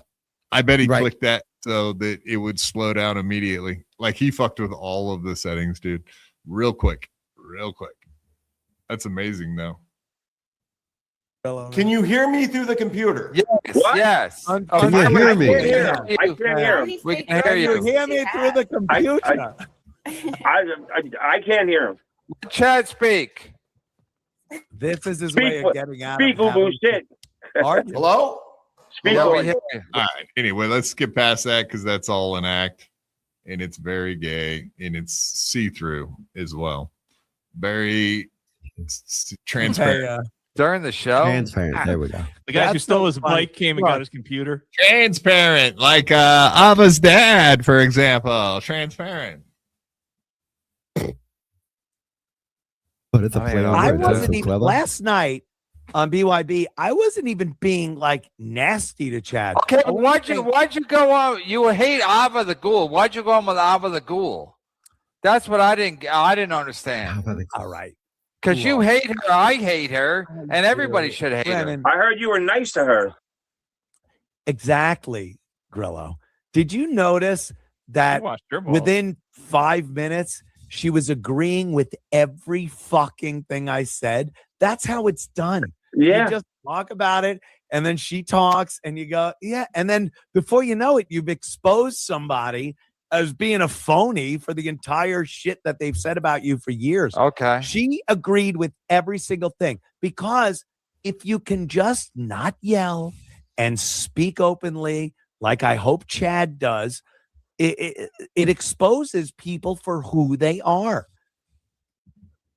Mr. Zumak, how you doing? Oh, Christ almighty. Holy shit. Oh my This poor guy. God. I feel bad for him. I've been in that situation. It sucks. Well, what shouldn't be happened laughing. though? That all of a sudden is What? All right. We gotta go way forward. He really does not get his shit put together back till like 10 minutes later. So I don't want to sit there and listen to their conversation. You can go listen to it on MLC. We're trying to make points here. We're not trying to fuck around and watch MLC tonight. Let's go. Not all of it. Yes, G Rob. Thank God your kids are normal, lady. Absolutely. It's 2026. If your mic doesn't work, in 2 minutes, you can go, all right, let me go into my sound. Here's my output and my input. And then You got to take off. That's fine too, Spurgy. I see you're tired, man. You good? No, yeah, a little. Just the coffee's wearing off. No worries. I'm fine. I'm right here. All right. back. Anytime He you gotta is go. a fucking pussy. He does not want to sit here and talk to me in a civil manner, not yelling, "You're a loser. You did, you did." Like really discussing why I'm a loser, and I could discuss with him why he's a loser. And I think I'll win that battle. But if you don't think that was on purpose, anyone, come on, Kevin, you're like a boomer, and you know how to turn your fuck mic back on. He starts Thank 3 shows a week without his mic on. What the fuck are you talking about? Yeah, he's a fucking lying loser. Anthony, you know it's killing the. He's a lying loser that lies. Yeah, as we've all. That's correct.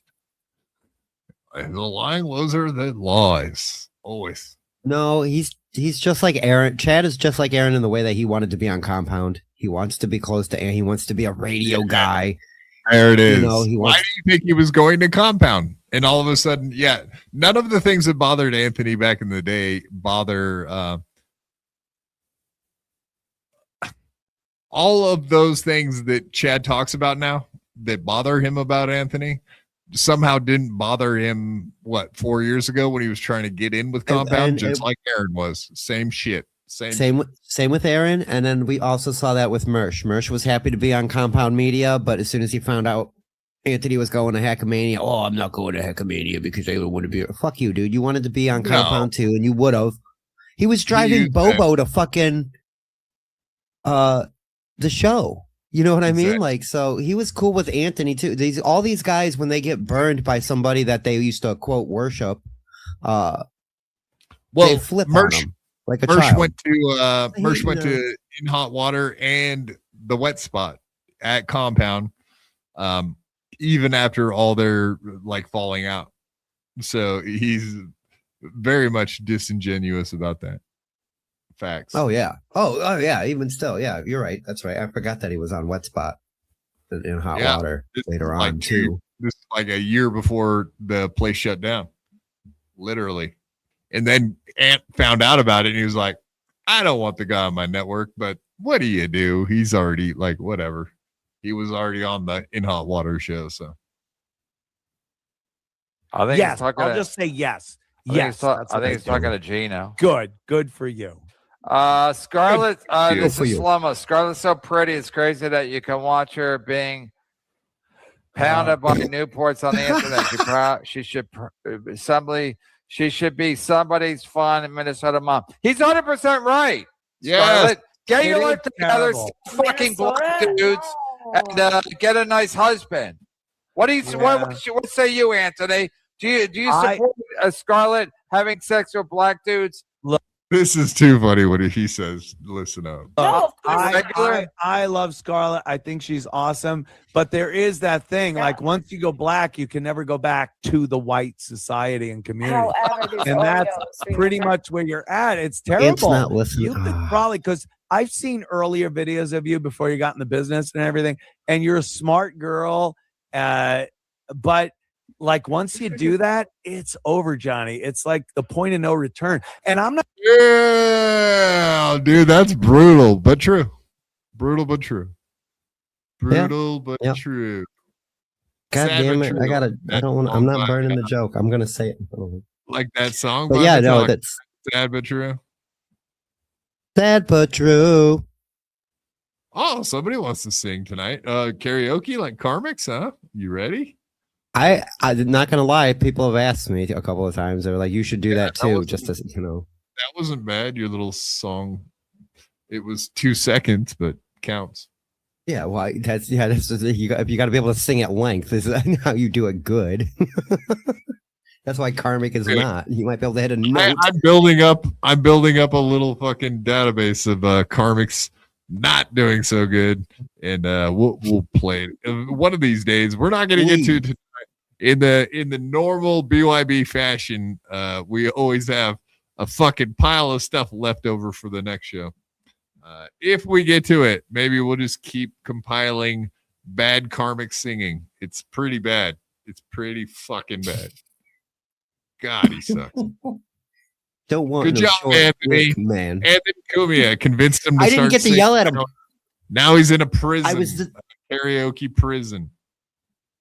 I was gonna say something, but Anthony was like, "All right, I'm getting out of here," and I wanted to say it right then. I was like, "Why did you tell Karmic? Why did you do this to you? Inflicted so much pain on my eardrums." Major pain. Hit that like button. Rev Rage is right. Do what Rev says. Soldier. It's been here the whole time almost, I think. Everybody that's not a Shuli fan, just hit the like button. Everybody that hates Rev. I'm not personally saying like this is how I feel. I agree with you. I Christ, mean, now why he am I comes here back. then? I'm talking to the pretty blonde girl. And Are you trying to fuck her too, like you did everybody else behind Missy's back, you piece of shit? Isn't that a weird thing to say? You already heard him earlier say that, right? Like, you fucked all the girls. You fucked them. Like, he said that earlier. He was like, I saw the text messages. You fucked girls and you fucked them. I saw you fucked them. He's like, what? Yeah, guys have sex with ladies. FYI, that's news. I mean, come on. What the fuck are we doing here? What the? I know. It's like, oh, Quad, you got laid, you faggot. You know what I mean? You're fucking girls. Yeah, right. Exactly. Like big and whoa. Shut up, bystander. You stay out of this. You're naughty and stuff. Nah. It's okay for guys to be hoe bags and bang a bunch of chicks. It's not okay for ladies to get plowed. Just saying. It's different rules. Okay. Slightly different rules, yes. Don't even get started with that. Are you going to interrupt me? Are you interrupting me? Because that's what you were doing. You asked me a Scarlett, you going to jump in? Schumacher, I wanted an Oreo. Come on. Are you guys all jumping in now? Kevin, Yeah, he hey, needs you backup. jumped in. You jumped inside. He needs backup. We were in the middle of a conversation. You inside just now. came back and you're like, hey, can I He needs speak? backup. You just came back. Kumia's a Go ahead. bitch. Go ahead. That's why I think he's drunk. Like he's not even, or I don't even know what it is. It's almost like he just came up with this entire bit to be like insane and retarded. Like, or it's just him. What do you think it is? Because Alba kind of said it, and a couple other people, he's getting attention, but I don't think maybe he's getting more money out of it. I don't know, man. Do you really think Chad is getting financial gain out of this? Like going after Cumia? Does Cumia? I'm sure Kevin gave him $100. I'm sure that happened. All right. Yeah, I know that, but like the $100 an episode adds up over time. I'm sure. And sometimes he throws them more than that, I would assume. Yeah. All right.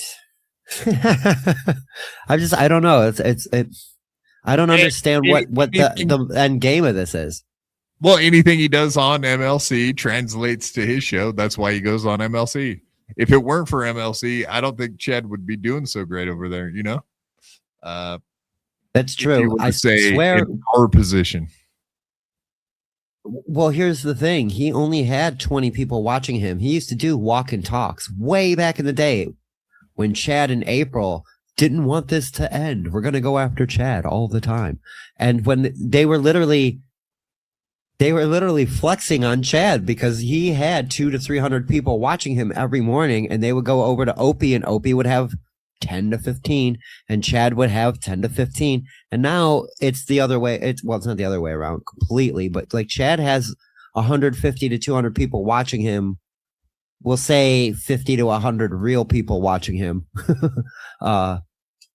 And so, yeah, it's working on some level, but I don't think he's making a lot of money out of it. He did not make no 300 grand last year. Fucking dumbass. Yeah. He made 50 off his podcast. Yeah. Finally. Go ahead, Chad. We had a cute girl on here, and now he's here. Oh, man. Grillo, you trying to get some like online thing going right now? Is that your thing? What? Like you're Dad, shitting on you me. were the guy After that you tried send me to- DMs I all got the time. invited on one of the Grillo, greatest you radio would send me shows on the DMs. Oh, you're internet. great. I want to hang Like, out. Let's do this. I Now care about Kumia's you, on. Scarlett. I care about you. I want you to time, be one better at a and well. time. It was Yeah, so that- pathetic. Yeah. What's this play acting shit? It's just so gay. I don't- Shit. It's so gay. Yeah, he's trying to be upset about shit he ain't even upset about. Get the fuck No, out. he set this up to be victim. Kumia, shut the fuck up. One at a Shut the time. fuck One at a up. time. Go ahead. You go. Speak. Okay, set up the topic. I've been off trying to get. I got a new microphone because the Shut the fuck up. Can you tell me what we're talking? Could you tell me what to say? Could you tell me what to And Can you tell me? Well, give me a topic. Go. What?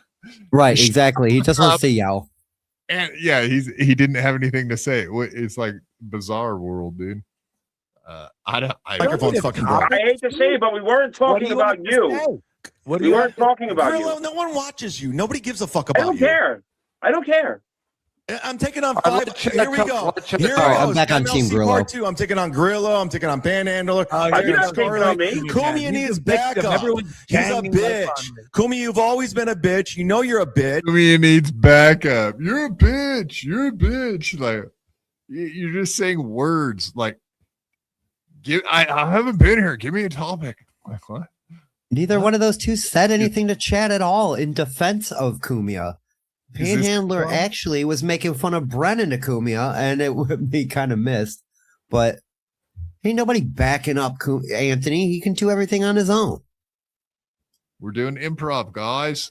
Give me a sentence. Give me a prompt. Let's go, guys. Here, let's back it up. Back and forth. Station, Chad. Chad, go on, Chad. What Go on, happened to Chad. back and forth? I don't know. I thought I get a point. You are. Say your point. Say your point. He's interrupting. He's not. He's miming. He's trying to make fun of it. He's but hysterical. make your He's point. so Make funny, your point. man. Chad, don't let him distract you. Just go on with what you're saying, man. Yeah. He's hysterical. This is comedy, man. There's a reason why you got thrown out on your fucking face by Club Sona Ketting, and everyone just laughed at you. And Club Sona? Is that what he just said? Club Sona Kenny? the reason why you got thrown out on your drunk. fucking face by Club Sona Ketting, and Club Sona Kenny. Yeah, I do. Everyone just laughed at you, and everybody in comedy is laughing at you. Who are you fooling? Who are you fooling at this point? Go ahead. Mic's off. Thank you. First of all, how do you say no one cares about my radio show when what do you do? No one cares about my radio show when I'm being paid a good amount of money and I've been successful on that radio show. All right, we already heard this. They do. I will have to say there is a lot of repeats in the talking points.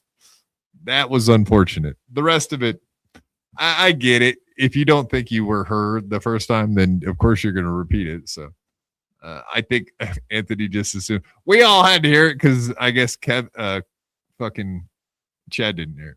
I guess. What? Chad. You Chad. know it, Anthony. I trigger you. That's why you're always on me because He said you trigger, own you and Gino. I bother You are you. the least triggering Why are guy you in my always life. How talking do you about not you? understand that? I bother you. Don't That's why you're care. trying to hey, Quadfather, can you be my friend?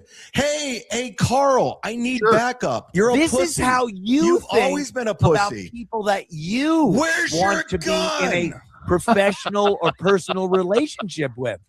You think I'm not that reading all because that's super how chats. you- That's a fact. That's how you feel about it. You have no I idea don't what I just did need- last week. You have Chad, no I clue. don't need friends. What'd you do I last don't summer? need family. I have friends and family.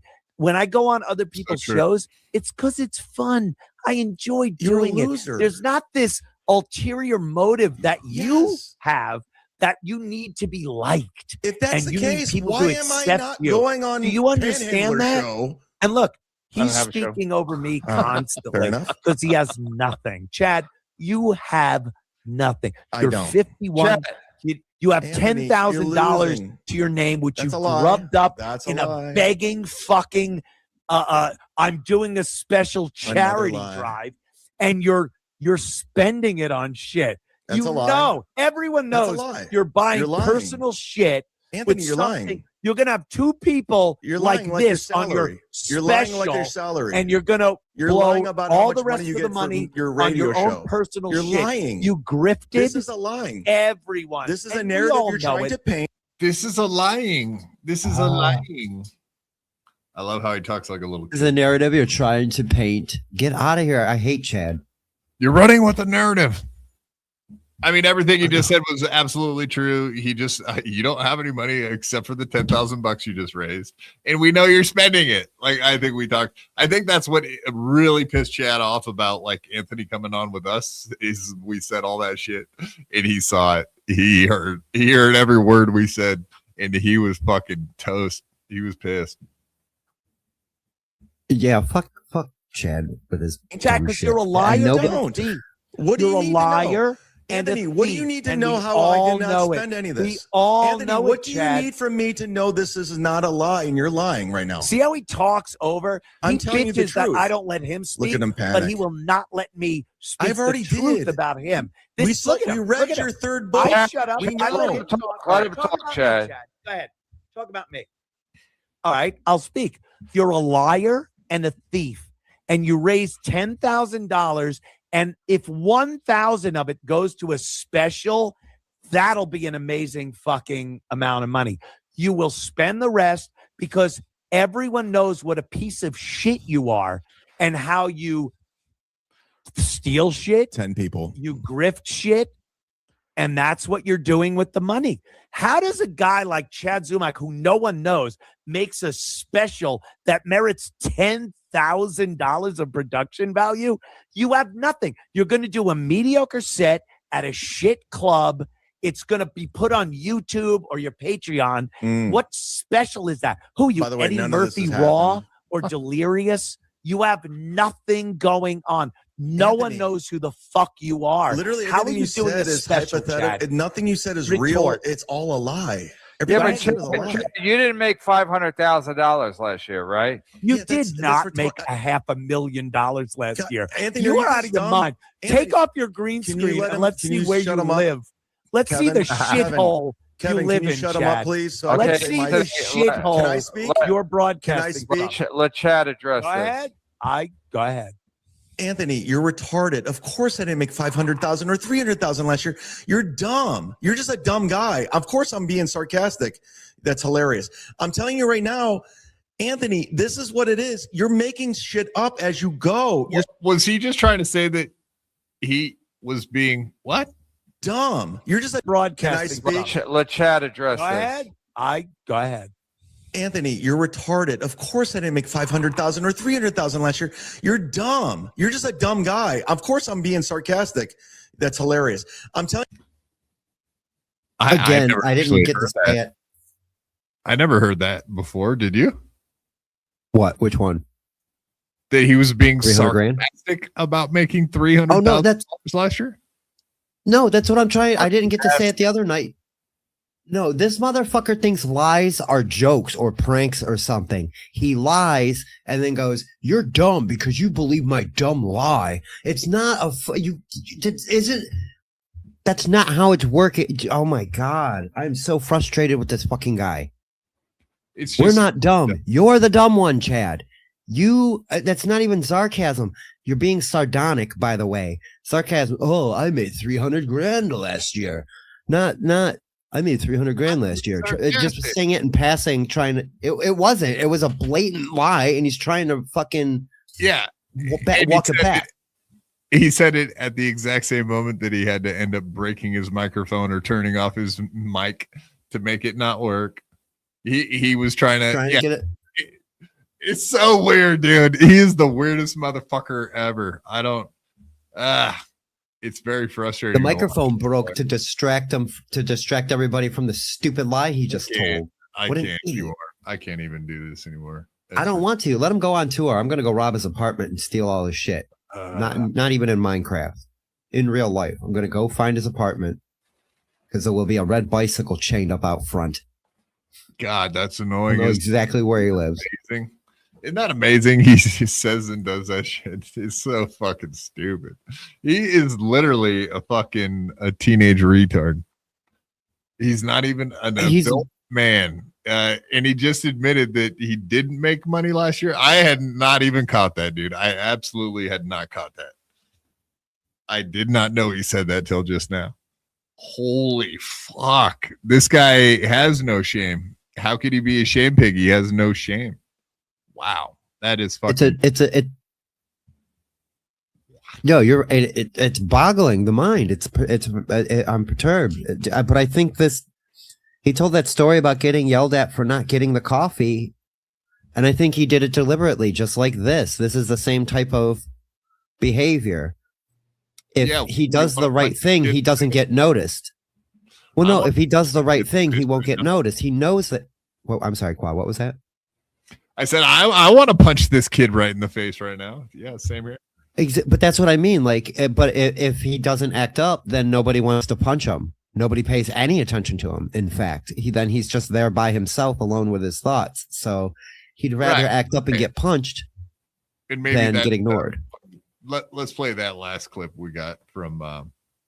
I have other clips we could play from that whole exchange, but maybe this is the one that ended on him saying that. Reasonable. Let's be reasonable. Why you're a mess. Chat, Here's why you're a one mess. at a time, please. You're 51 and you're a liar and a thief, and you have nothing that you've built over 51 years of your life. You don't have anything. You don't know as me. Far as you don't know my life. We all know your You life. don't. You just live know in a this shitty online apartment, bullshit. right? You don't have a girlfriend. You have a fake girlfriend. Now That's a you lie. admit you have a fake girlfriend, right? I don't That have a was girlfriend not right a real now. girlfriend. I had That a real was girlfriend. not a real girlfriend. Anthony, That I've been is with the craziest thing I've Anthony. ever heard. By the way, You listen to gossip bullshit. After You have no sixth idea. grade, if you make up a girlfriend after sixth grade, That's a you're lie. batshit nuts. Anthony, So that's you a made lie. that You're up. running with this lie that has no merit. This is nothing. You're not telling the truth. No, I had a picture- girlfriend. It didn't Everyone work that has a out. girlfriend has Anthony, pictures of them with. I had a girlfriend. It didn't work Even out. because of Scarlett's all not this believing Where are bullshit. the pictures? I was going to move Chad? in. Show me a picture. Where's your I have contract? a picture with every single. Where's your girlfriend money to I've ever had in WABC my or whatever life. the fuck it's I have called? at least one picture. Where's a picture of Go to you my with Facebook. Any girlfriend. Go to my any Facebook. girlfriend. Go to Show my me Facebook. a picture. Go Show to my me Facebook. one picture. Go to my Facebook. You can scroll through all the ex-girlfriends and friends. Send me the picture. You have my email address. Hey, Kumia. I'm going to let Come you on. do the work. Go to my Hope Facebook fans. and scroll. No one has All ever found a picture of him with a girlfriend. He has pictures with girls that you come to find out later are not his girlfriends. Just people after the show taking pictures. Yep. He's got a picture of Or him with sister. the girl from fucking Pee Wee Herman's fucking movie. All the female comedians that he's met with. He has pictures with him, and yeah, that's the thing. Like, he does tour and he goes to different places and meets other comedians, which some of them happen to be ladies, right? And he takes a selfie with every girl he has ever fucking met, and then shows those pictures as if they were girlfriends. That's what you do when you're not dating anybody. Yeah, I mean, which is an entire life of not dating women. Is he not even gay? Yeah, who knows at this point? He's banged more chicks than everybody in the Dabbleverse combined. Don't you remember when he said that? That was the best one. I've banged more hot chicks than all of you losers. Like, probably not, brah. Through Either the one. photos. Go scroll Who? through everything. Who? I'm telling you right now. What girls? You have nothing. You've never. Anthony, you're lying. You're lying. You wanted Anthony, you're a fucking nerd. You've always been a nerd. You're the same fucking I love being a fag nerd. who dressed I love up science. with I your love brother, rocketry. your brother, and we wore our long hair. We wanted to be rock stars. Yeah. You're the same Who gay did guy. back when they were 22? You dumb. You dumb fuck. You dumb fuck. I mean, Don't say the stuttering John lines. Be careful of that. But the point is valid. Yeah, every single one of us wanted to be a rock star when we were younger. Every guy on earth wanted to get pussy, mostly like a rock star. There's a reason like a rock star is a saying. Like a rock star. I want to party like a rock star. Yeah, there was a whole lifestyle that came with it. You know, like you wanted it, and even still, like you were gonna make millions or something. You were supposed to become rich. You know, it was an easy avenue. It was the white guy version of gangster rap. You know what I mean? Every black dude had a mixtape in the 90s. Well, maybe not. I don't know. I don't know. I mean? I'm not down with the youth of today. Sorry. No, it's all pop music, Quad. It's all degenerated into pop music, bro. I don't hang out with kids like Shuli, you know, online. No, it's that's what. Oh. What? Playing video games and I'm whatnot. over here. Yeah, I know. I'm over here trying. It took a second for the joke to get hit my ears. I'm like, wait a minute. Shuli's fishing for children. Oh, not again. Oh. Yeah, even the rappers wanted to be rock stars. Yes. Yes, thank you. That actually tracks. Thank you. That's why they do that, though. Like it's money. They It's wanted fun. to be It's like- Whitesburg. Don't you get it? They wanted to be. Oh, I'm an idiot. No, that's even better. You desperate for attention. Yeah, I wanted to be a rock star. You're right. I was 22. It was fun. Now Thank you, Scarlett. Do you look down at me? Are you ashamed of me? Are you embarrassed of me? I don't know what you're talking about. Scarlett, you're thank you. 51 trying to get this dream of being a I'm comic. 15 Don't years you understand younger than you, and I'm are fine. over the limit of being a I'm doing successful great. comic. If you knew what I did can last never week, be, you would have this no idea. special. But This you listen special to is not going to internet elevate. Wait, wait. Last week, we know what he did No, last week. I want to hear him say that again because he said, "If you knew what I did last week, you would have no idea." I'm sorry, it was just the We know what he dumbest did fucking last sentence week. I ever heard. He headlined some Nothing. shitty fucking comedy club. He did Okay. headline it. He did headline. I will give him that. He did better than he usually does. He headlined. Don't you understand? Younger than you, and I'm are fine. over the limit of being a I'm doing successful great. comic. If you knew what I you did can last never week, be you would have this no idea. special. If you knew what I did last week, you would have no idea. That sounds like something a drunk would say. That's what I mean. Like, it was ridiculous. All right. Do we want to hear from Panhandler and fucking call it a night? Let's do that. If you get some you knew what I did last week, Panhandler love. I have no idea, man. Okay. Well, actually, let's listen to this. From WABC Radio. I am already. I am. Show us the girlfriend, Chad. Show us the girlfriend. She All doesn't right, exist right now. Scarlett. She doesn't. I love She doesn't Scarlett. exist Straight up. right now. She doesn't exist right now. Yeah, we know, Chad. We know she never did, but she also she didn't used to, and she doesn't. She still don't. She still don't exist. She didn't exist, and she still didn't back then too. Wait, shit, that doesn't work that direction. It's tough. It's tough, man. She doesn't exist. Comedy's right. hard. Didn't exist, and she still don't.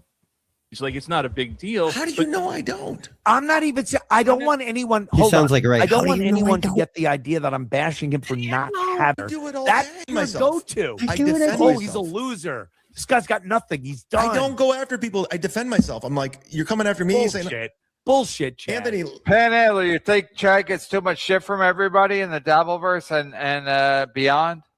Yeah, I mean he does. He brings a lot of it on himself, but exactly. Thank you, Panhandler. you know, I do want to like kind of like this is kind of weird take. Like all MLC guys, like we have to kind of take Chad because Kevin has him on so much. You know what I'm saying? Like we have we have to answer for him. Like it's like not a rash. Like Kevin has him on. Chad brings in a lot of super chats. Chad creates a lot of content for this universe. I've said it many times, whether you like Chad or hate Chad, the merch, the turkey gate, the appointment on the bank, the Cumia country. I mean, it goes on and on. The shit that these other It's shows covers ridiculous. for weeks at a time. So to say that Chad brings nothing, You is love it, crazy. Panhandler. Shut And up. he is like a super chat fucking machine when he comes on MLC. So I know why Kevin has him on. But it does also suck because MLC is like we have to answer for Chad sometimes. So it, you know, it's kind of a double-edged sword for us losers in the cheap seats. can I address Cumia country real quick? Yeah, go ahead. Listen, The greatest. Yeah, we all know it was the greatest thing that ever happened, but Panhandler is right on. MLC has to answer. You guys have to answer for Chad. You guys are responsible. Panhandler admitted it that you guys have to answer for him because he is what he is. He's a big pile of dog shit. You guys step in it. You guys have to clean your shoes off before you come inside. And you got to wash them fucking shoes off because you stepped in a steaming pile of Chad. So now, yeah, you got to deal with it before you come into the Dabbleverse, motherfuckers. Explain yourselves. Indeed. Oh, man. All right, Thank you, Mr. Panhandler, for that. Yeah, I want him to like Big Brother program me so I can learn how to be angry as he is sometimes.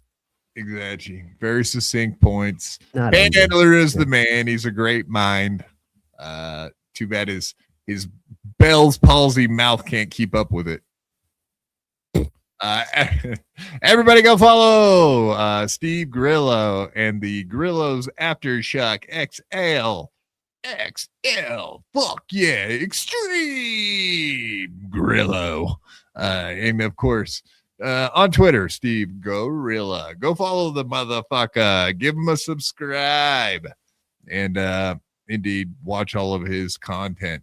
Before Bob and Pat get to it, Watch him by himself without those guys' commentary because they're mean. And of course, our boy Spurg. Everybody go follow Spurg. You got a reading show tomorrow? No, that's kind of a little on hiatus, but I'm getting closer. I don't know if Chris Mack is still in here. He did give us $2, and I didn't really get to answer too in depth, but go ahead. Yeah, I'm trying to get back to that, but one of the people who's in the book group is moving house, so I'm waiting for them to get settled and get their computer set up and blah blah blah. And in fact, they missed their stream that they're usually on last week. So that being said, like that is in the works, but for now it's just me playing game show games and listening to music on a pop up from time to time. So well, you could always do Cialis like Ray and do a pop up show. You know what I mean? Listen, I need to find somebody to deal drugs to me from online. I need somebody to be sending me mushrooms. Maybe some. I'll take Cialis on stream and sit around until it starts working. We'll see what happens to old Snake. Ignore him. YouTube terms of service. Don't listen to this guy. Shiitake mushrooms for salads and burgers. You know, cheeseburgers, as it were, if you will. Do not listen to this guy, YouTube algorithm that's going to be scrubbing us in a moment. And of course, we got one. Jesus, what the fuck? Those all came in so fast. What the hell just happened? That was fucking weird. Hey, Jump thanks, G-Rob. StreamYard. No, somebody from our buddies from over there at Rumble sending us chats all came in at once for some reason. Roy Cohn Esquire, $2. Two Bump Bobby is not your friend. Two Bump Bobby. I love Two Bump Bobby. Come on. Two Bump Bobby's he's a cool dude. I like Bob. I don't care what anyone says. How dare you? I do enjoy Bob. He's very fun to watch. What about his Bob? streams often. Come on, man. What about baby him? steps. Baby steps. What about him? Oops, sorry. Thank you, G-Rob, for all your hard work. Sorry, we don't have enough extra money to pay you this month. Again, sorry. We pay women? I mean, I don't not hate them, you know. All right. Roy Cohn Esquire, $2. How many people have to tell you, for fuck's sake? Whatever, man. We can pass along the message. That's the best we can do, bro. Yeah, see, there you go, dude. Thank you, Roy. Protein Jeans. And exactly. I was gonna pull that up. Be like Protein Jeans and fucking subscribe to Spurgy, homies. We do appreciate that. Absolutely. I'm worried that Mr. Roy Cohen. Oh, I'm sorry. I was gonna say I'm worried Mr. Roy.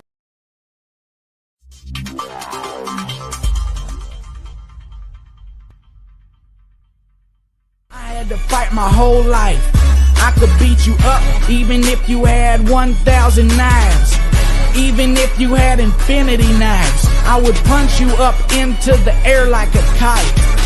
I bet you sleep with the night light, cause you're scared of the dark, cause you stink like a fart. Well, I like your fart on fire with my rhymes. You think I won't? I do it all the time. I bet I got more money than Jay-Z. Compared to me, Jay-Z is lazy. Plus Beyonce thinks that I'm cute. It's okay, Beyonce, I think you're cute too. I made out with so many girls. I made out with every girl in the world. I might look small, but I'm not. I don't care if you're big, I'll fight you. Well, I do know that I am the baddest of them all. If you ain't about money, then I don't mess with y'all. Y'all think I don't get girls, cause I ain't very tall. If she see my stats, I bet you that she calls. Cause I am the baddest of them all. If you ain't about money, then I don't mess with y'all. Y'all think I don't get girls, cause I ain't very tall. If she see my stats, I bet you that she calls.